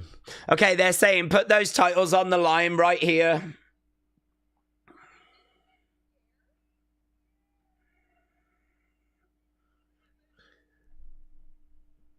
Is this really what we're doing? Xavier doesn't work as a heel, said Tiny. This is boring, said Tamar. I was wondering if they were just going to beat them up and then we were going to bring out like a proper team. Okay. NG said, hello, Daze. What do we think of Raw so far? I think it's been good. Yeah, I don't mind it. I think we've had quite a lot of talking points, and I always judge a show by talking points. Okay, what have we got here? Lights have gone out. So we've got Alpha Academy. Okay, lights have gone out just as we were about to do this match. Who's coming up? Rusev! Oh my God! Huh? Why have we got Rusev? Is he going to be in a tag team? Is he going to be in a tag team? We knew it was a matter of time. Guys, what's going on? Is he going to have a partner? What's happening? What's going on? Why is Rusev here now? Do you reckon someone in the back's like, no, Rusev, not now, not now. Oh, Jesus. Oh, God. We didn't mean go out now. You're meant to be going out in the next segment. So, new graphics, new music, no sign of Rusev Day. That had been reported. Rusev getting in the ring. New Day get out the ring. They grab the belts. Rusev knocks down Otis. Tozawa gets knocked down as well. He looks good. I mean, Rusev looks really good. I'm just really confused. Why is he going after the New Day? Tozawa is up there. He gets caught. This would have made more sense if it was Fraxium. So, Rusev has arrived. Otis is in there. Otis ripping the shirt, but a kick there by Rusev. Otis goes down. Another kick as well. No sign of Lana, by the way.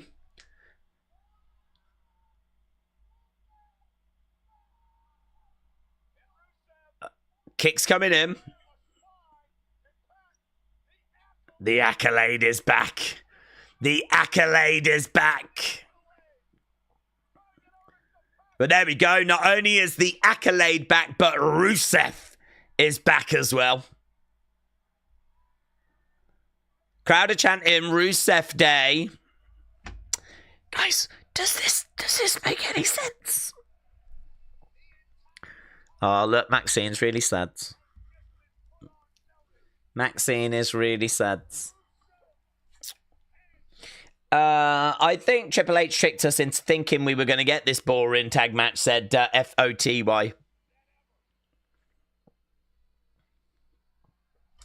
Well, Rusev is here. And he's very fired up.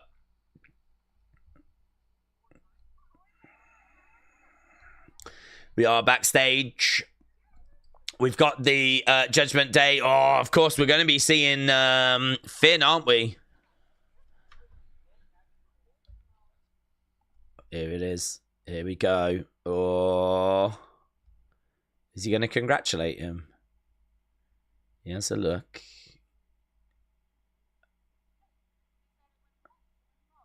A win for one is a win for all.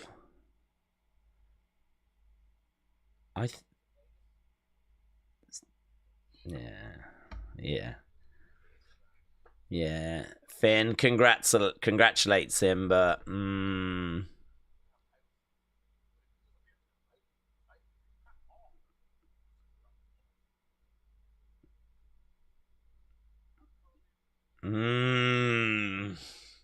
he's congratulated him, but he's still got his sights set on that belt, hasn't he? Still got his sights set. Carlito needs golds.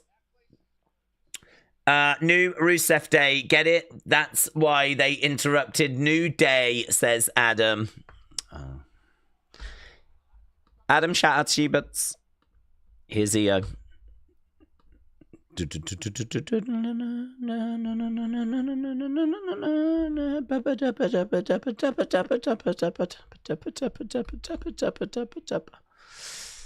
That wasn't a loud cheer. I thought that cheer was going to be a lot louder, you know.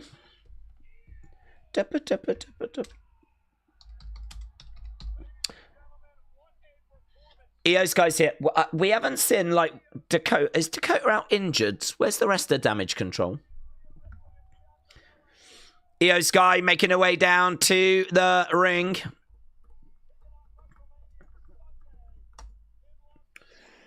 I am back from Mania, said AAA. I'm back from Vegas. Cena won. I saw it live. Will cherish that to my last breath, even though we did all expect more from that main event.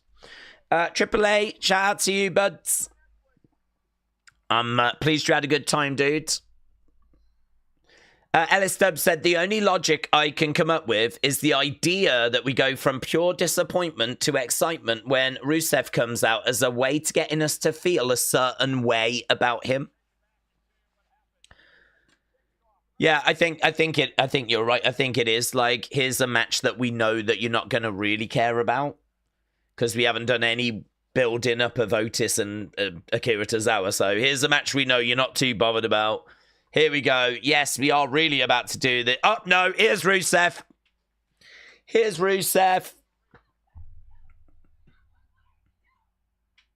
I work harder than you. Daze, love the background. It's like you was in Vegas and you are going to beam back to the UK Star Trek. Love it. It's been a while since seen a different background. Mikey, shout out to you. Yeah, we're still here, actually. Me and the gang at WrestleMania, we're pretty sure that they're not going to end it on that match. So we're just back again to see what the next match is going to be. But obviously, like, you know, they're not going to do a match right now because we know that Monday Night Raw's on. So we're actually watching it on our phones. Obviously, I've got this medieval box. So I am watching it on TV. But as soon as Raw is done, I'm pretty sure they're going to give us... We're very hopeful there's going to be another match. We're very hopeful there's another, so we're just waiting, really. So, yeah, it'll be fine. It'll be fine. Right now, they're just showing us a little bit of what went down in the Iyo match, which was really good, really fun. There's Bianca looking for a KOD. This probably should have just, like, ended night 2, really. We should have closed with this. WWE always tell the talent, yeah, opening the show is really important. Opening the show is really important. So, I can't see why we couldn't say that to Cody and Cena. Guys, opening the show is really important. It's such an honor. You get to open night 2. We're going to end with the women.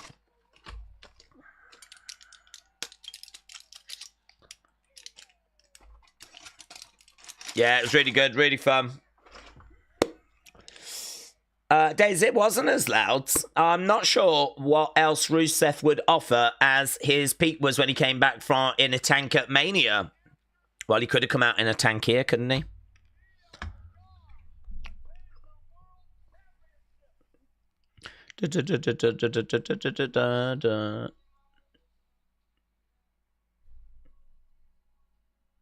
Is that it?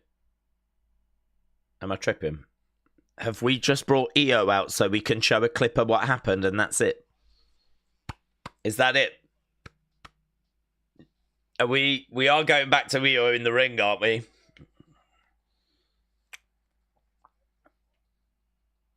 Are we going back to Iyo in the ring, or did we really just bring her out so we could show a clip of her?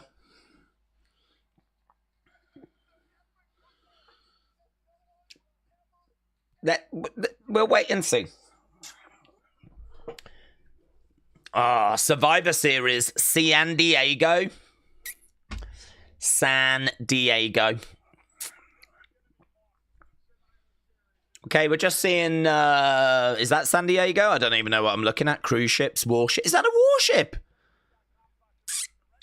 Look at that. There's a whole side of that ground missing. Petco Park.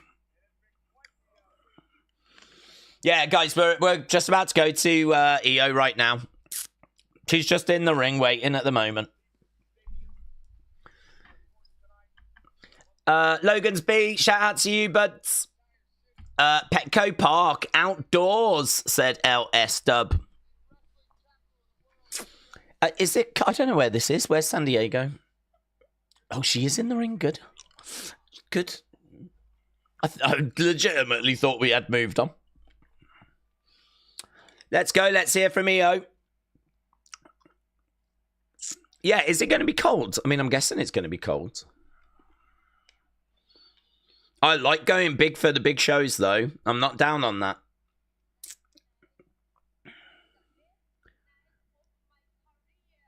Last night was the best night of my career.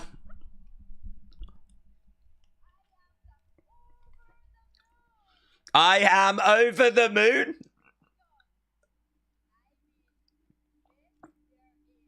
I bet the best there is.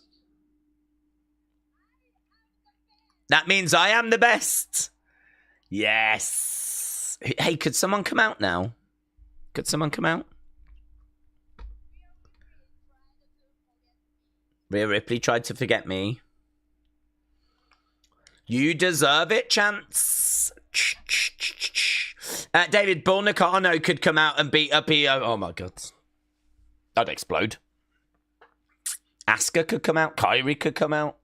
Not expecting them till May, but we are getting pretty close to May. Rhea tried to forget me. Bianca tried to forget me. But now all of you will never forget me. Ah, this is what I wanted to hear from Iyo.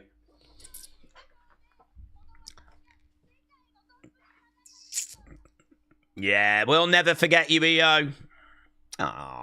Aw, she's cute. I'm the genius of the sky.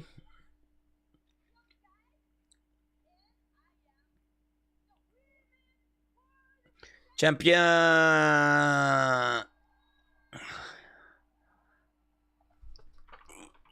I flipping love it when she does that. Oh, hello, who's coming out? Who's coming out? I can hear cheers, but I can't see any. Oh my God! Give me the match. Give me the match. Give me the match. Stephanie making her way down the NXT Women's Champion. So the Women's World Champion, the NXT Women's Champion. Let's go. Imagine if they booked this like we did with AJ and Paige. Stephanie gets into the ring. She's like, I'm only here to congratulate you. And Iyo's like, well, you just interrupted my celebration. So how about we have a match right now and I'll put my title on the line? Nah, Iyo's too nice for that. What is this? What is happening? What is going on? This is already better than WrestleMania. What are you going to say? It's going to be congratulations. Congrats. I'd like to introduce myself. La Primera. Yeah, Iyo knows who you are. We know who you are.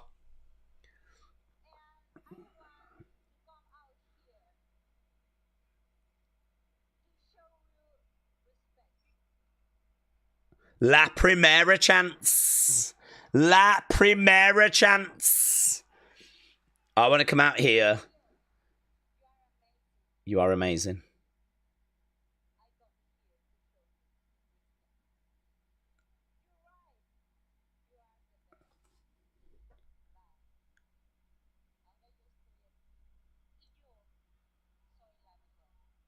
What?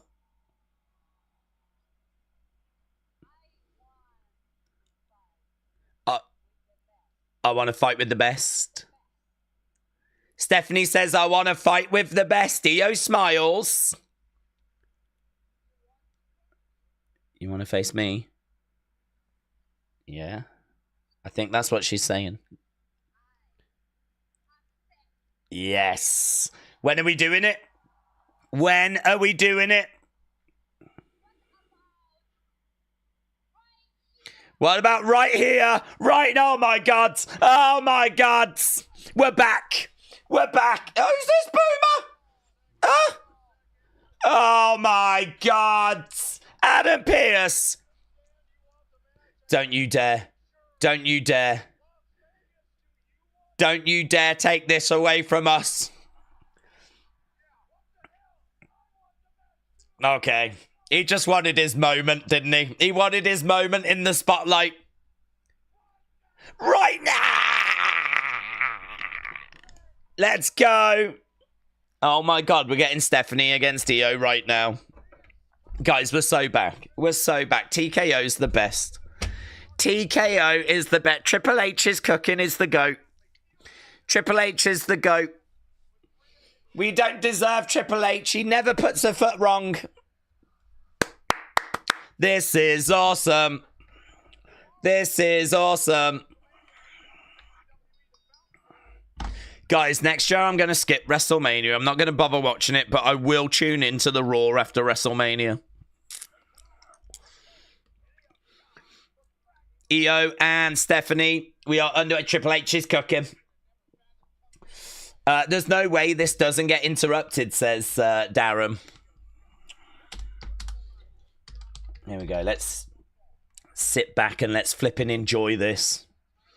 We've earned this. We deserve this. La Primera. La Primera. Iyo Sky. La Primera. Iyo Sky.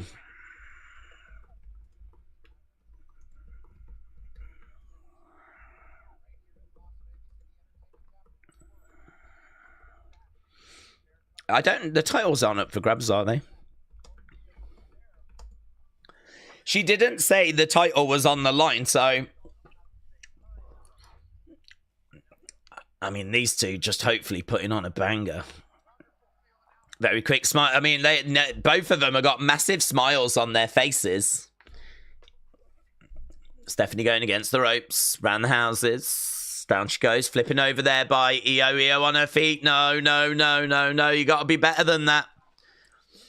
Iyo against the ropes. Stephanie against the ropes. Round the back, Stephanie. Oh, Stephanie's going to do the move, isn't she? There's no way she can't do the move.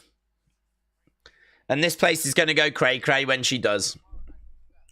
Did you see Stephanie's tweet? So Charlotte did it at WrestleMania. It's where she gets her legs around the head of her opponent, smashes the head into the mat, right? And Stephanie was like, I don't think you've quite got what I've got. And then there was like a peach emoji. Basically, Stephanie knows she's got a great ass. Drop kick there by Iyo.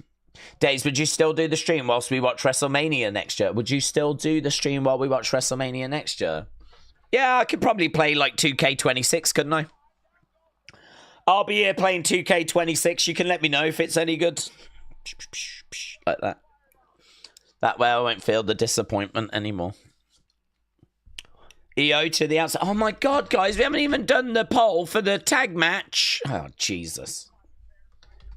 Match score. New Day. No, not New Day. Live. I put Live in the bracket so you know which match I'm on about. The Live match. Stephanie in control. Iyo down. Look at that suicide dive there by Iyo. That was nice. Look at that off the barricade by Stephanie. That was nice. Oh, two women doing nice things. Daze, you should do a gaming stream. I think I do enough streams, Jack, to be honest, but I'm not sure my voice would cope with a gaming stream. Oh, they're saying that I ain't really got to do anything, haven't I? Don't you just watch the game? And I'm like, this is good, isn't it, guys? I'm stuck on this bit. I don't know whether to go left or right. Maybe it's just stuff like that. Right now, Stephanie is standing on Iyo. Julia might interfere, said Draco. Maybe. Daze, we're still in Vegas. Finn's going to turn tonight, said Trent. Trent, shout out to you. I hope you're well. I got the tag match confused with the Rusev return and Alpha Academia match, and I rated it all time. Oh my god. I mean, I even put Live in the thing. I mean, it even has Live in brackets to try and help you out.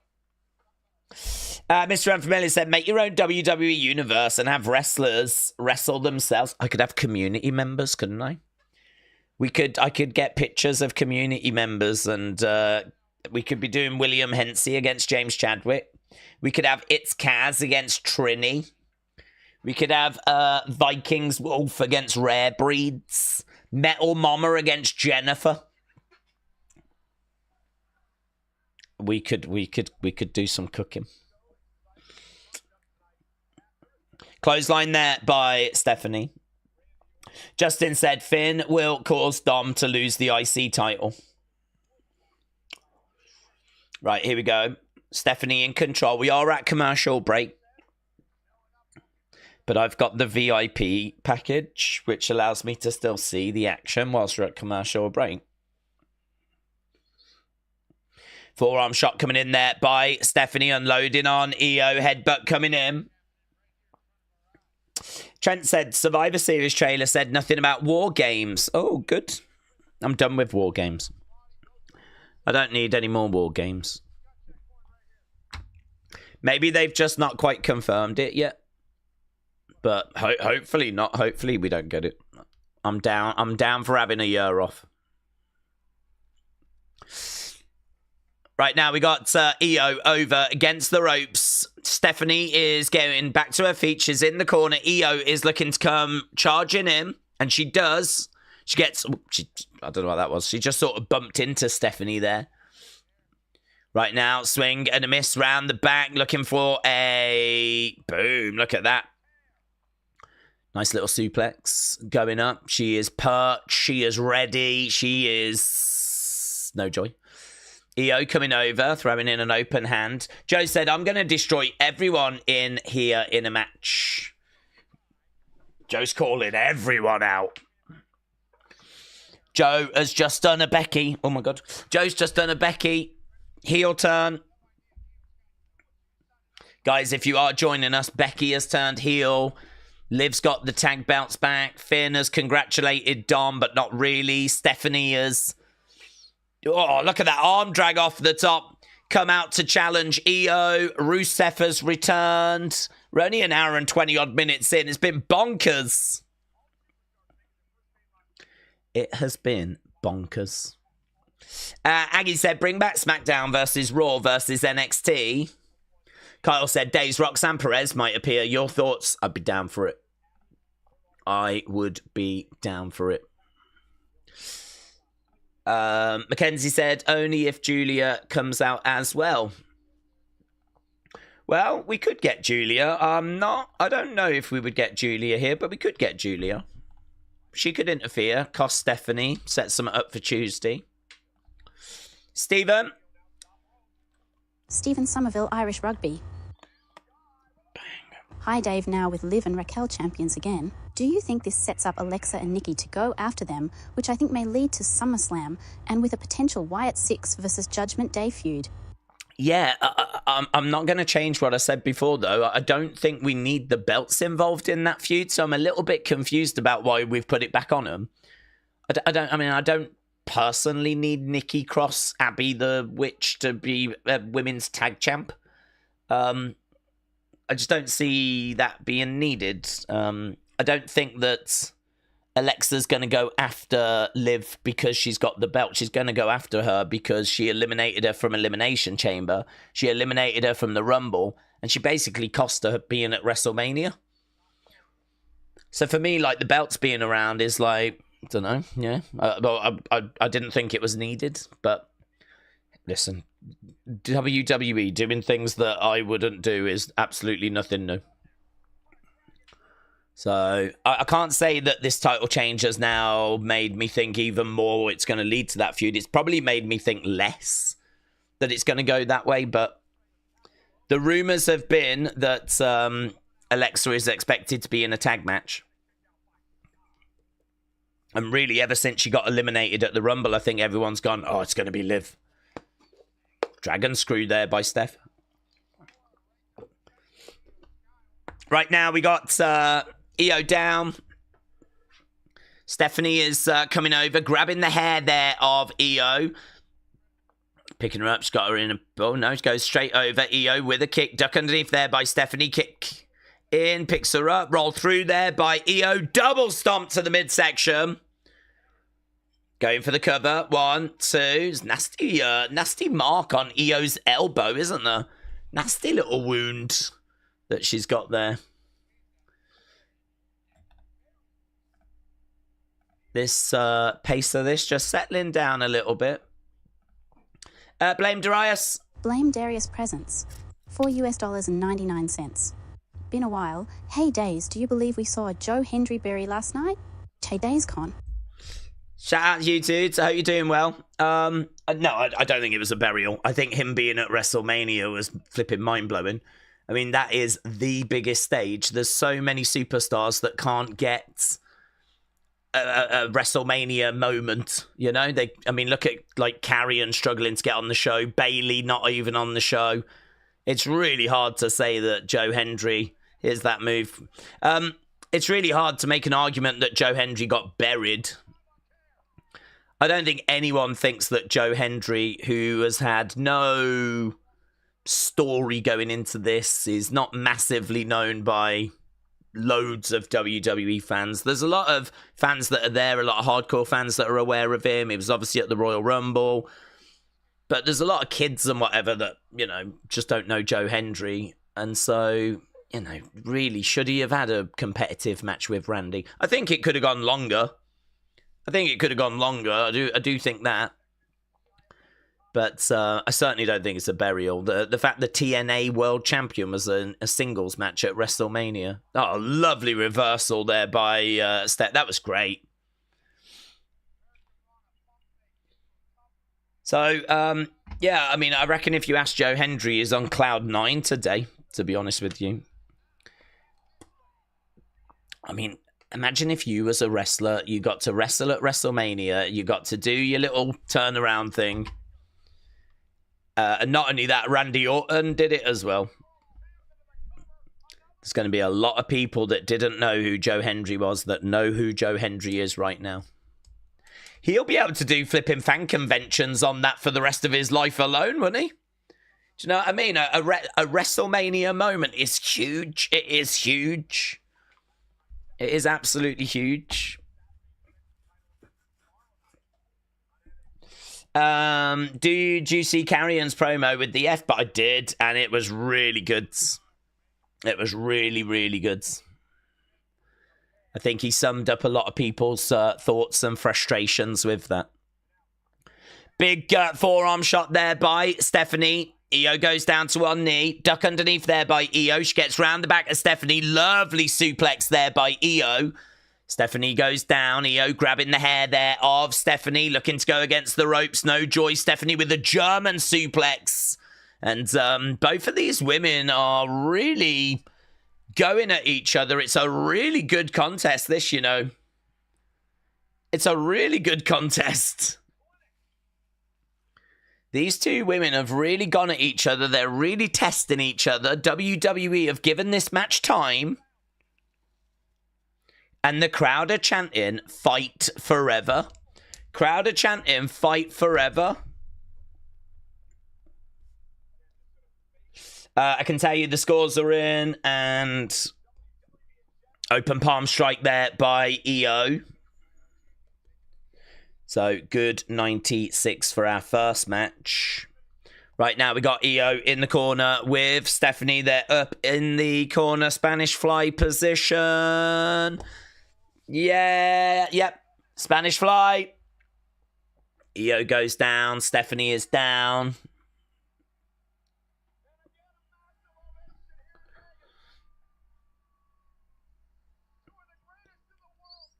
Look at that. Spanish fly. Bang.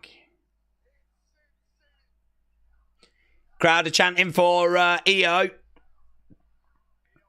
Iyo over against the rope. Stephanie is over the other side. Iyo getting up to her feet over in the corner.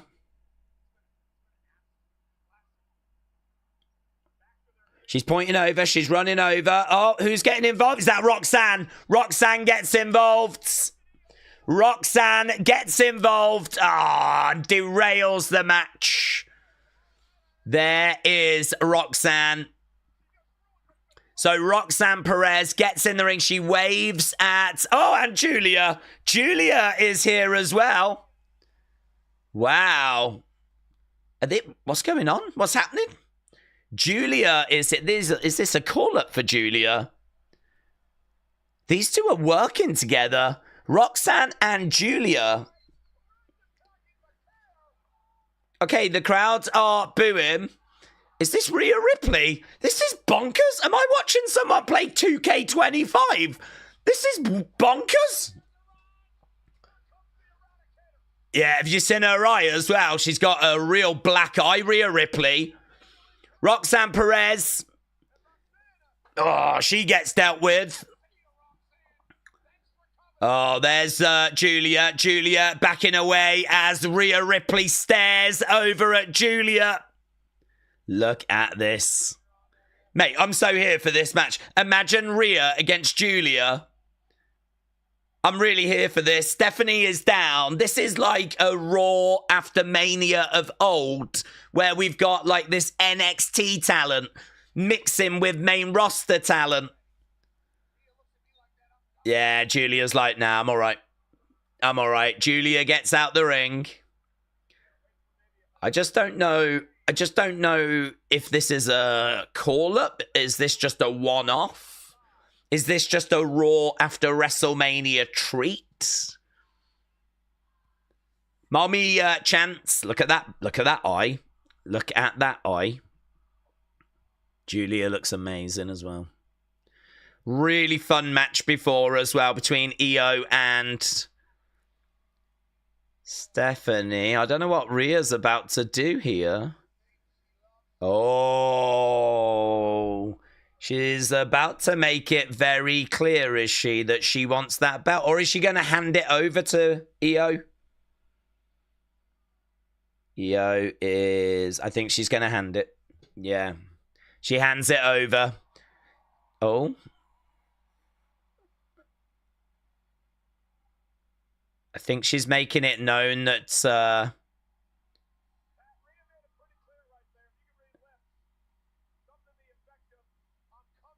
I'm coming for that. Wow. An amazing segment. Honestly. An amazing segment. Truly Raw after WrestleMania worthy. It was brilliant seeing all that female talent. That NXT talent. So good. And it looks like this show is just going to keep on delivering. Here is CM Punk. And he's obviously feeling that betrayal. Guys, are we looking at the best Raw of the year? Jey Uso coming up next. Jey Uso coming up next. I think we're looking at the best Raw of the year.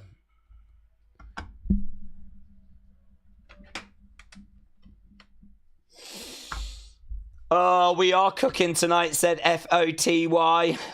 So good.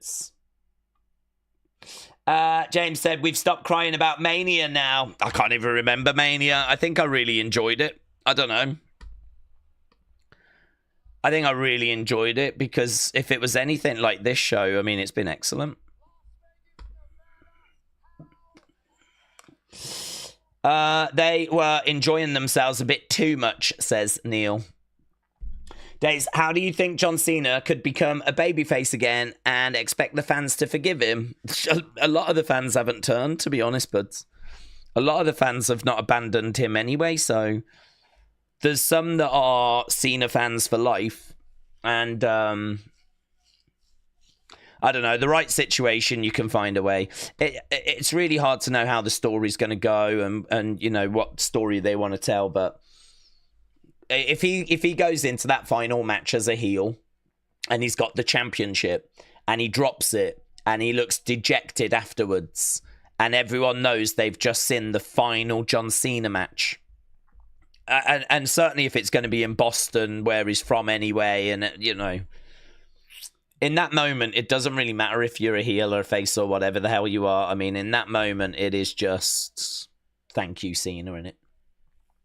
If you're in that crowd and you have just seen John Cena lose his final match, drop the title to whoever, or even just whatever, you know, whatever happens, that's the final John Cena match. This is the final John Cena scheduled appearance, and that is it. There ain't no one that's booing John Cena in that moment. So it could go that way, or... you know, it could be that there's a babyface that's being beaten down, needs saving. John Cena makes that save. There's lots of ways. There's lots of ways. I don't think that it's impossible to turn him back face now. It's but I don't think they're going to look to do that anytime soon. I really think they're committed to this story of, you know, I'm going to ruin wrestling. I'm going to take the championship. I'm the last real champion. I think he's going to go all the way to quite late in the year, if not all the way to that final match. And I think he'll try and go with the title. I am going to give them credit for having a story and doing something outside of, guys, it's been brilliant. Thanks a lot for all the support, you know? I mean, as they said, they could easily have done that. They could easily have done that. Thanks, everyone. This has been amazing. Like, my heart will always be here in wherever he is and blah, blah, blah. But instead, you know, they're doing something that's getting us talking. They're doing something that's creating opinion and kicking up the dust. And I don't know how all of this is going to be remembered. I don't know how all of this settles down and, you know, what people's opinion of this is going to be when it's all said and done. But I do applaud them for not just playing it safe. They're certainly not playing it safe. They're certainly not playing it safe, so I'll give them credit for that. But I am giving them no more credit. That's all the credit they get from me.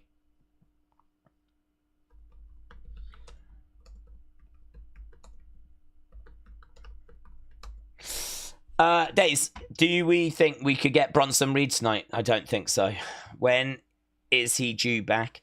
Well, he shattered his ankle, didn't he, in November? So I think that we're looking at a good 6-7 months. So I don't see him back until probably SummerSlam time, maybe even later than that. But I wouldn't be expecting tonight. Dort Knight said pay-per-views are great and all, but often the building blocks don't make no sense. We need to do the match score. That is correct. Good shout. I would have forgotten that. Match score. It really sucks about the ending to that match, doesn't it? But like they were cooking, I would have liked a clean finish there. We're just seeing a video for Jey and pictures of him at school and footage of him as a kid. And there he is in FCW. So we've got a video package for our new World Heavyweight Champion. I don't know how this crowd are going to react to him because I really think there's quite a large IWC presence, hardcore fan presence here. And we know a lot of criticism of Jey online. WWE are going to want this guy cheered. They're going to want the kids and all of those to be behind him. I don't know, man. I'm really interested to see the reaction here.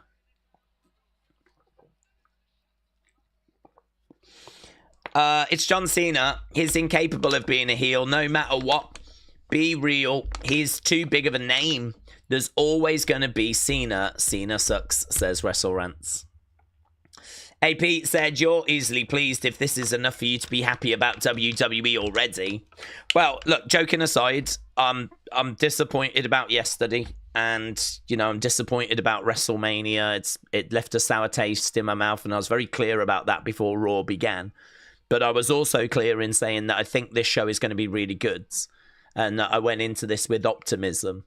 And Triple H said that there was going to be big moments and there was going to be surprises, and it had been suggested that they knew that this show had to deliver, you know, more than I think it has been delivering. And to be honest with you, I was not expecting this show to be this good. We've seen a tag title change. We've seen Stephanie against Iyo. We saw Julia and Roxanne getting involved. We got the return of Rusev. We got Randy Orton, RKOing John Cena. I think it's been really entertaining. I genuinely think we could be looking at the best Raw of the year so far.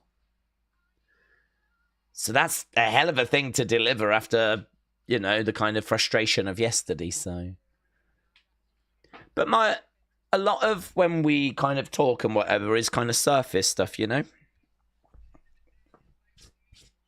I said that, you know, I love WWE and I've loved it since the early 90s. So, and I've watched lots of bad shows. I've watched lots of stuff that's frustrated me. I've watched lots of stuff that I found annoying. I'm still here, streaming, talking about it all the time, thinking about it all the time. So, yesterday was a frustration. It's annoying. You know, I'm here for still hearing people go off about it if you so want to, or praise it if you so want to. But I don't think we should overlook when WWE do something good either, and I think this is a good show. And I'm going to treat myself to a Haribo for that. A couple. Isn't it supposed to be the best Raw of the year? It's kind of like WrestleMania. It's supposed to be the Super Bowl, said Conrad. Well, it is, but we've seen so many disappointing Raws after Mania in recent years that actually we go into them now really not sure of what we're going to get. Really not sure if it's going to live up to expectation, because they really have been mid. They really have been underwhelming. I don't feel that way about this show. Here's Jey. Let's see what the new world champ has got to say.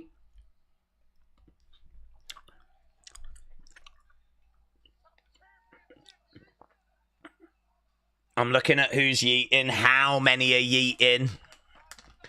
A lot of people yeeting in this entranceway. Yeah, that was a good reaction, actually. I'm not hearing boos.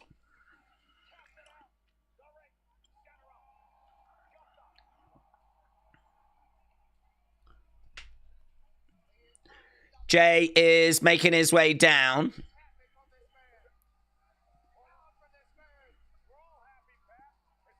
I mean, what I would say is, it's not like the whole crowd are, you know, maybe they will for this kid joining in.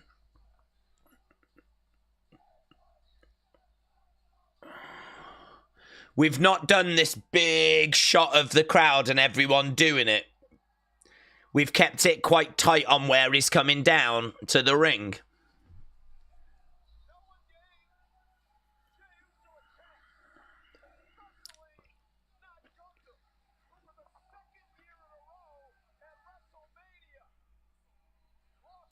Defcon said, finally, the announce table has been broken. Yeah, they had to tweak it, though, didn't they? Is that his kid? That might be his kids. Is that his kids? No, is it? It looks a bit like his kids.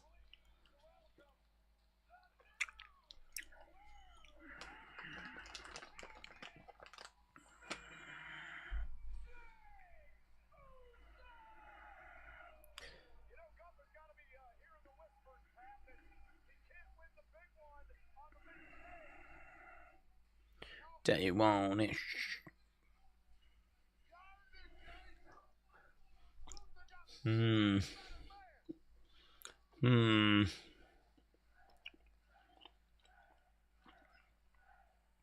There's no booze, is there? There's no booze.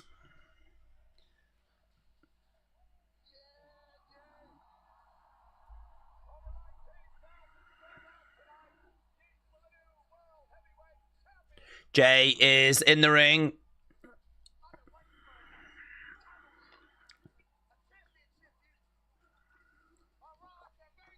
Stadium is rocking. Based on tonight, here comes Oba. Yeah, maybe. Let's get Trick Williams out there.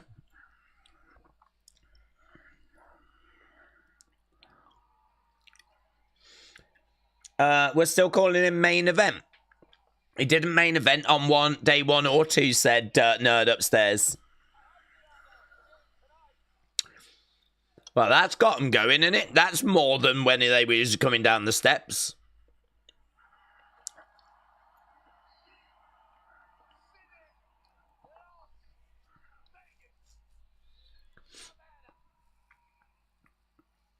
There was no wide shots as he was coming down the steps.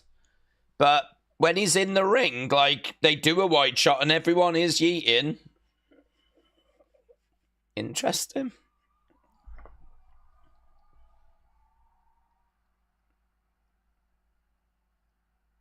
Nah.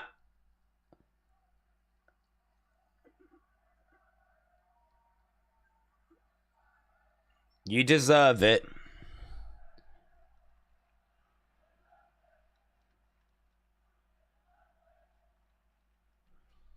Okay. Settle down into you deserve it.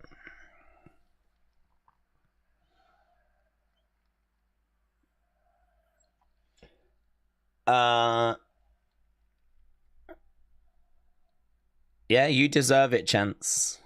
There was a dude in the background giving a thumbs down. I thought I sensed like some boos.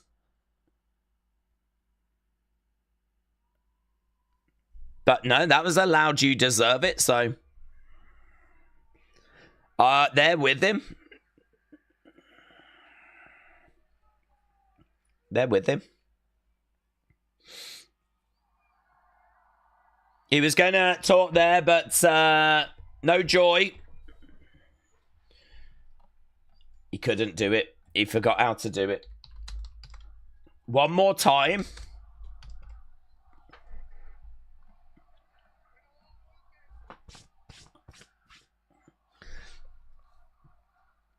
Yeah, the crowd are chanting one more time.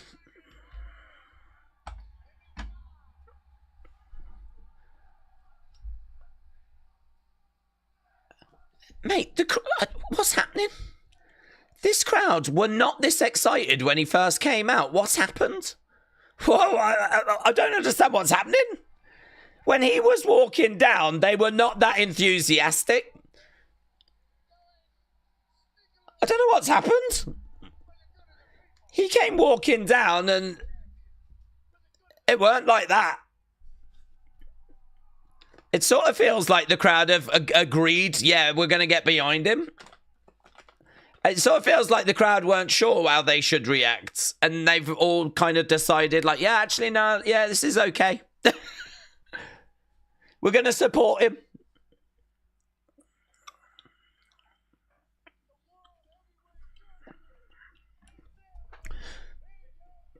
Vikings Wolf said, hopefully we get a better run for Jey than this title, unlike when he had the IC title. Well, maybe we'll find out an opponent next. Perhaps someone will come out and we can set something up. Let's end this poll, actually, so we don't get all confused. I'm here now, says Jey. Oh, I wonder if we get Gunther coming out.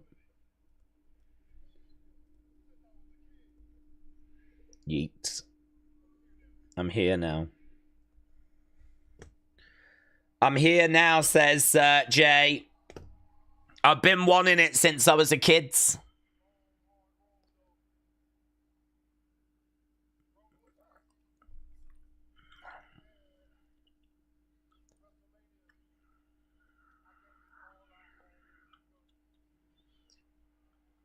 I gave it all I had.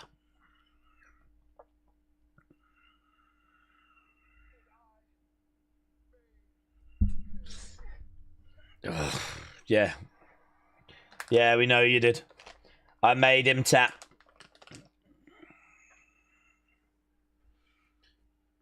He tapped out, Chance. I just don't know who these people are. Me and this crowd are on very different wavelengths.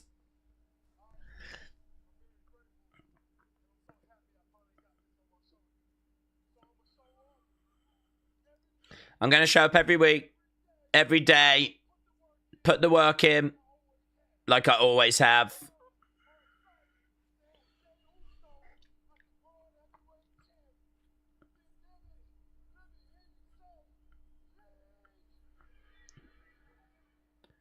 So, there we go. Oh, right. Here comes Sammy. Now, this could be really interesting. This could be really interesting. I'm sure he's going to come out to congratulate him. But listen, we had a heel turn earlier. Sami Zayn has never won a world title. And he's waving. How you doing, everyone? Good to see you, everyone.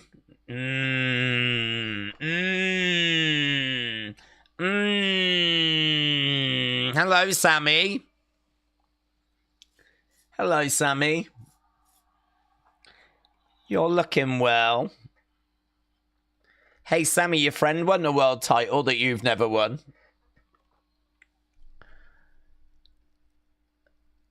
Sammy on the steps. Going up top, puts his arms in the air, big smile on his face. Ba-dum-bum. The only thing is, if they do this feud, it feels a bit soon, doesn't it?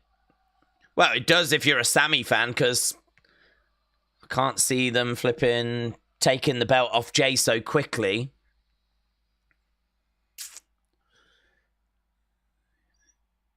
Here we go. He's going to be proud of him.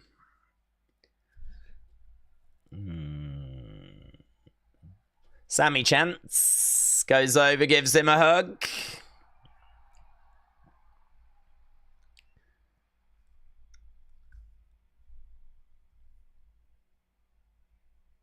Usi Chance. Sammy Uso. Jay's like, that's you.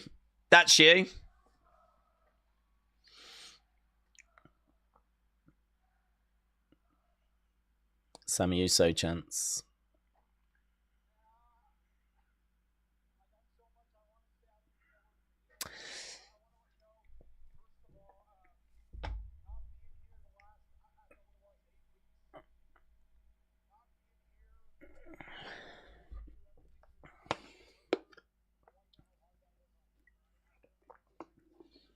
I want you to know how hard it's been on me not being here for you for the last 8 weeks.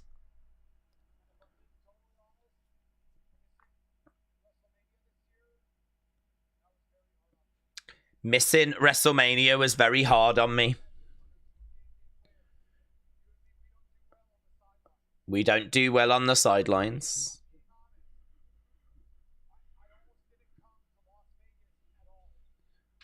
I almost didn't come here at all. I had to.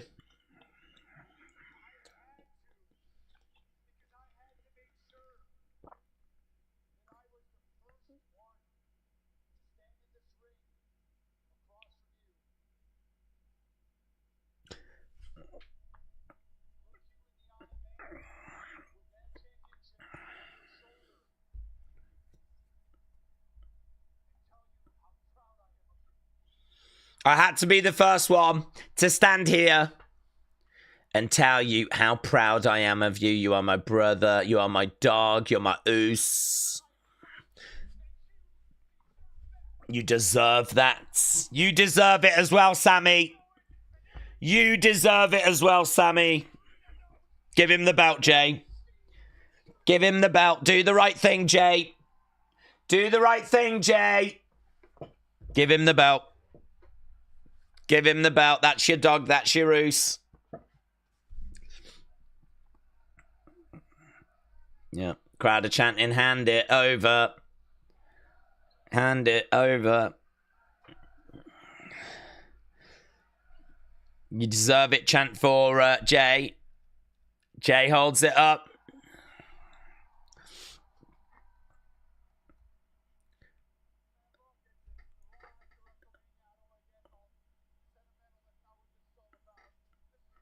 This is Raw after Mania. We're here to celebrate.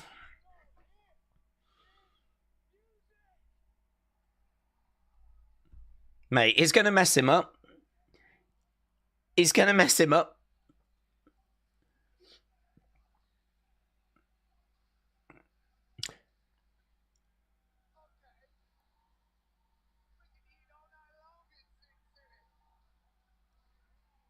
If this turn doesn't happen, I'll be shocked.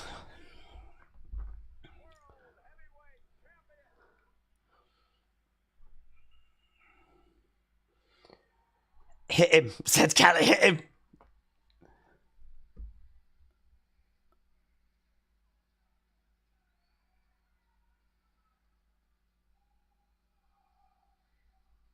There it is. Okay, they've kicked off the hand thing.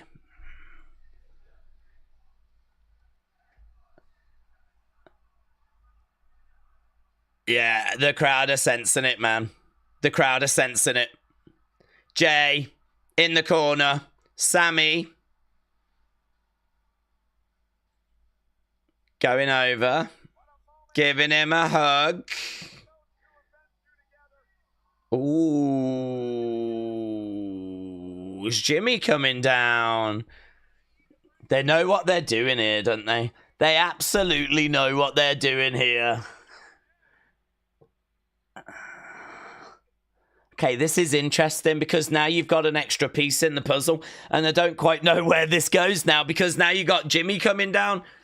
What if... I don't know. I don't know now. I still think a turn's happening, but I don't know who's turning on who. There, we've got both Usos and we've got Sammy. We've got all three Usos, I should say. How many times is this music going to play and stop and play and stop? That moment, though, where Sammy was in the ring and the crowd were like, oh. Sammy bouncing around.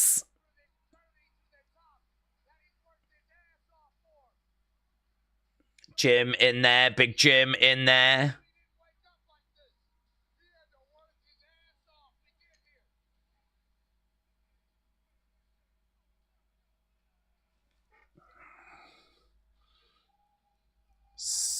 Okay, they're yeeting again. They're yeeting again. Jimmy saved him. Do you think so? Do you think they'll tease it that way? So they're yeeting away. Big Jim, Sammy comes over. No. Big Jim comes over. I'm even looking at Big Jim, man. I'm looking at Big Jim. I'm looking at Sammy. I'm looking at both of them. What if they both lay out Jey? Jey gets out the ring. Okay. Okay. They've got out the ring. Sammy is dancing around behind Jey. They're celebrating away.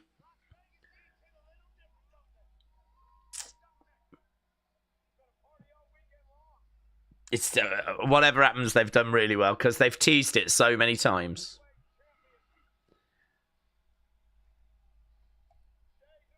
Jey holds up the championship. Jimmy is applauding away. Sammy is dancing around in the background.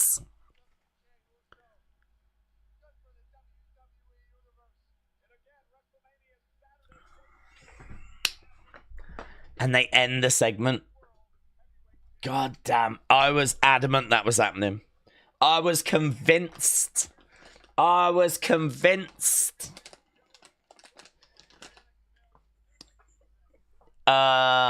was tense.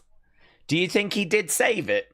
Do you think that they brought Big Jim out there and the story's going to be that we're going to see Sammy and it's just he's going to do it. It's not yet. You know, we're doing a bit of a Dom Finn type situation. Oh. It was a tease. Something will happen. That was a bit cringy, though, now said you folks, Nem. AB said, this Raw has sucked. Really? You not enjoyed it? They're going to get some more mileage out of that. I would rather them be more on the nose with the teases. Maybe just Sammy and Jey, says Alistair. But we said it was too soon. They might do that slow turn. Yeah.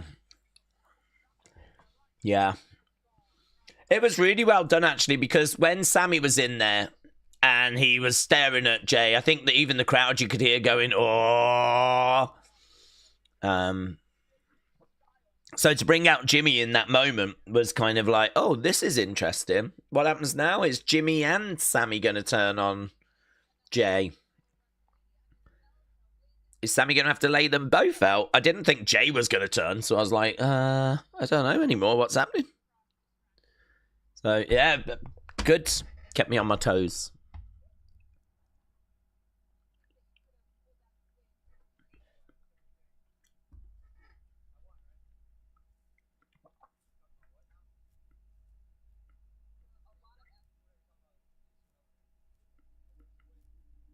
So what's this? Logan talking about, that could have been an email.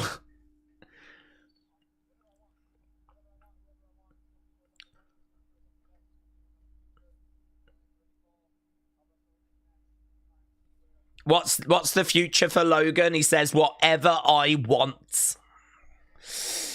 Daze was convinced. I was convinced, McMahon.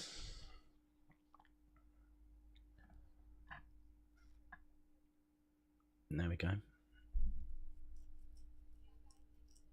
Okay, here's AJ. This could be interesting regarding Karrion.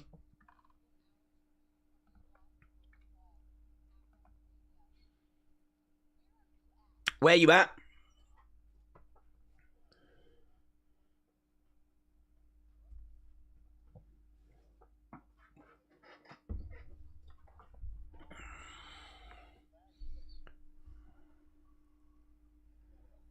I'm taking that L.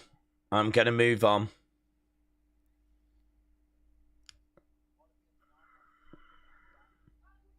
Here's Karrion. Here we go.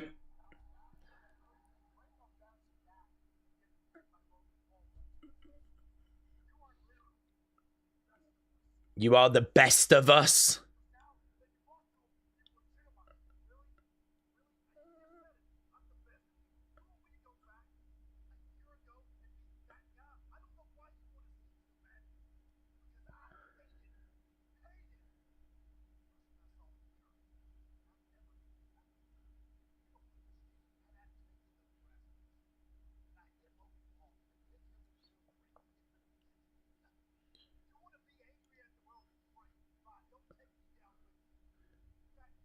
good. That was good there by AJ. If I'd have used those brass knucks, it would have meant nothing.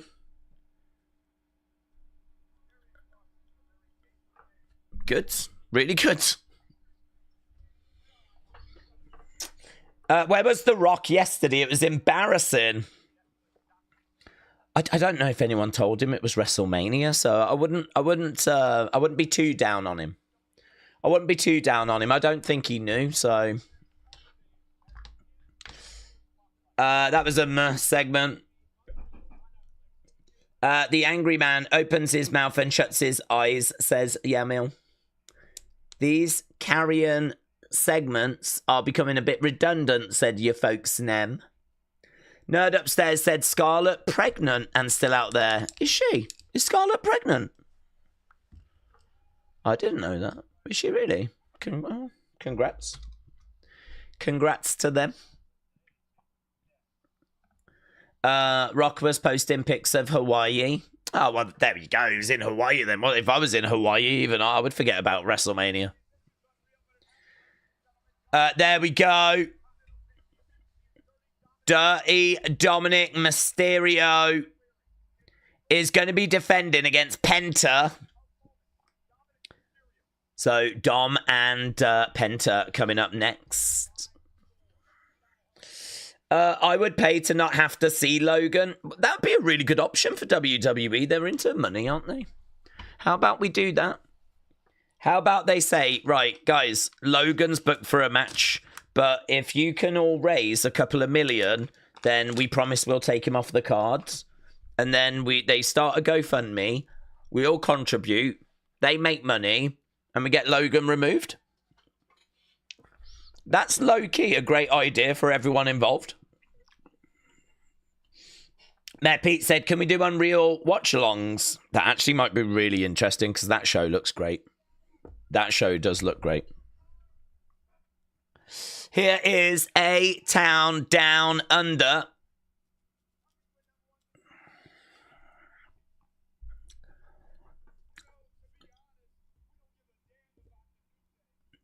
We don't give a damn about the New Day.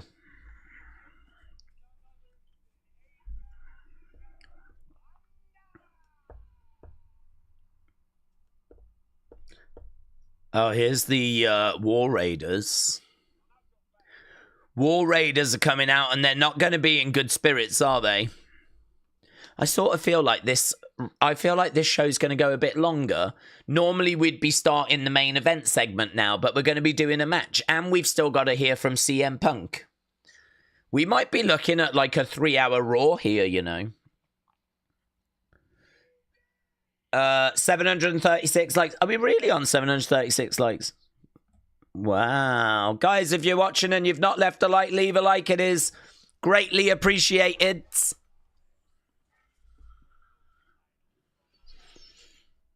Okay, they're just saying a few words about the New Day.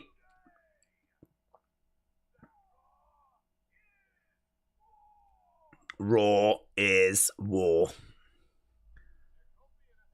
There we go. Message sent. Raw is war. War Raiders, the guys that injured JD and then were very rough on him after. Fire these failures, says Aussie bloke Craig.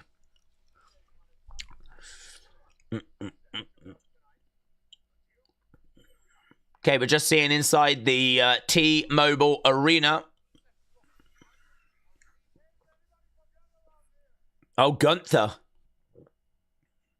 Where's Gunther coming from? Gunther speaking. Oh, right. Gunther's actually at ringside. There's still 30 seconds till we're back, so I wonder if we're just going to kill some time because I'm sure they're going to want Gunther speaking on TV. You tapped out is the chant. We knew that would be the chant.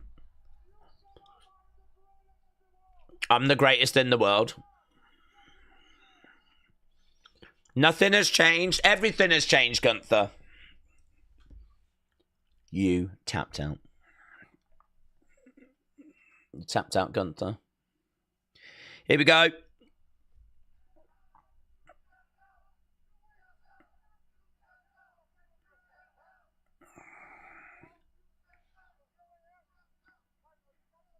You got something to say to me, Michael?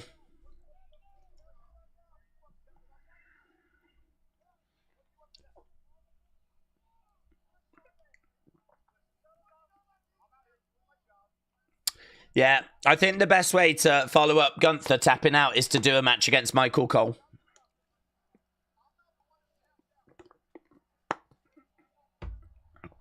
Yeah, mess him up.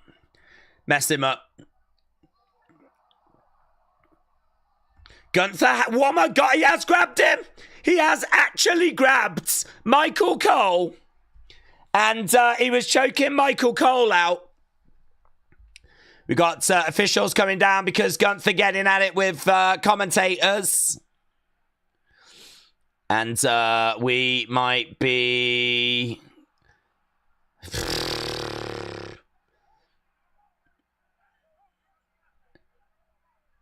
Is this going to be a match? Is this literally like my worst scenario coming to life?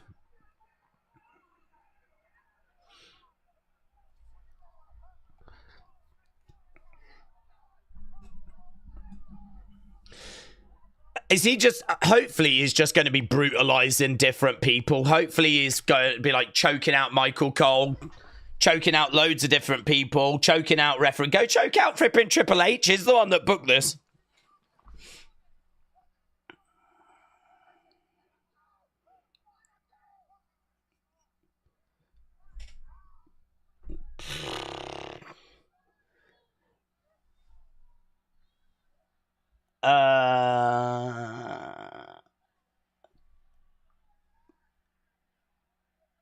It's happening. It's a flipping nightmare scenario. WWE are just determined to drive me away as a fan. They saw my rant earlier and they changed the script and they were like, this'll finish him off. This'll do it. We're so close to getting rid of him. This'll do it. We'll get his hopes up with Stephanie against Iyo, but... Yeah, is there any way we can get this guy involved anymore? Oh, God. Oh, my God. Oh, my God. TKO. Just... Oh. It's not even TKO, though. Even Vince was using this clown.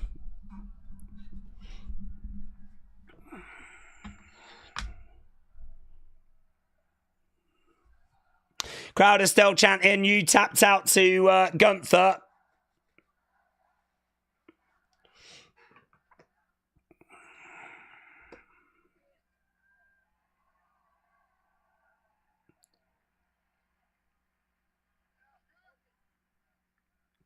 Let's get Penta out there. Come on. Dom Penta. Let's go.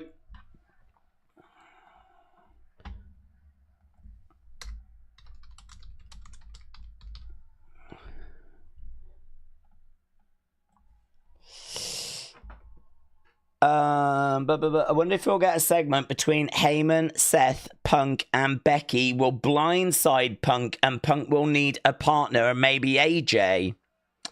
Well, we could do, but I don't know that we're going to get that anytime soon. We don't have any commentators now. Corey Graves, Corey Graves, Corey Graves, Corey Graves. Get good old JR out there.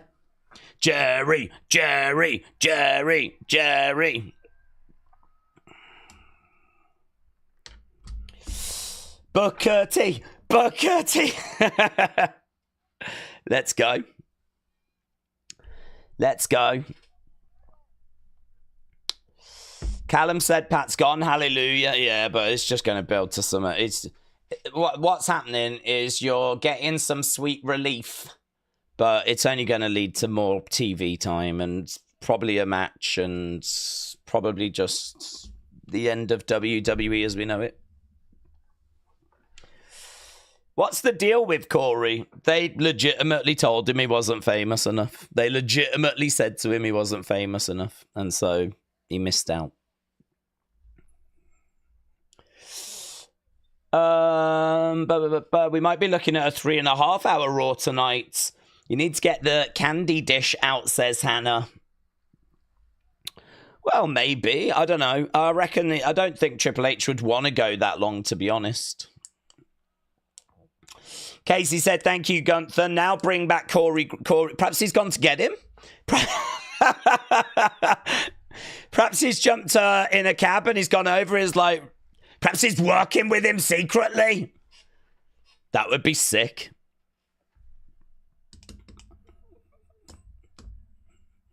Oh, mate. I'm just gutted he let go. Get him again, says Johnny. 12 more times. 12 more times. 12 more times. Squeeze forever. Squeeze forever. Squeeze forever.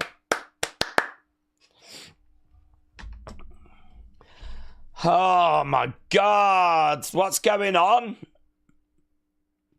Give me something. Give me some wrestling.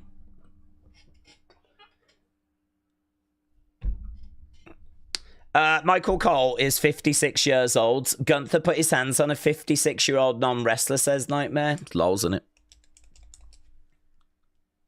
It was lols. Come on, you can't... Is this the quality content you're looking for? What the flip's this?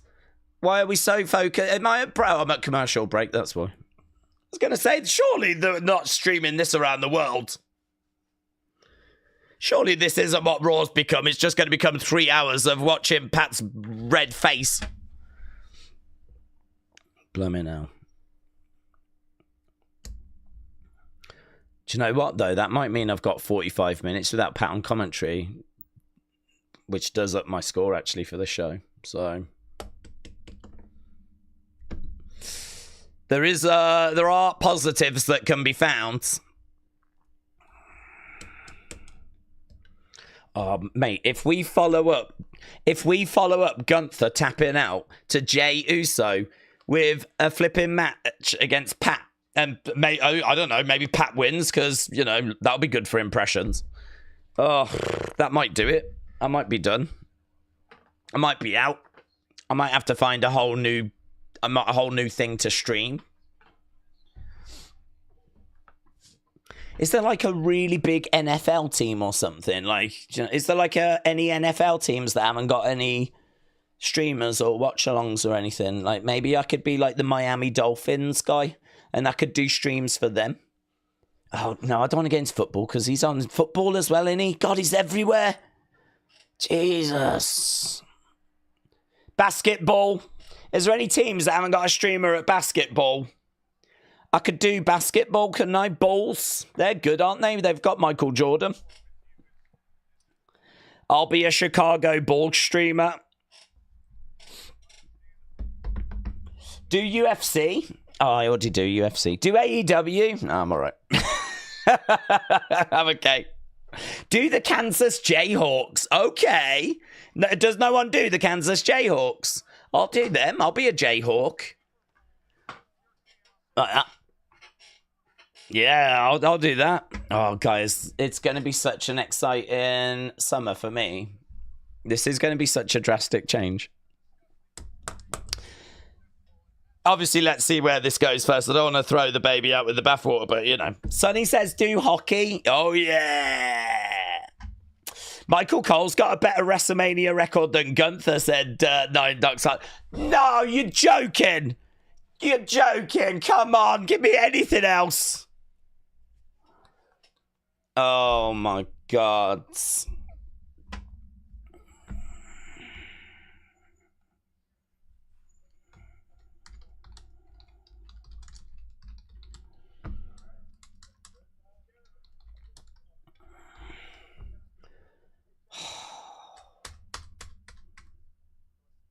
Have the rest of the night off, Michael.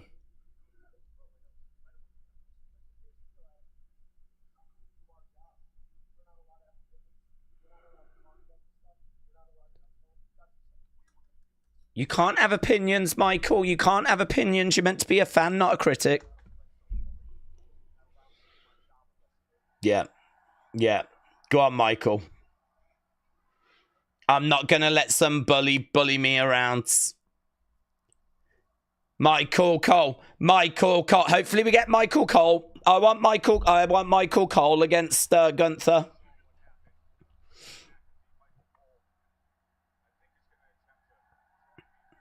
Wow, we're going to get Michael Cole and Joe.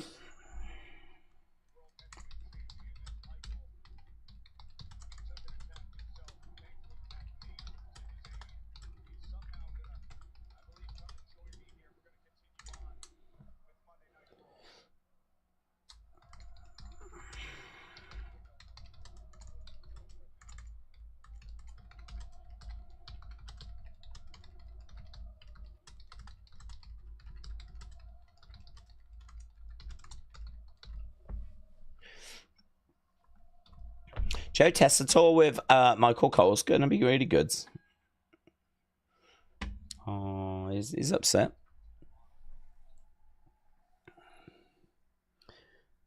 We got 2 lead announcers. This is going to be a mess, isn't it?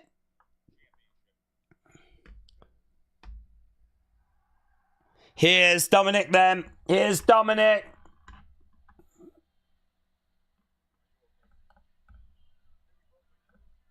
He might have broke my nose. I wonder if he did break his nose. I wonder if he's actually telling the truth. What if he did actually break his nose? This match is going to be short, said Sean.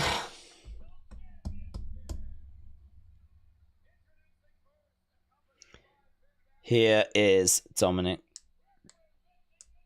Daze, best Bray Wyatt or Fiend match. Did you like the Wyatt family debut? I did. Bray winning the title, Fiend at WrestleMania. What did you like? Oh, what the best out of, if I could choose one, what was the best match? Oh, that's a really good question, actually. That's a good question.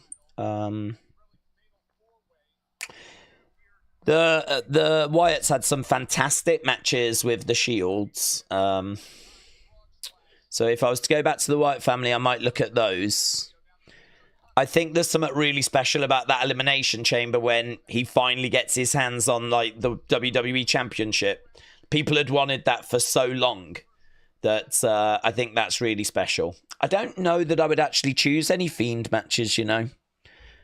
There was a lot of split opinion around Fiend matches. A lot of people didn't like the red lights, found it quite hard to see. A lot of backlash to that Hell in a Cell match. Maybe if I was to choose any, it might be the first time we see him when he has a match at SummerSlam against the Finn Balor. That was really special. Obviously, there's a real soft spot for the Pitch Black match now, which, again, was really not rated at the time, but I got a soft spot for it because it's his last TV match, of course. And I thought it was badass as well. I thought the visuals looked quite good. But, yeah, I think I'd have to go Elimination Chamber where he finally gets the title. I think that's a brilliant moment. Do you know one I've not actually watched in a long, long time? Not watched it in a long time.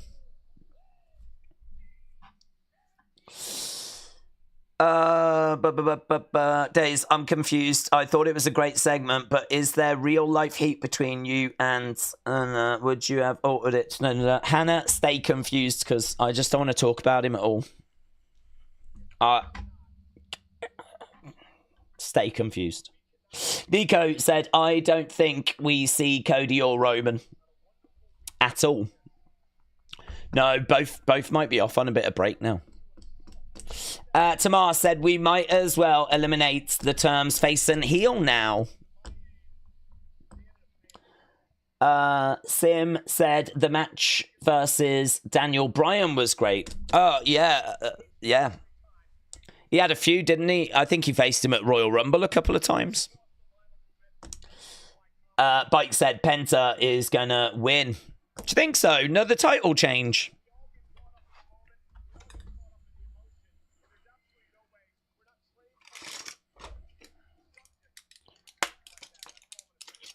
We're not trained fighters. We shouldn't be subject to attacks like that.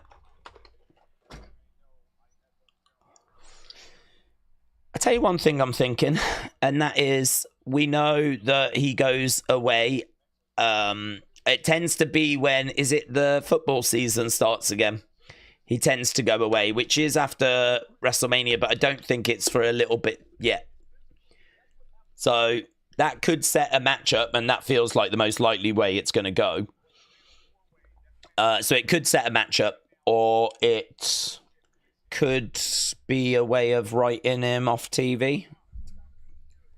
Pat, that is.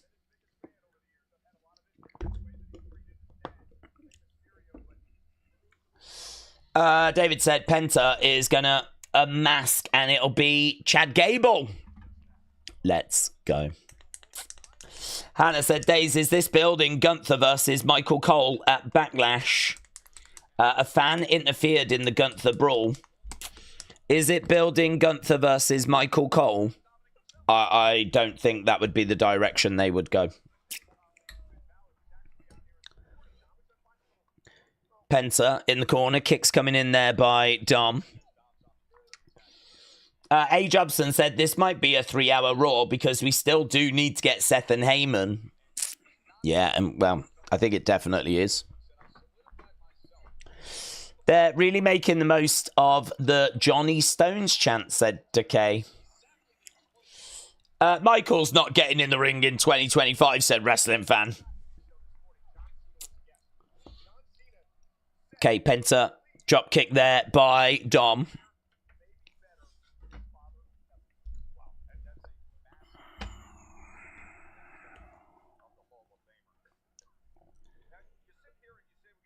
Penta on the outsides. I'm really liking having Joe and Michael Cole together, like the two lead announcers. Kick coming in there by Penta.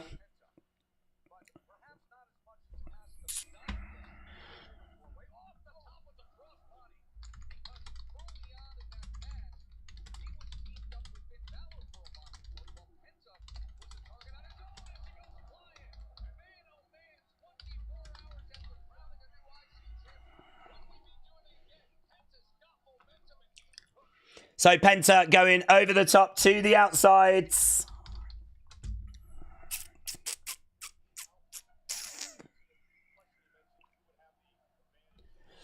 Mustafa said, do we think Roman will get his belt back? I think he could be a champion again. I think he could be a champion again. I don't know that he'll ever have a run that will be as impactful as the one that we... I don't think we'll ever have a run that will be one as impactful as obviously what he did for that kind of fight. I think that is the run that defines him. The bloodline story and everything. I think that's the mountaintop. But yeah, he could definitely have another run with the world title. I don't know that he's kind of done being a champion, but yeah, I don't know that he'll have that kind of, that big of a moment again. Dominik down. We've got Finn out there. We've got Carlito out there. Penta are going over in the corner. It's not a dumb Raw. We just had so much happen. What if we had Rusev? We still had a lot happening tonight, says All Game. Oh, yeah. It has been loads going on. We always look for talking points, and this Raw has definitely provided lots of talking points. It's going to be very interesting, actually, to get the scores. Isn't it? It's going to be very interesting to see what people are thinking. Corey tweeted, laughing faces. Respect. Stomped there by Dominik. Daze, how are we feeling about tonight's Raw? Has it lived up to Raw after Mania standards? Well, I don't think it's the best Raw after Mania I've ever seen, but it's certainly a hell of a lot better than what we've had in recent times. So, yeah, I think that this is perfectly acceptable. I think it is either the best Raw of the year or it's up there with the best Raws of the year. I mean, we had new tag champs crowned. We had Stephanie against Iyo. We had Randy Orton, RKO, and John Cena, which is pretty bonkers, isn't it?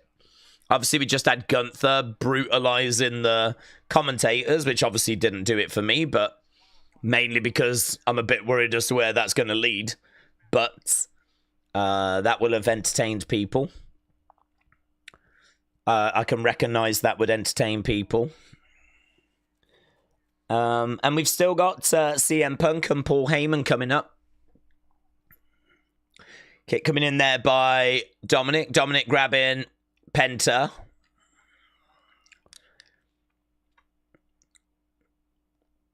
Kick coming in there by Penta. Bang. Kick coming in by Penta again, over in the corner. Dominik goes down, Penta goes up. A lot of Cody commercials these days, says Nico. Oh, I've not had any Cody commercials. Cody doing cross stitch. Oh, well, I don't get that. I don't see those. Fans love to chant. It just doesn't matter what, says A. Jobson. White Walker said, this Raw is better than last night. Always on Empty is thinking about a 9 at the moment, but Navaldo's thinking about a 5. Jack's thinking like an 8.75. I wish that YouTube gave me more options for a poll. I only have 4 options. Otherwise, I mean, I'll still do one now. Like score so far type thing. 9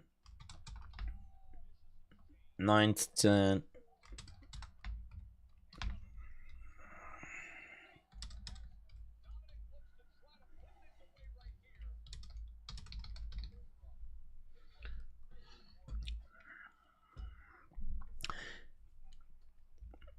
Pat Penta is going over. They're talking about getting an update on Pat. Penta dragged over to the corner. Poll is up.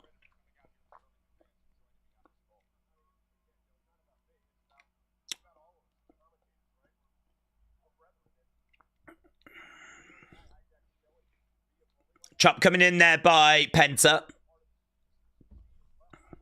Kick coming in. Dominik goes down. Goes over. Bang! Mexican Destroyer to Dominik. Mexican Destroyer. Here's Dominik trying to roll out the ring.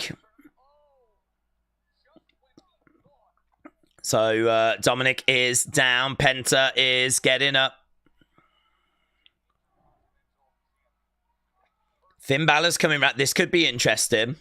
Finn Balor's coming round. Oh, right now Penta, though, grabs him. Oh, Balor goes into Dirty Dom. He didn't mean to go into Dirty Dom there. He didn't mean to go into him. Dominik getting thrown back into the ring. Penta. He's going up top. JD! JD is back! Yeah, that's great. JD McDonough is back. Oh, what a legend. What a legend. 1, 2, 3. Dominik wins thanks to JD McDonough returning. Brilliant. And what a performance by JD McDonough. So 8 to 8.75 is where you lot are at the moment for this show.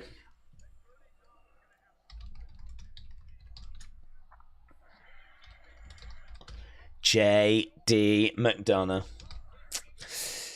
That's Penta's first loss.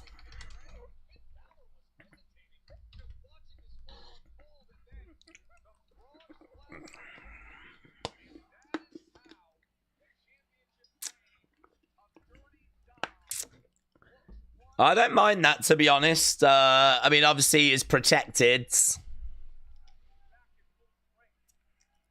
There's Liv and Raquel have got their belts. Dominik's got his belts.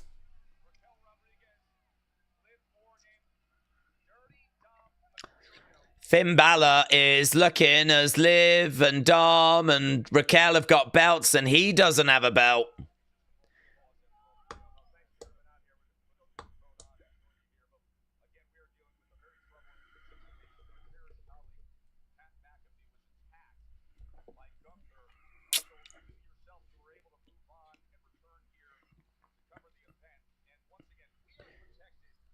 7 people in one faction is insanity, says Brony. Glad to see Judgment Day back, but seriously, how long are we going to have Judgment Day be milked?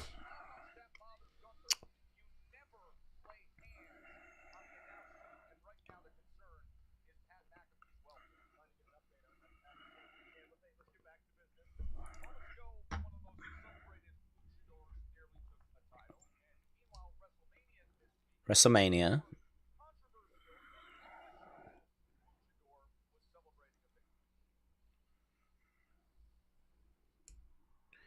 El Grande. Oh, yeah, Vikingo. Are they going to do anything with Vikingo here?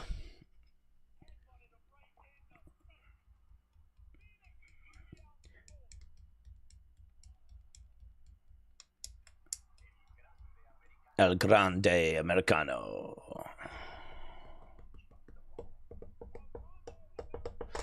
Yeah, we spoke about that earlier, about the fact they're thinking of, or there has been word that they'll change AAA to NXT Mexico. I really hope not.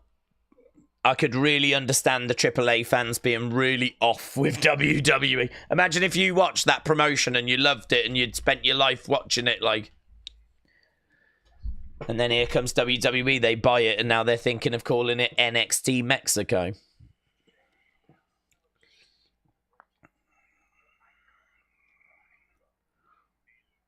El Grande. Yeah, El Grande is feeding families, said Chaos. There is Heyman and Seth.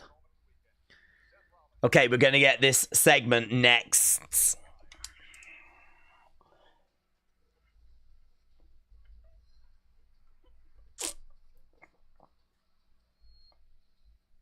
Okay.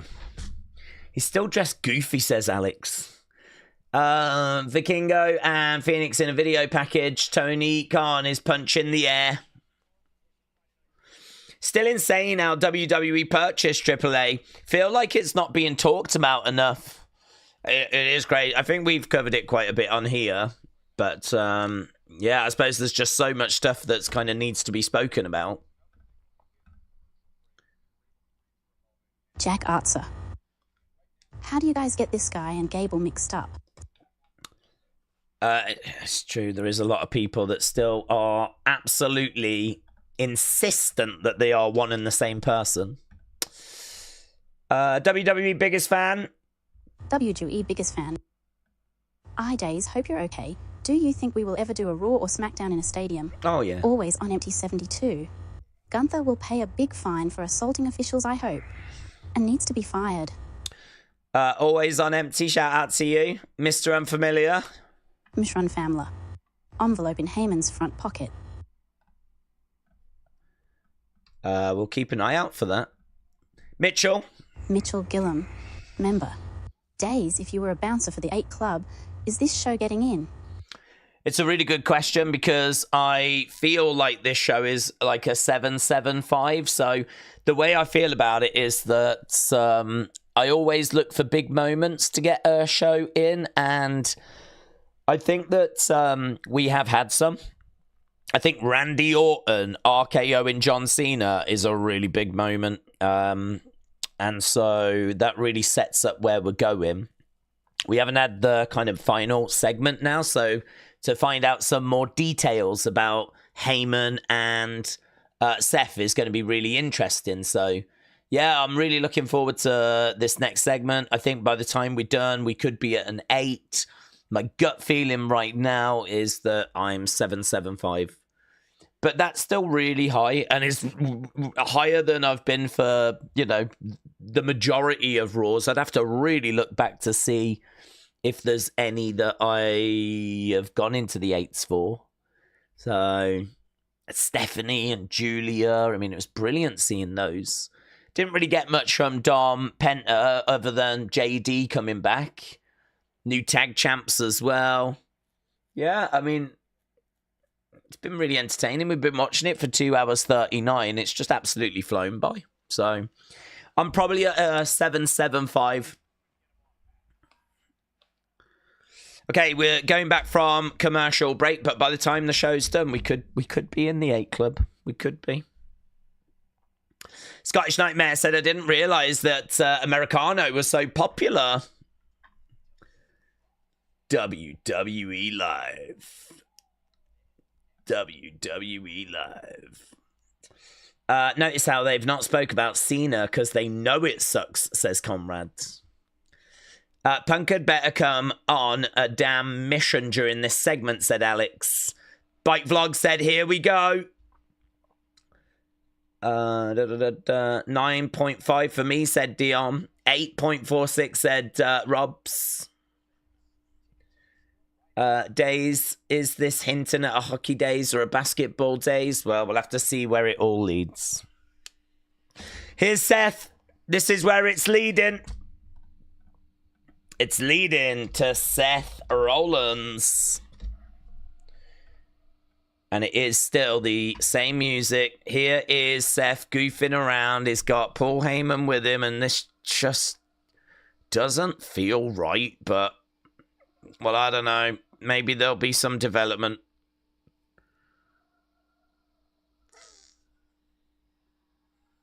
Perhaps he's going to announce that he's going to move away from this kind of stuff. I don't know.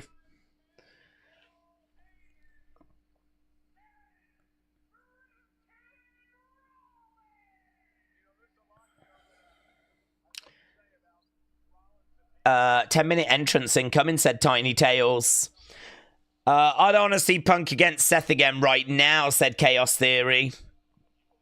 Heyman is wacky as well. He is wearing a yellow tie, said Scottish Nightmare. That's true. Is really is embracing the visionary lifestyle, isn't he?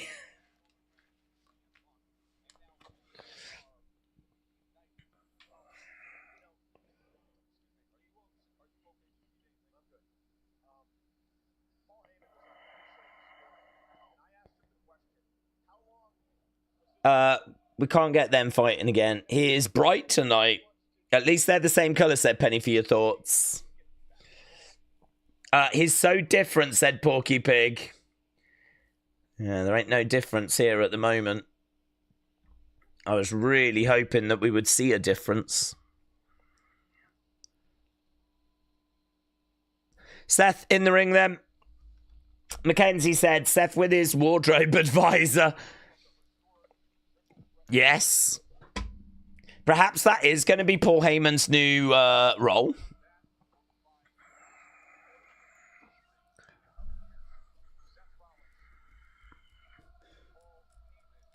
Heyman in the ring, Seth in the ring. Burn it down. He's going to be his personal shopper. He's been a wise man and an advocate. Now he's going to be a personal shopper. He's going to pick out new outfits for Seth. Even wackier outfits. Crowd are singing Seth's theme. Banana Rollins, said Kader. Banana Rollins. Do you think it's a shame Bray's not in the Hall of Fame yet, said Cynthia. In a way, it's a shame because he deserves to be in. So in that sense, it's a shame. But in another sense, it's okay. I was all right with it not being last year. This year, I felt he would go in, but then maybe he was going to. We know Triple H was surprised with his induction. So it'll be very interesting to see if he goes in next year. Yeah, that sign is great. My way is better than Finn. Is it Finn? Fine. CM Punk chance. CM Punk chance. Seth asks for the microphone. He gets handed the microphone. Push Karrion sign. I bet Karrion really appreciates that. Like, legit. I wouldn't be shocked if he didn't retweet a thing saying, I see you. I see you. I see dead people.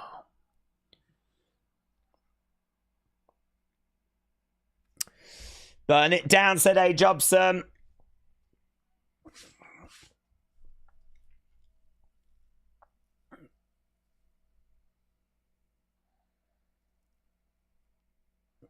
F.U. Heyman chants. F.U. Heyman. Sally, shout out to you. I hope you're well. LV83 said yellow's still my favourite colour. Here we go. Here we go. Here we go. We're going. We are going. No, we're not going. I don't know what we're doing. I am a revolutionary. I am a visionary.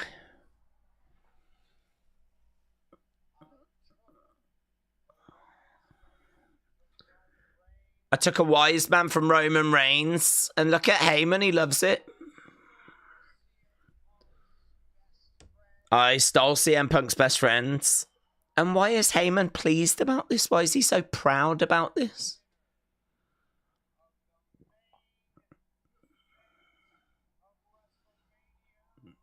I'm the winner of the main event of WrestleMania. Like one. I am. Here's CM Punk. This ain't going to be great for Paul, is it? This ain't going to be great for Paul. Oh, he's wrapping his hands already, you know. I don't even know if he's going for Seth or if he's going for Paul Heyman, to be honest with you. CM Punk. Punk making his way down. He might go straight past Seth. No, he is throwing in shots. Heyman in the corner. I really thought he was going to duck underneath, go after Paul. Bang, bang, bang. Going after Seth in the corner. Seth going down. Stomping away. Heyman. What's he doing?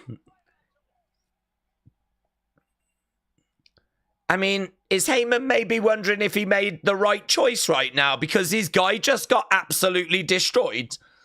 Seth Rollins is down. Yeah, look. Heyman. You screwed me. I didn't screw you. You screwed me.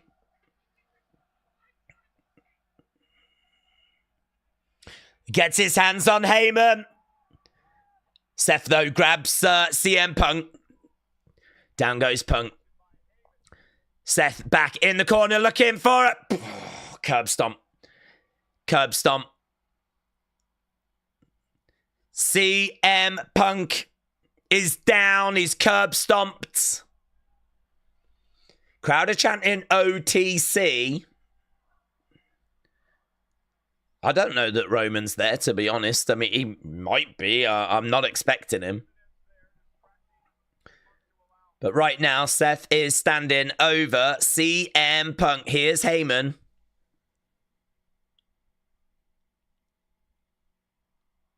We want Roman is the chant. We've got the credits. So it looks like we are wrapping this up.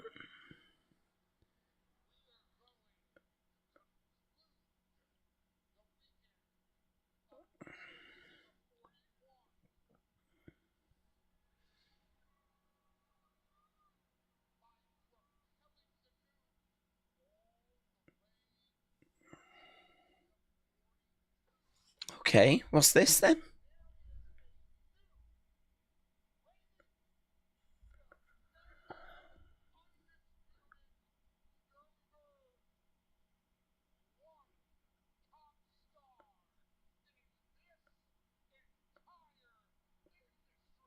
There's a new #1 top star.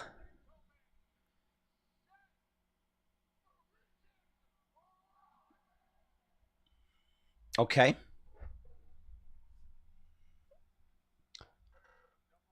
Okay.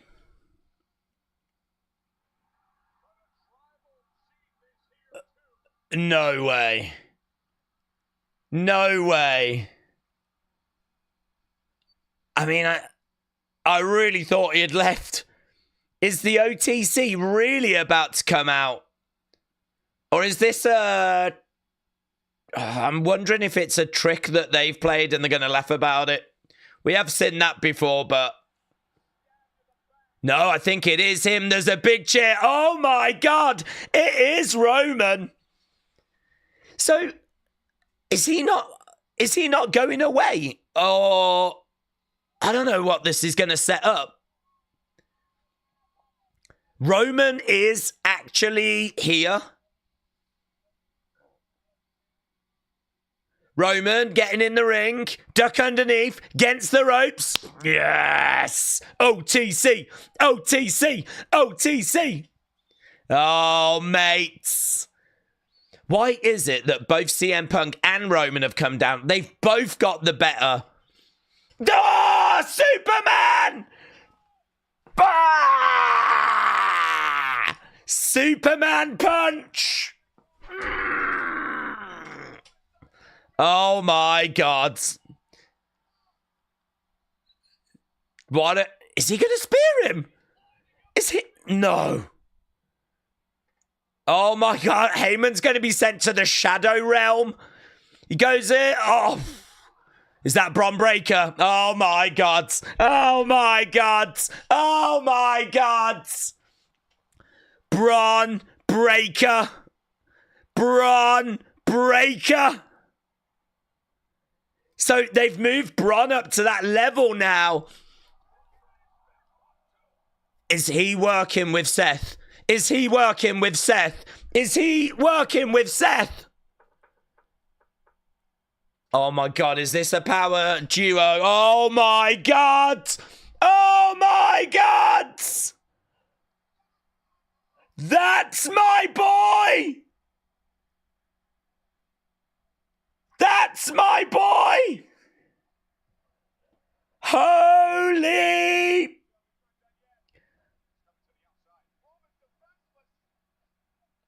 Oh, oh! Wow. Wow. Braun Breaker running around the outside at speed. Bah! Mates! Oh.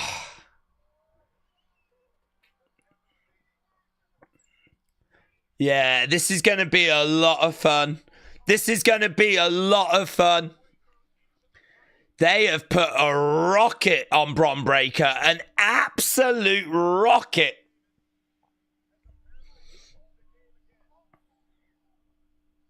Wow. This is huge. Huge. Against the ropes. Curb to CM Punk. What about Roman and Punk against Braun Breaker and Seth for Backlash?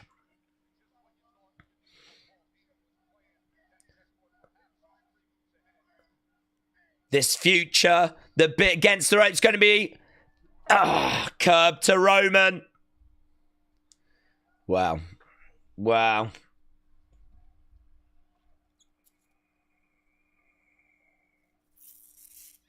Brilliant. Brilliant.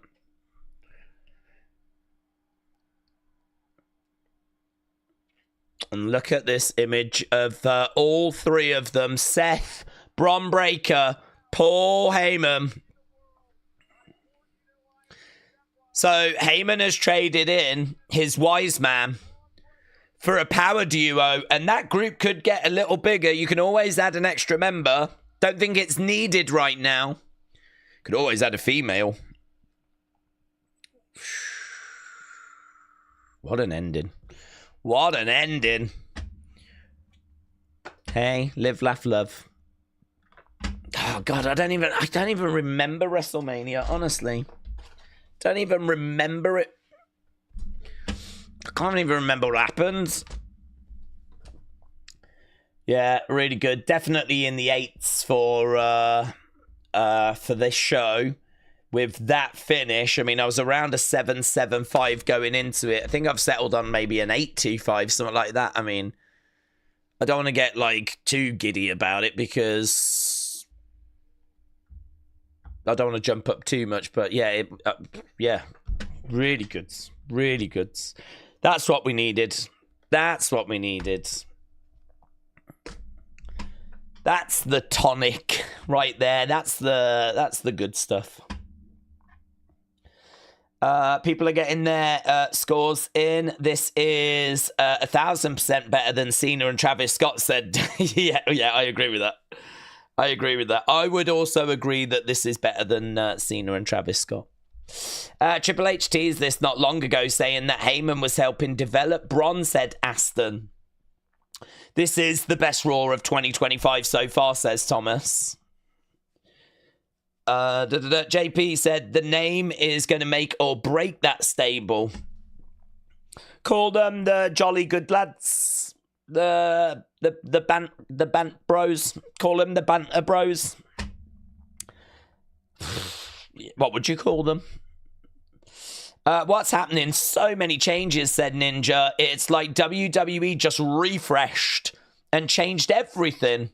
Honestly, that is what Raw after WrestleMania used to be like. It used to have call-ups, returns, OMG moments, title changes, cash-ins, Paige winning the title from AJ Lee, the return of Brock Lesnar, Dolph Ziggler cashing in his Money in the Bank. Like, it just 2012, 2013, 2014, like that kind of run around that time. I think it went a little flat as we started to get into the pandemic, and it's been real flat since the pandemic. That is the best Raw after WrestleMania we have had. I couldn't even tell you when the last one was. I'd probably have to go back before the pandemic. I'd have to go back before the pandemic. Vikings Wolf said, what do we think this new faction could be called? Scottish Nightmare said, Shield, the next generation. Yes, let's go. Shield 2.0, the new Shield. I don't know. I don't know. I mean, we do have wrestlers of different generations in there, so add a few more and we've got a bit of an evolution vibe, haven't we? I mean, Seth's been around on the main roster for 13 years. Bron Breakker only arrived last year. So we are dealing with different generations here, and Heyman's a different generation completely, so I don't know. With there being just two of them at the moment, I think that it is hard to know how big this is going to get. At the moment, they're just sort of like a duo, aren't they? So, yeah, I don't know. I'm open to suggestions. The Architects of Anarchy, said Soul Blue. The Dangerous Alliance, says Scorpio. Wolf Dogs, says Heel Face.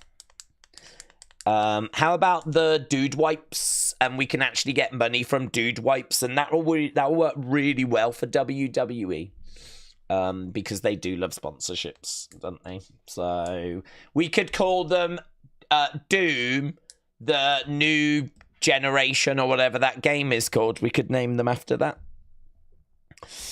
Camden said the formation of Evolution 2.0. This is crazy. Carla says, love y'all. Look at this. There's so many good vibes around. I love that for us. Kendall said, this is better than Mania.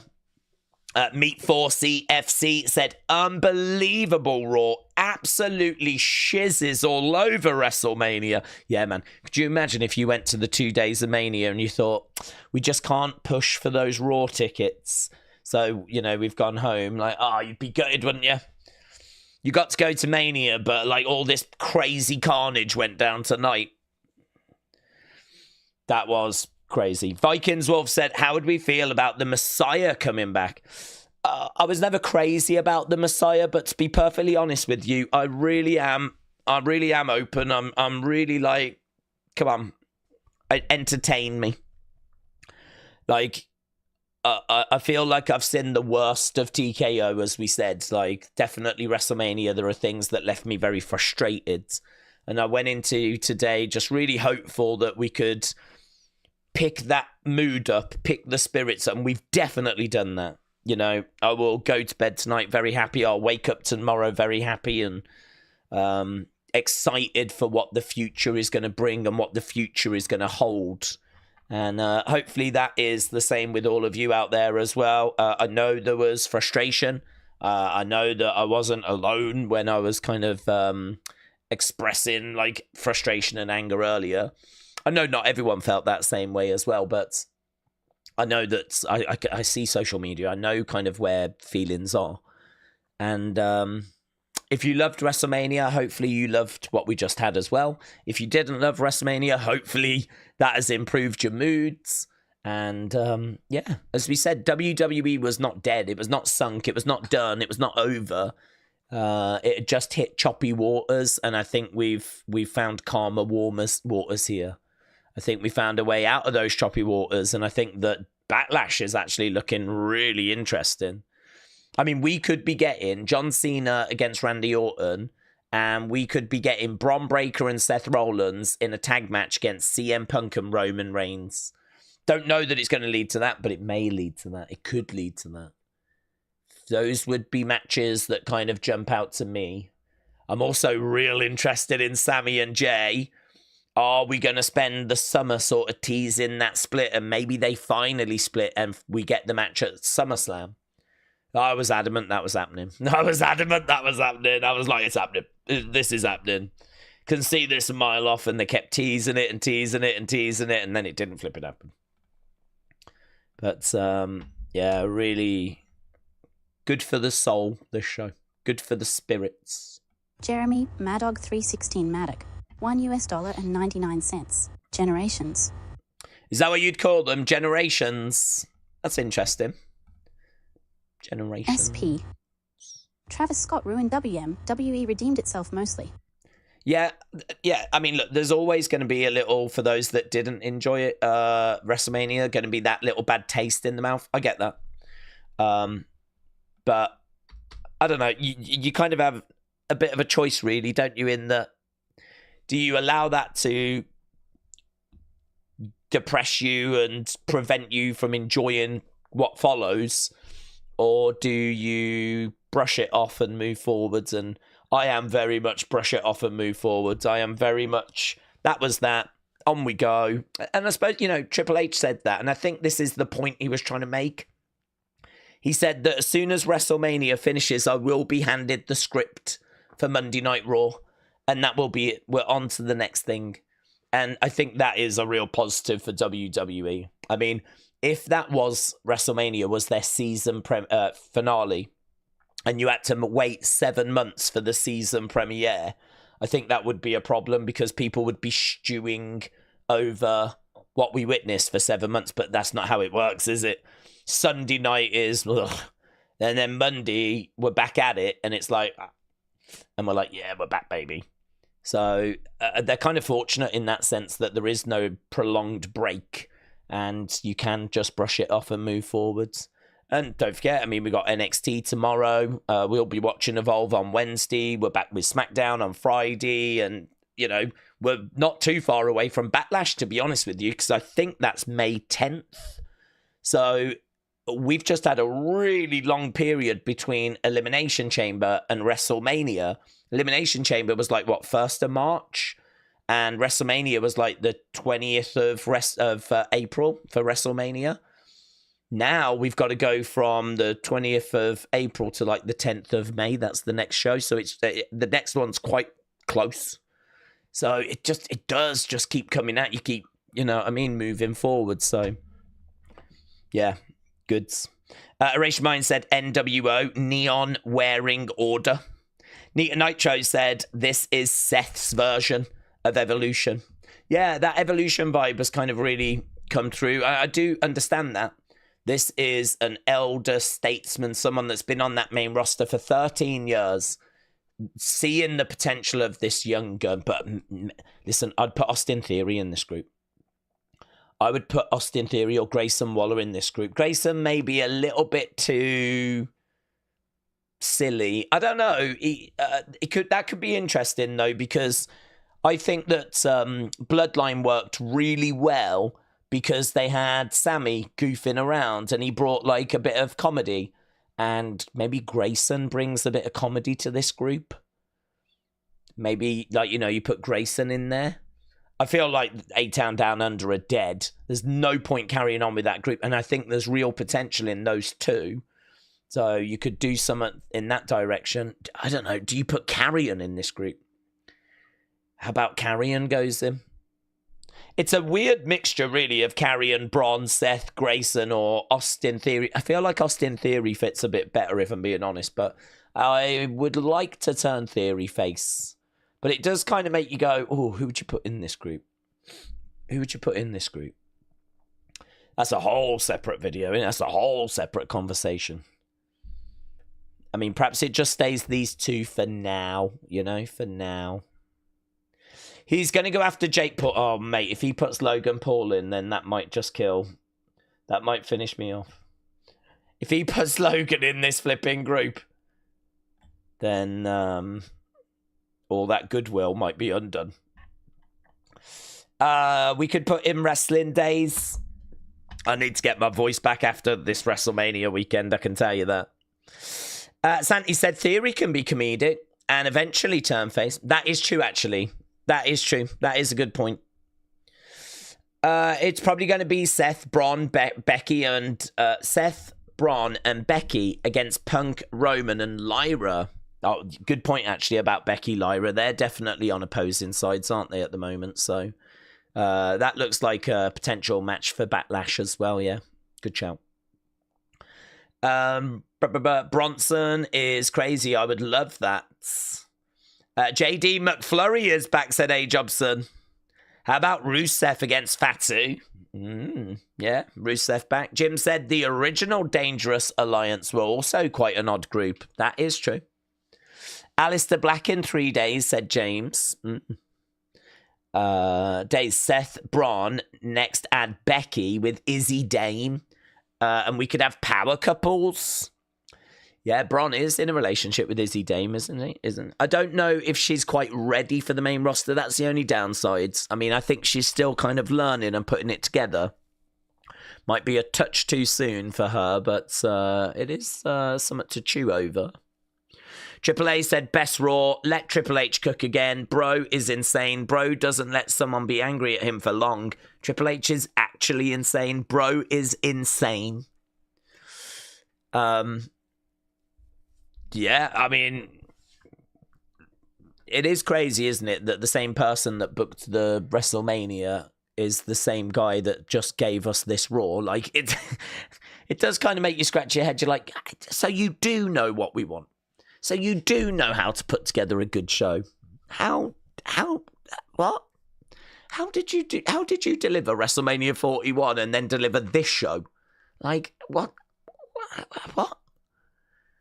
I mean, maybe it's the freedom of we can do anything, do you know? When you're locked in with WrestleMania and you are committed to certain feuds for such a long road, perhaps he keeps saying, like, the 2 extra weeks, you have to listen to him, right? You might not believe him, but you have to listen to him. So when he says WrestleMania being later this year was a real problem, you do have to take that as, okay, I think he's telling me the truth, right?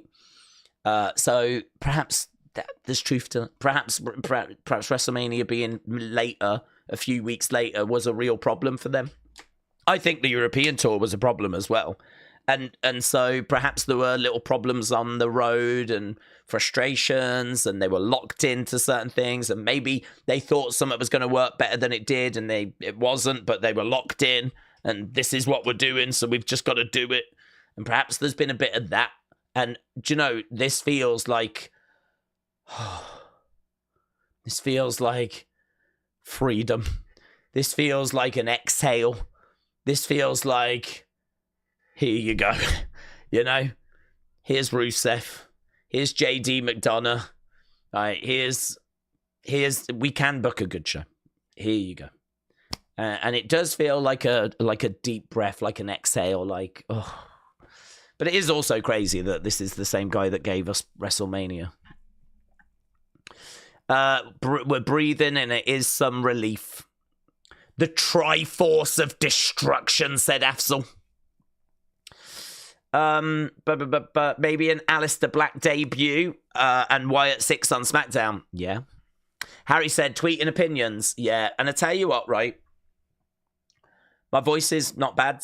And I have nothing lined up for Unseen. And it's going to take me ages to do Unseen. So I think what I'll do is I will put the opinions thing out now. And I will do an hour opinions video, which I know people might be like, oh, I'm not really interested in an hour-long video, but that'll give more of you a chance to have your say. In that, you can obviously talk about Raw, but if there's any burning point that you really want to talk about, I will allow that as well, right? So I'll put the feedback thing up now. Feedback required. What did you think about Raw? But also,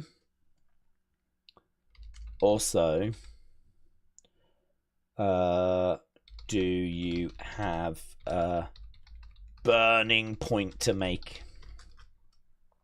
So there we go. Feedback required. What did you think about Raw? That's obviously going to be our major focus. That's the big thing we're going to talk about.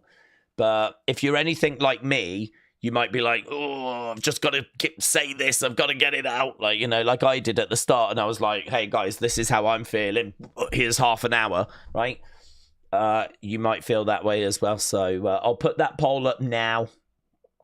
So a little bit of an open bag for you there. A little bit of an opportunity for you to say what you want to say. So that is that. Obviously, I'll leave that a little bit so that we get some responses.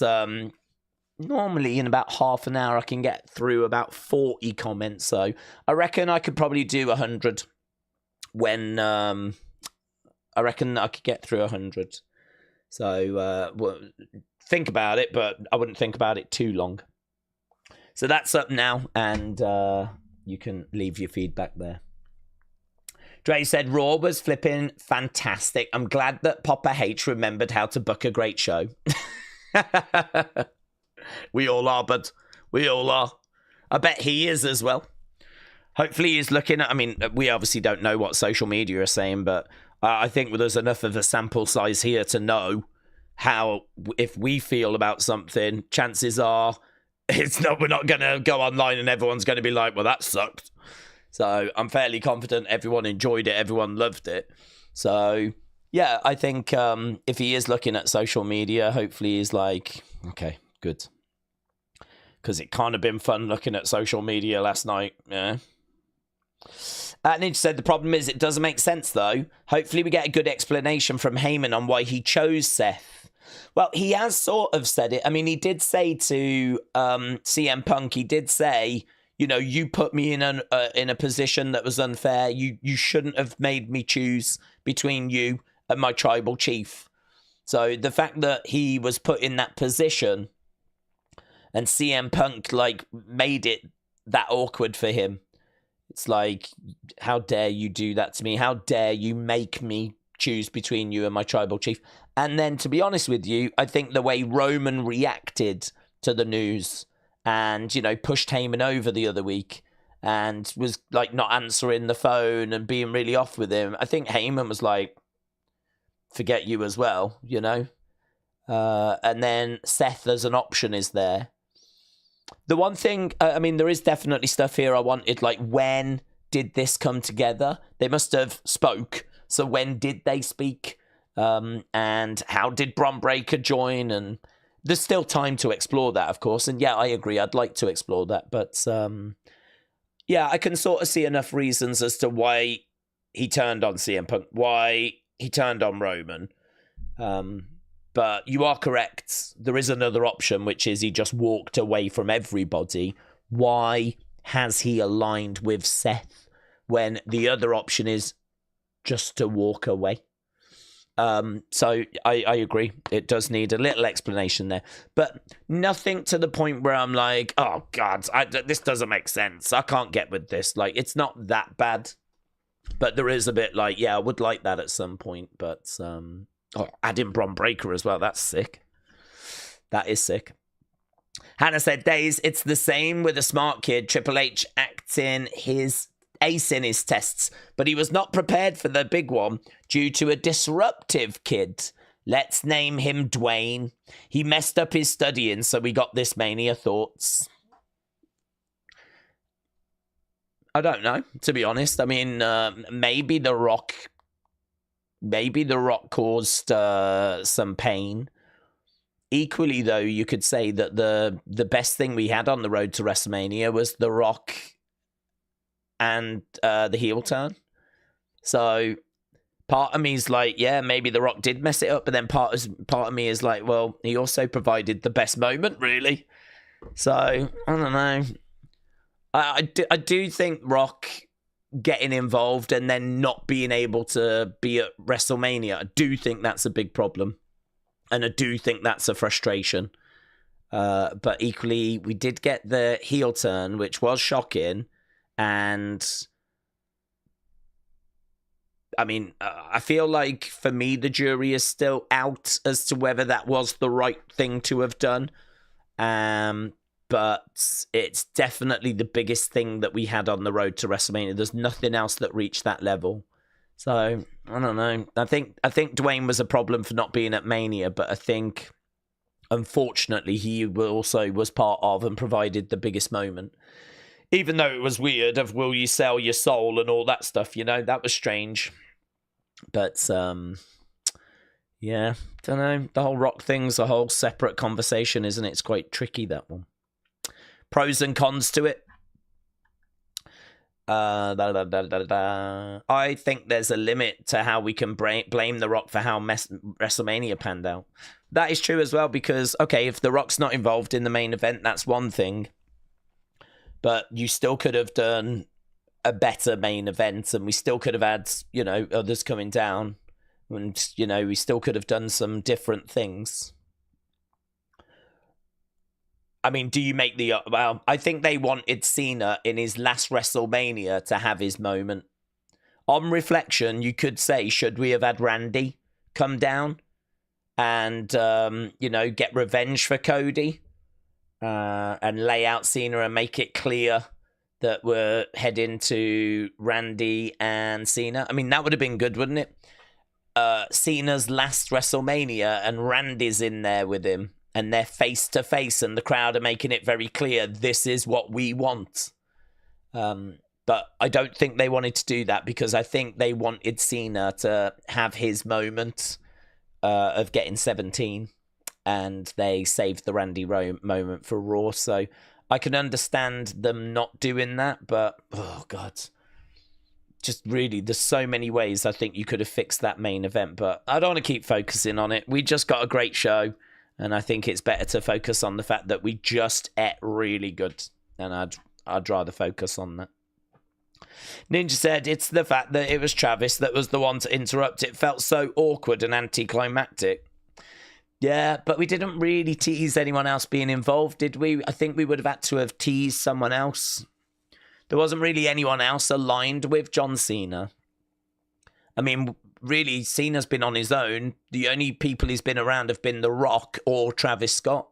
So if it wasn't going to be The Rock or Travis Scott, I think we needed to plant the seed of someone else so that they could have got involved. Unless you reveal something shocking like the third person, you know, which now doesn't appear to be Seth.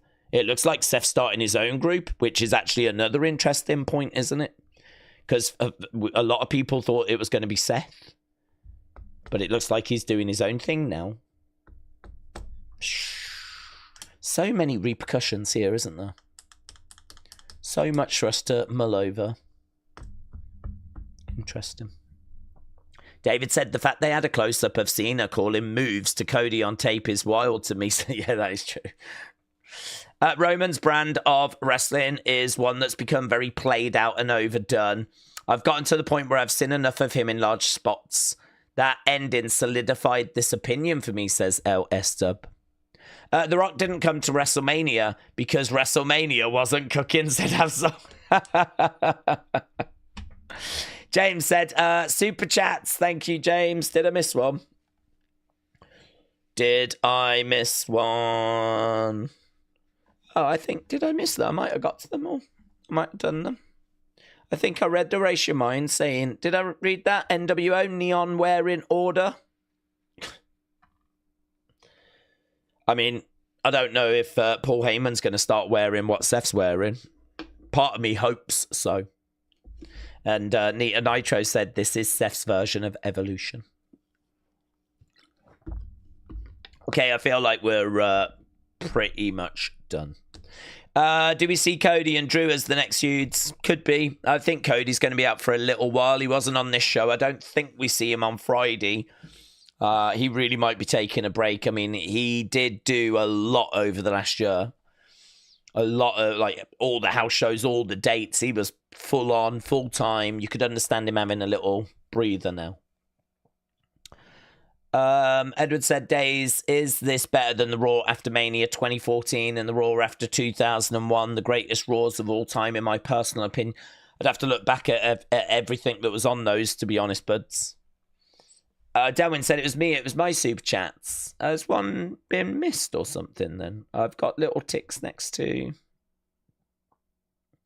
Your one said, Heyman to be a manager with Seth and Braun as well. This is awesome. Shut up. Take my money. Did I not read that, buds? I had a little heart next to it, which suggested I'd read it. So that's why I thought I'd read it. So if I have missed that, I apologise.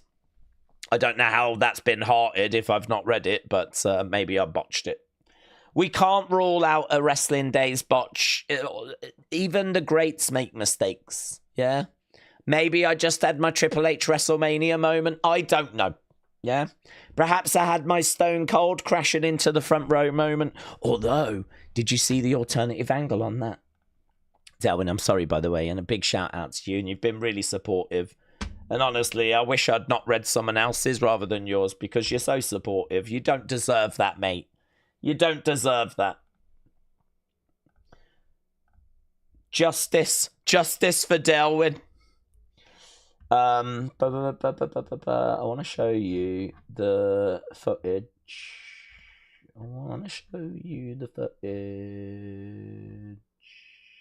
Here. Is this going to work? I don't know if it's going to work.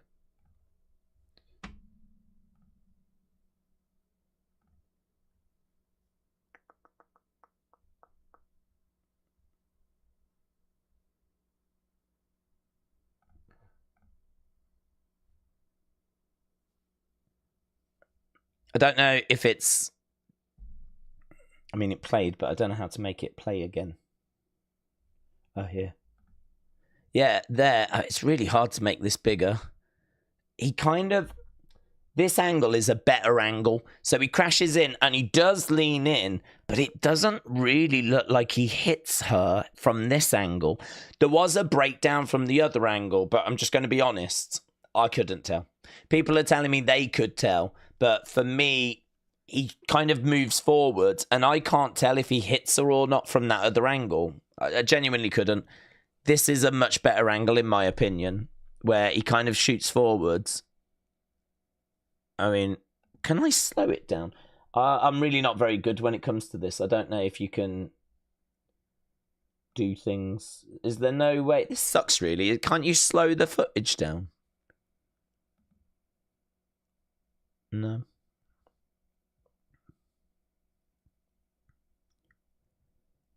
There she is. Here. I wish it was zoomed in, and I wish I could slow it down. She's there, isn't she? He hasn't touched her. He hasn't touched her. She's there. His arm is bending. His arm is bending. There, but I don't think he's still touching her, to be honest, because I can see all of her arm here. That's her sleeve here, and his here. There's his arm. There's his shoulder. There's her arm. She's about here. I don't think he's touching her there. And that's it, because now he's going back. And she goes down. I don't know if she wasn't standing there and then, like, when he crashes in, she sort of drops back, you know? Like, he doesn't touch her, but she's standing. And then because of him coming, like, she loses her balance, kind of, and then down she goes, you know? I don't know if it's not that. But I really don't, look from this angle, don't get the impression that he actually touches her. I'll play it one more time. She never, when she gets up, she's not like, oh, no, it's fine. I'm fine or anything. She's kind of like, oh.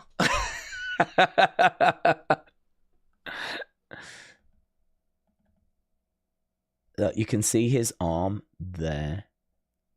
And you can see her here. He does lean in, but I still don't think he touches her. I don't think he touches her. I'm going to just let it play because I bet there's people going, just play it, you boomer. Stop pausing it and faffing around. I'll make my own mind up. And I'm like, okay. Yeah, look. I don't think he touches her. But I'm sure they'll be studying that and breaking it down. I'm sure the lawyers are worried about it. Right, Nico said, greatest stream face. Nico, shout out to you, buds. Appreciate the support, dudes.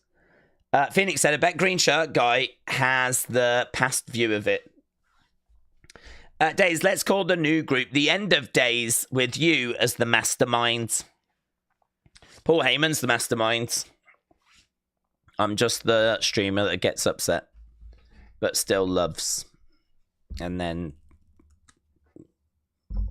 gets happy again. That's me. Days, she went down like a Premier League footballer looking for a penalty. She did. She did.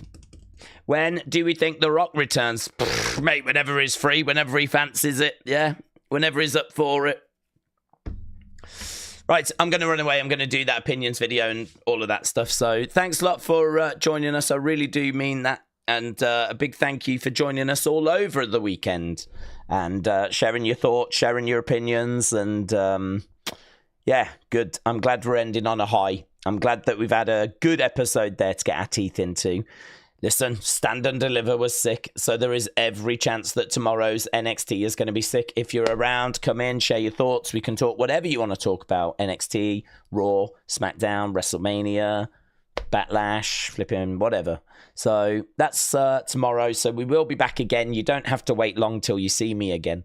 But yeah, big thank you. Look after yourselves, and I will see you again next